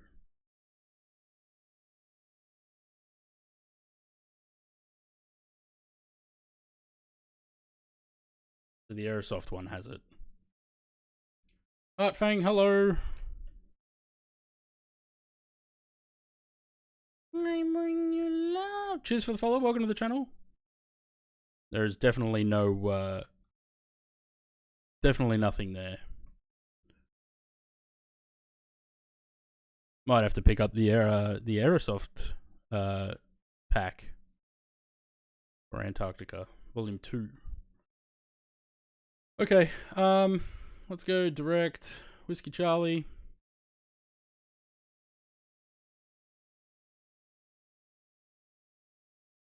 What's the path error? 6,300 feet. Alright. Give it some spoiler. And the aircraft's going to do its usual nosedive. How are we doing this fine day? Yeah, we're doing well. We're just coming in, we're doing our flight down to Antarctica.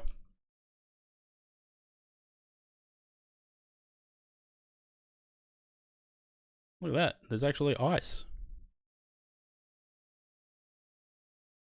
Which aircraft is this? The A319 from Phoenix.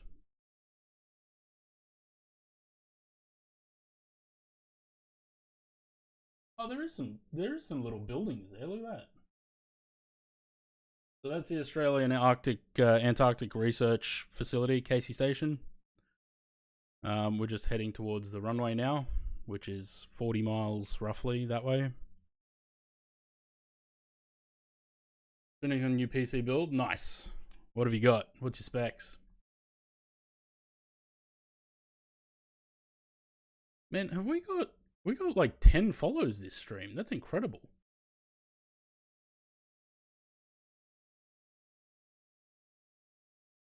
3, 4, 5, 6, 7, 8 follows. Nice.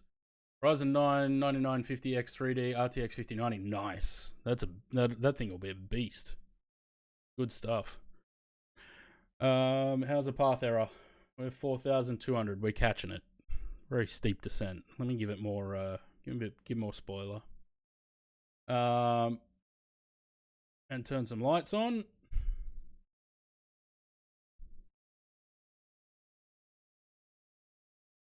Ooh, sun's getting very low over there.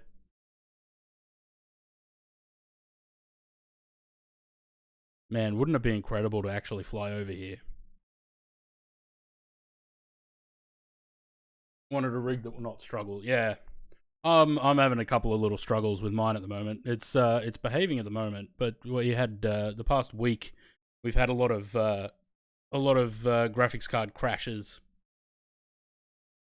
But we seem to have possibly found the issue and fixed it. So we're doing all right. Looks sick. Yeah, it would be. Hey, look at that. Ooh.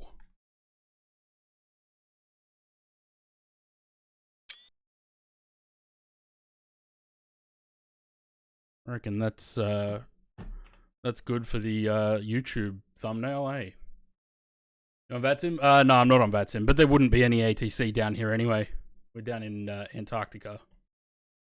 VATSIM 33 is also not the greatest when it comes to performance at the moment. How do Twitch payouts work? Only once a month. So you have to hit the threshold. They have a payout threshold you have to hit, and then you get the payout each month if you hit that threshold. I think it's only $50 now, which is pretty good. Alright, I'm going to pause the music after this, or stop the music, I should say.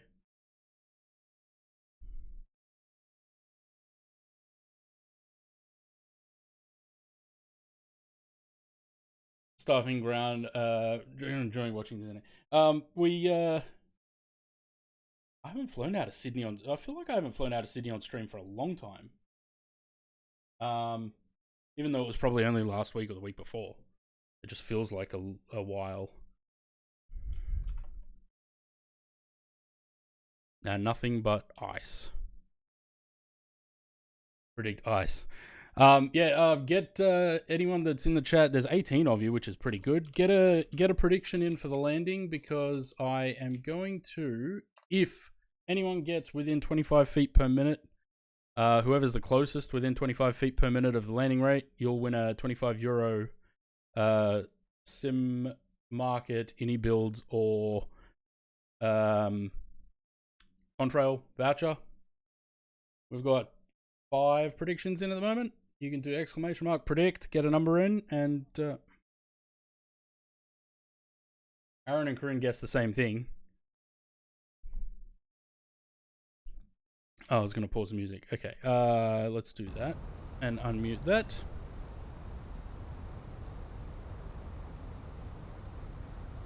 $870 feet above the profile. Got to get that down so we can get to the speed for the approach.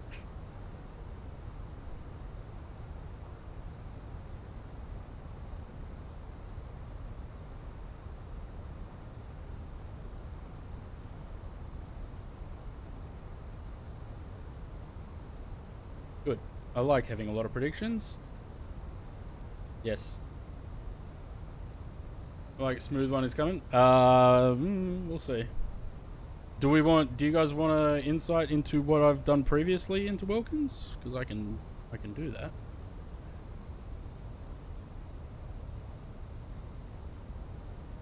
Oh, okay. So you can't change them. Wilkins. No, that's aircraft.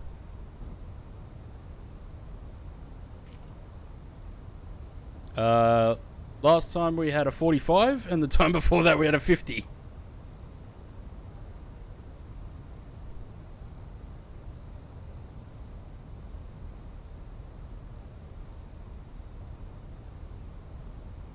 Alright, so, what's this? Whiskey India.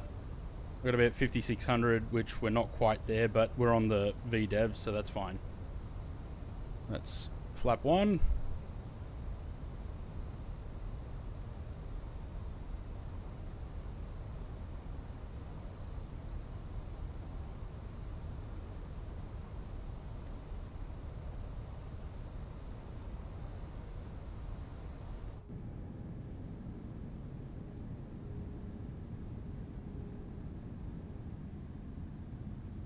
It's if there's jobs going as a rampy down at Wilkins, it's almost half tempting just to see this.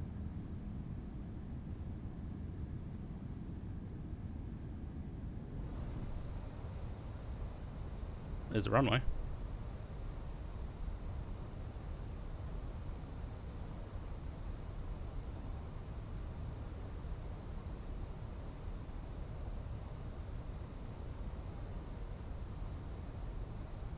Ice looks like clouds.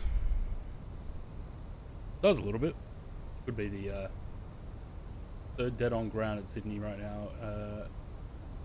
Wednesday night for us. Yeah.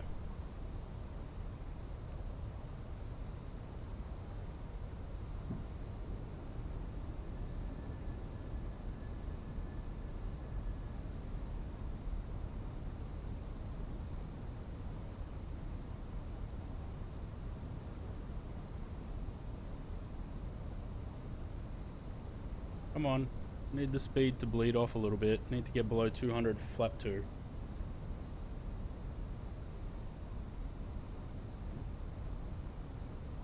Flaps. Flaps. Yes. Rosalind, we know. 2.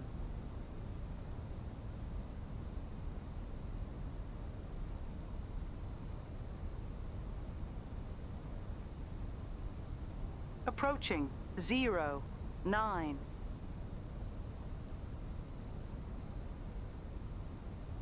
Too fast. Too fast.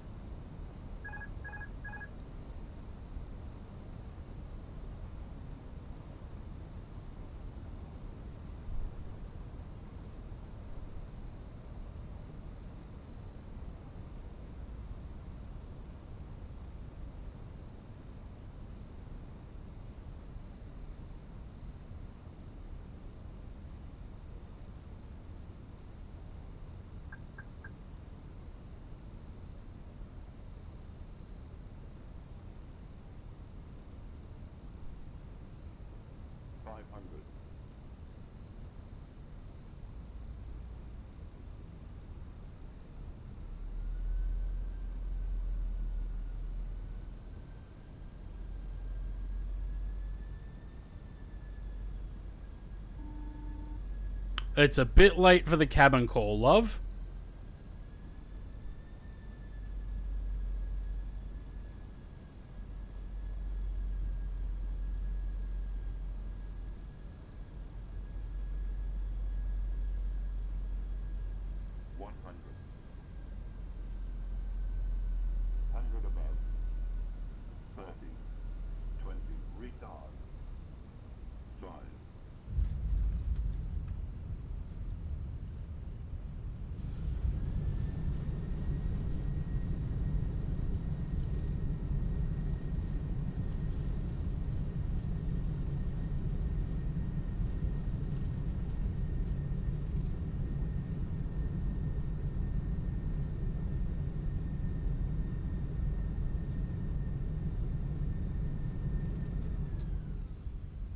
One thousand 500 meters remaining.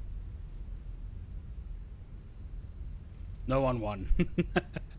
Unfortunately not. 1,200 remaining. Just giving it some light braking. Because I don't want to slide down the runway. I'll have a look at the thing in a second and just double check it because I don't know whether it's gonna, if it's got it right or not. So I'll double check it in a minute and just turn around and start heading back towards the parking.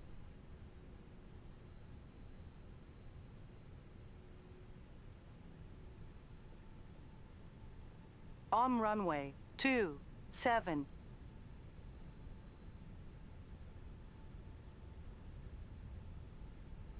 No, that wasn't a bad landing. No, I don't do the doubles anymore. Otherwise, it's going to end up costing me too much. I pay for the landing rate thing out of my own pocket.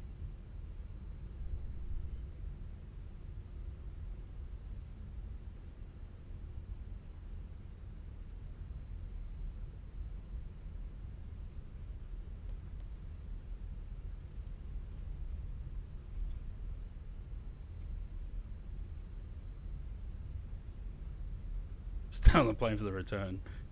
What's the temperature? It's only minus 13. That's not that bad.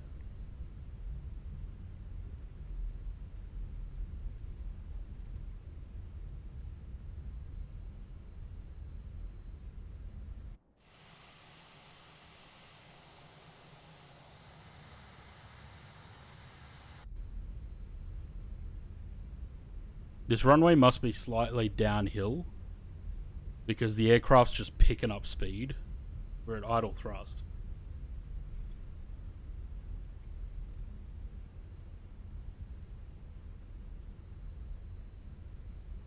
The scenery is definitely better in MFS than it was in P3D. I remember in P3D we had trouble even seeing the runway.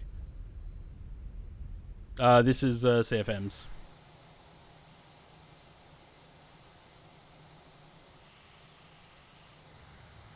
Plenty of runway though, eh?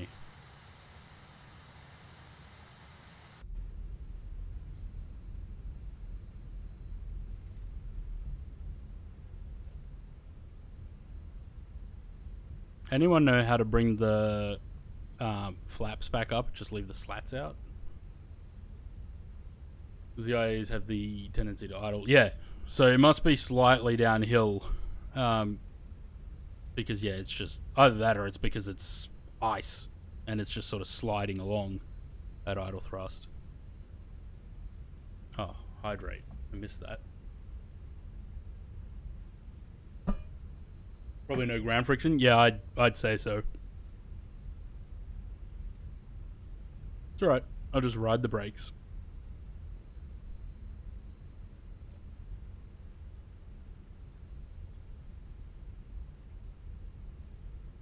Pull the flaps up to 1? Yeah, I don't know, because that'll bring it up to 0. And if I go 1, it goes 1 plus F. It only goes to slats in the air.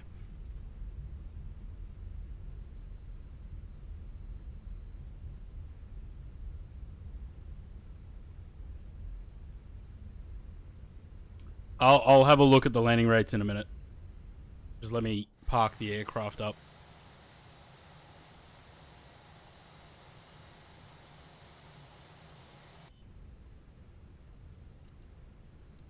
meters remaining.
I don't want GSX to come up because it's gonna do a full deboarding.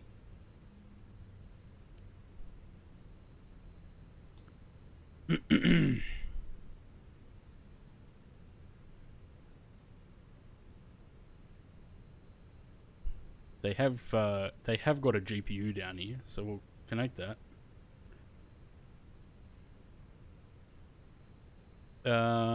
That's the forward and aft doors, and we'll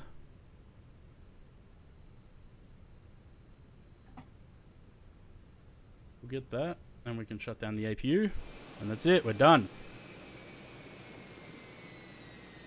How's that? Why is there a contrail flying? Who's flying over? Wait, is that the New Zealand guy?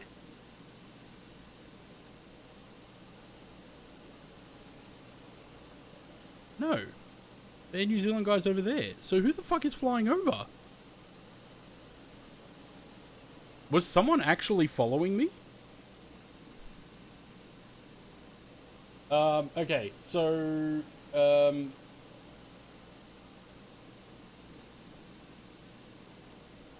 turn on tags? Yeah, that's a good point. No, there's no tag. The tags are on. What the hell is that? Okay. So... the predictions disappeared from Delivertex. What did we have?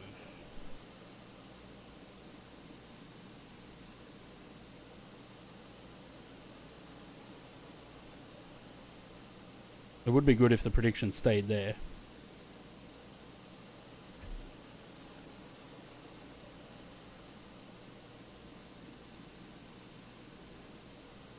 $275, $275, $250, $250, $269, $200, $222, $268, $268.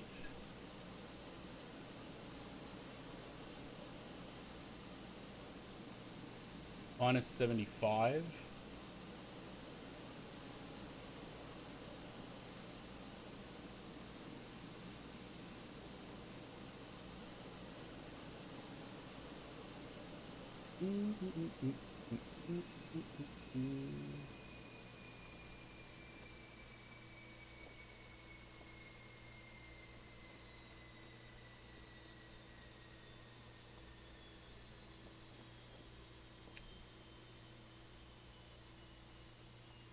$169 would have it. Nordic Flyer, where? That was, you put the prediction in a while ago, didn't you?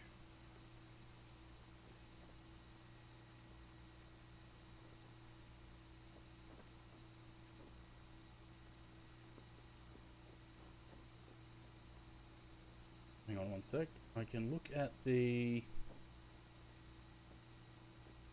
Nordic Flyer.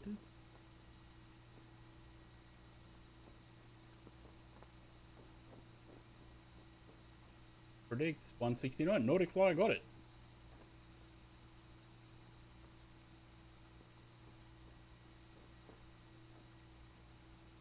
What's that noise? I can hear like crunching noises.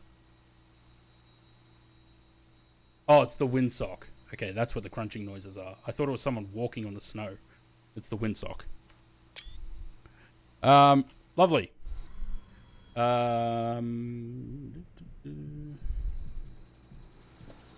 Go wander down here, shall we?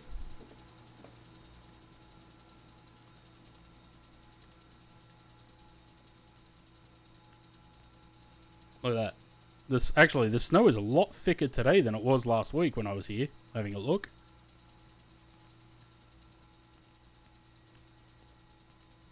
I love that you leave footprints in the snow. That's, Zaid, you were asking the other day what's displacement mapping? That. The tire tracks in the snow is displacement mapping. Shall we open some stuff?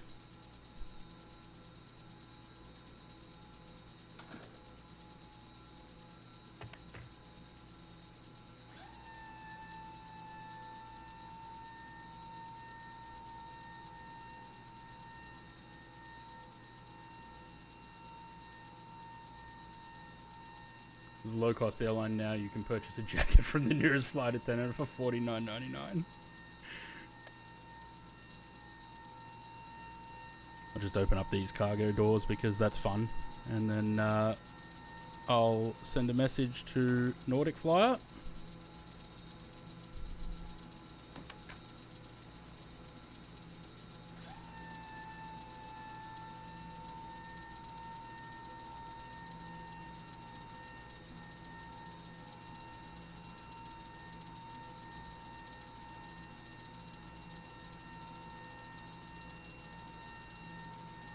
I can't tell if it's open. It must be, surely. Lovely. Well, that was fun. Next time we'll do it in the A340 from Cape Town. Fuck, that looks good. Look at that. Nordic Flyer, I will. How did GPU cable end up under the snow already? That's a good question. Yeah, instead of just... It looks pretty cool. Although I'm pretty sure I have texture... displacement mapping turned off. Oh no, it's on. Okay. I thought I had it turned off, because apparently it's quite performance heavy. That looks so damn good, hey. Alright, Nordic Flyer, I will send you a message. I just need to know... hang on, I'm going to do it on the Twitch website.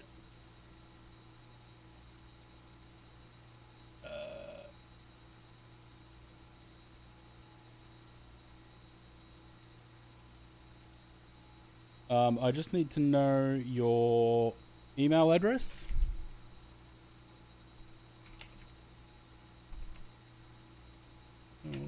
Email address, and whether you want your voucher. You're hearing this as I'm typing it out. Your voucher from the market, contrail, or any builds.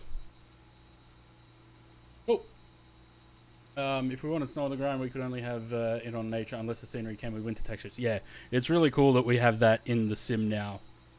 I can't believe how incredible that looks. The lighting and the aircraft, just this view. Alright.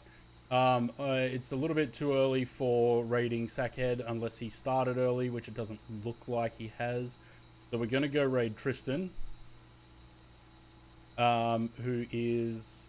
Oh, he's finished his domestic hop in the 777. It looks like he's flying the Comanche. So let's go do that. I will be back tomorrow with, I think, Planet Crafter. I think that's what I'm going to play tomorrow. Unless I change my mind overnight. Cheers for sticking around, guys. Thanks for the predictions and the interaction and the follows. All the follows was insane today. We had 8 follows. Which really bumped the numbers up. Hopefully, we're going to hit 800 soon. Let's go say hi to Tristan. He's doing some Comanche flying. I'll catch you guys all tomorrow. And thanks for hanging around again. See ya!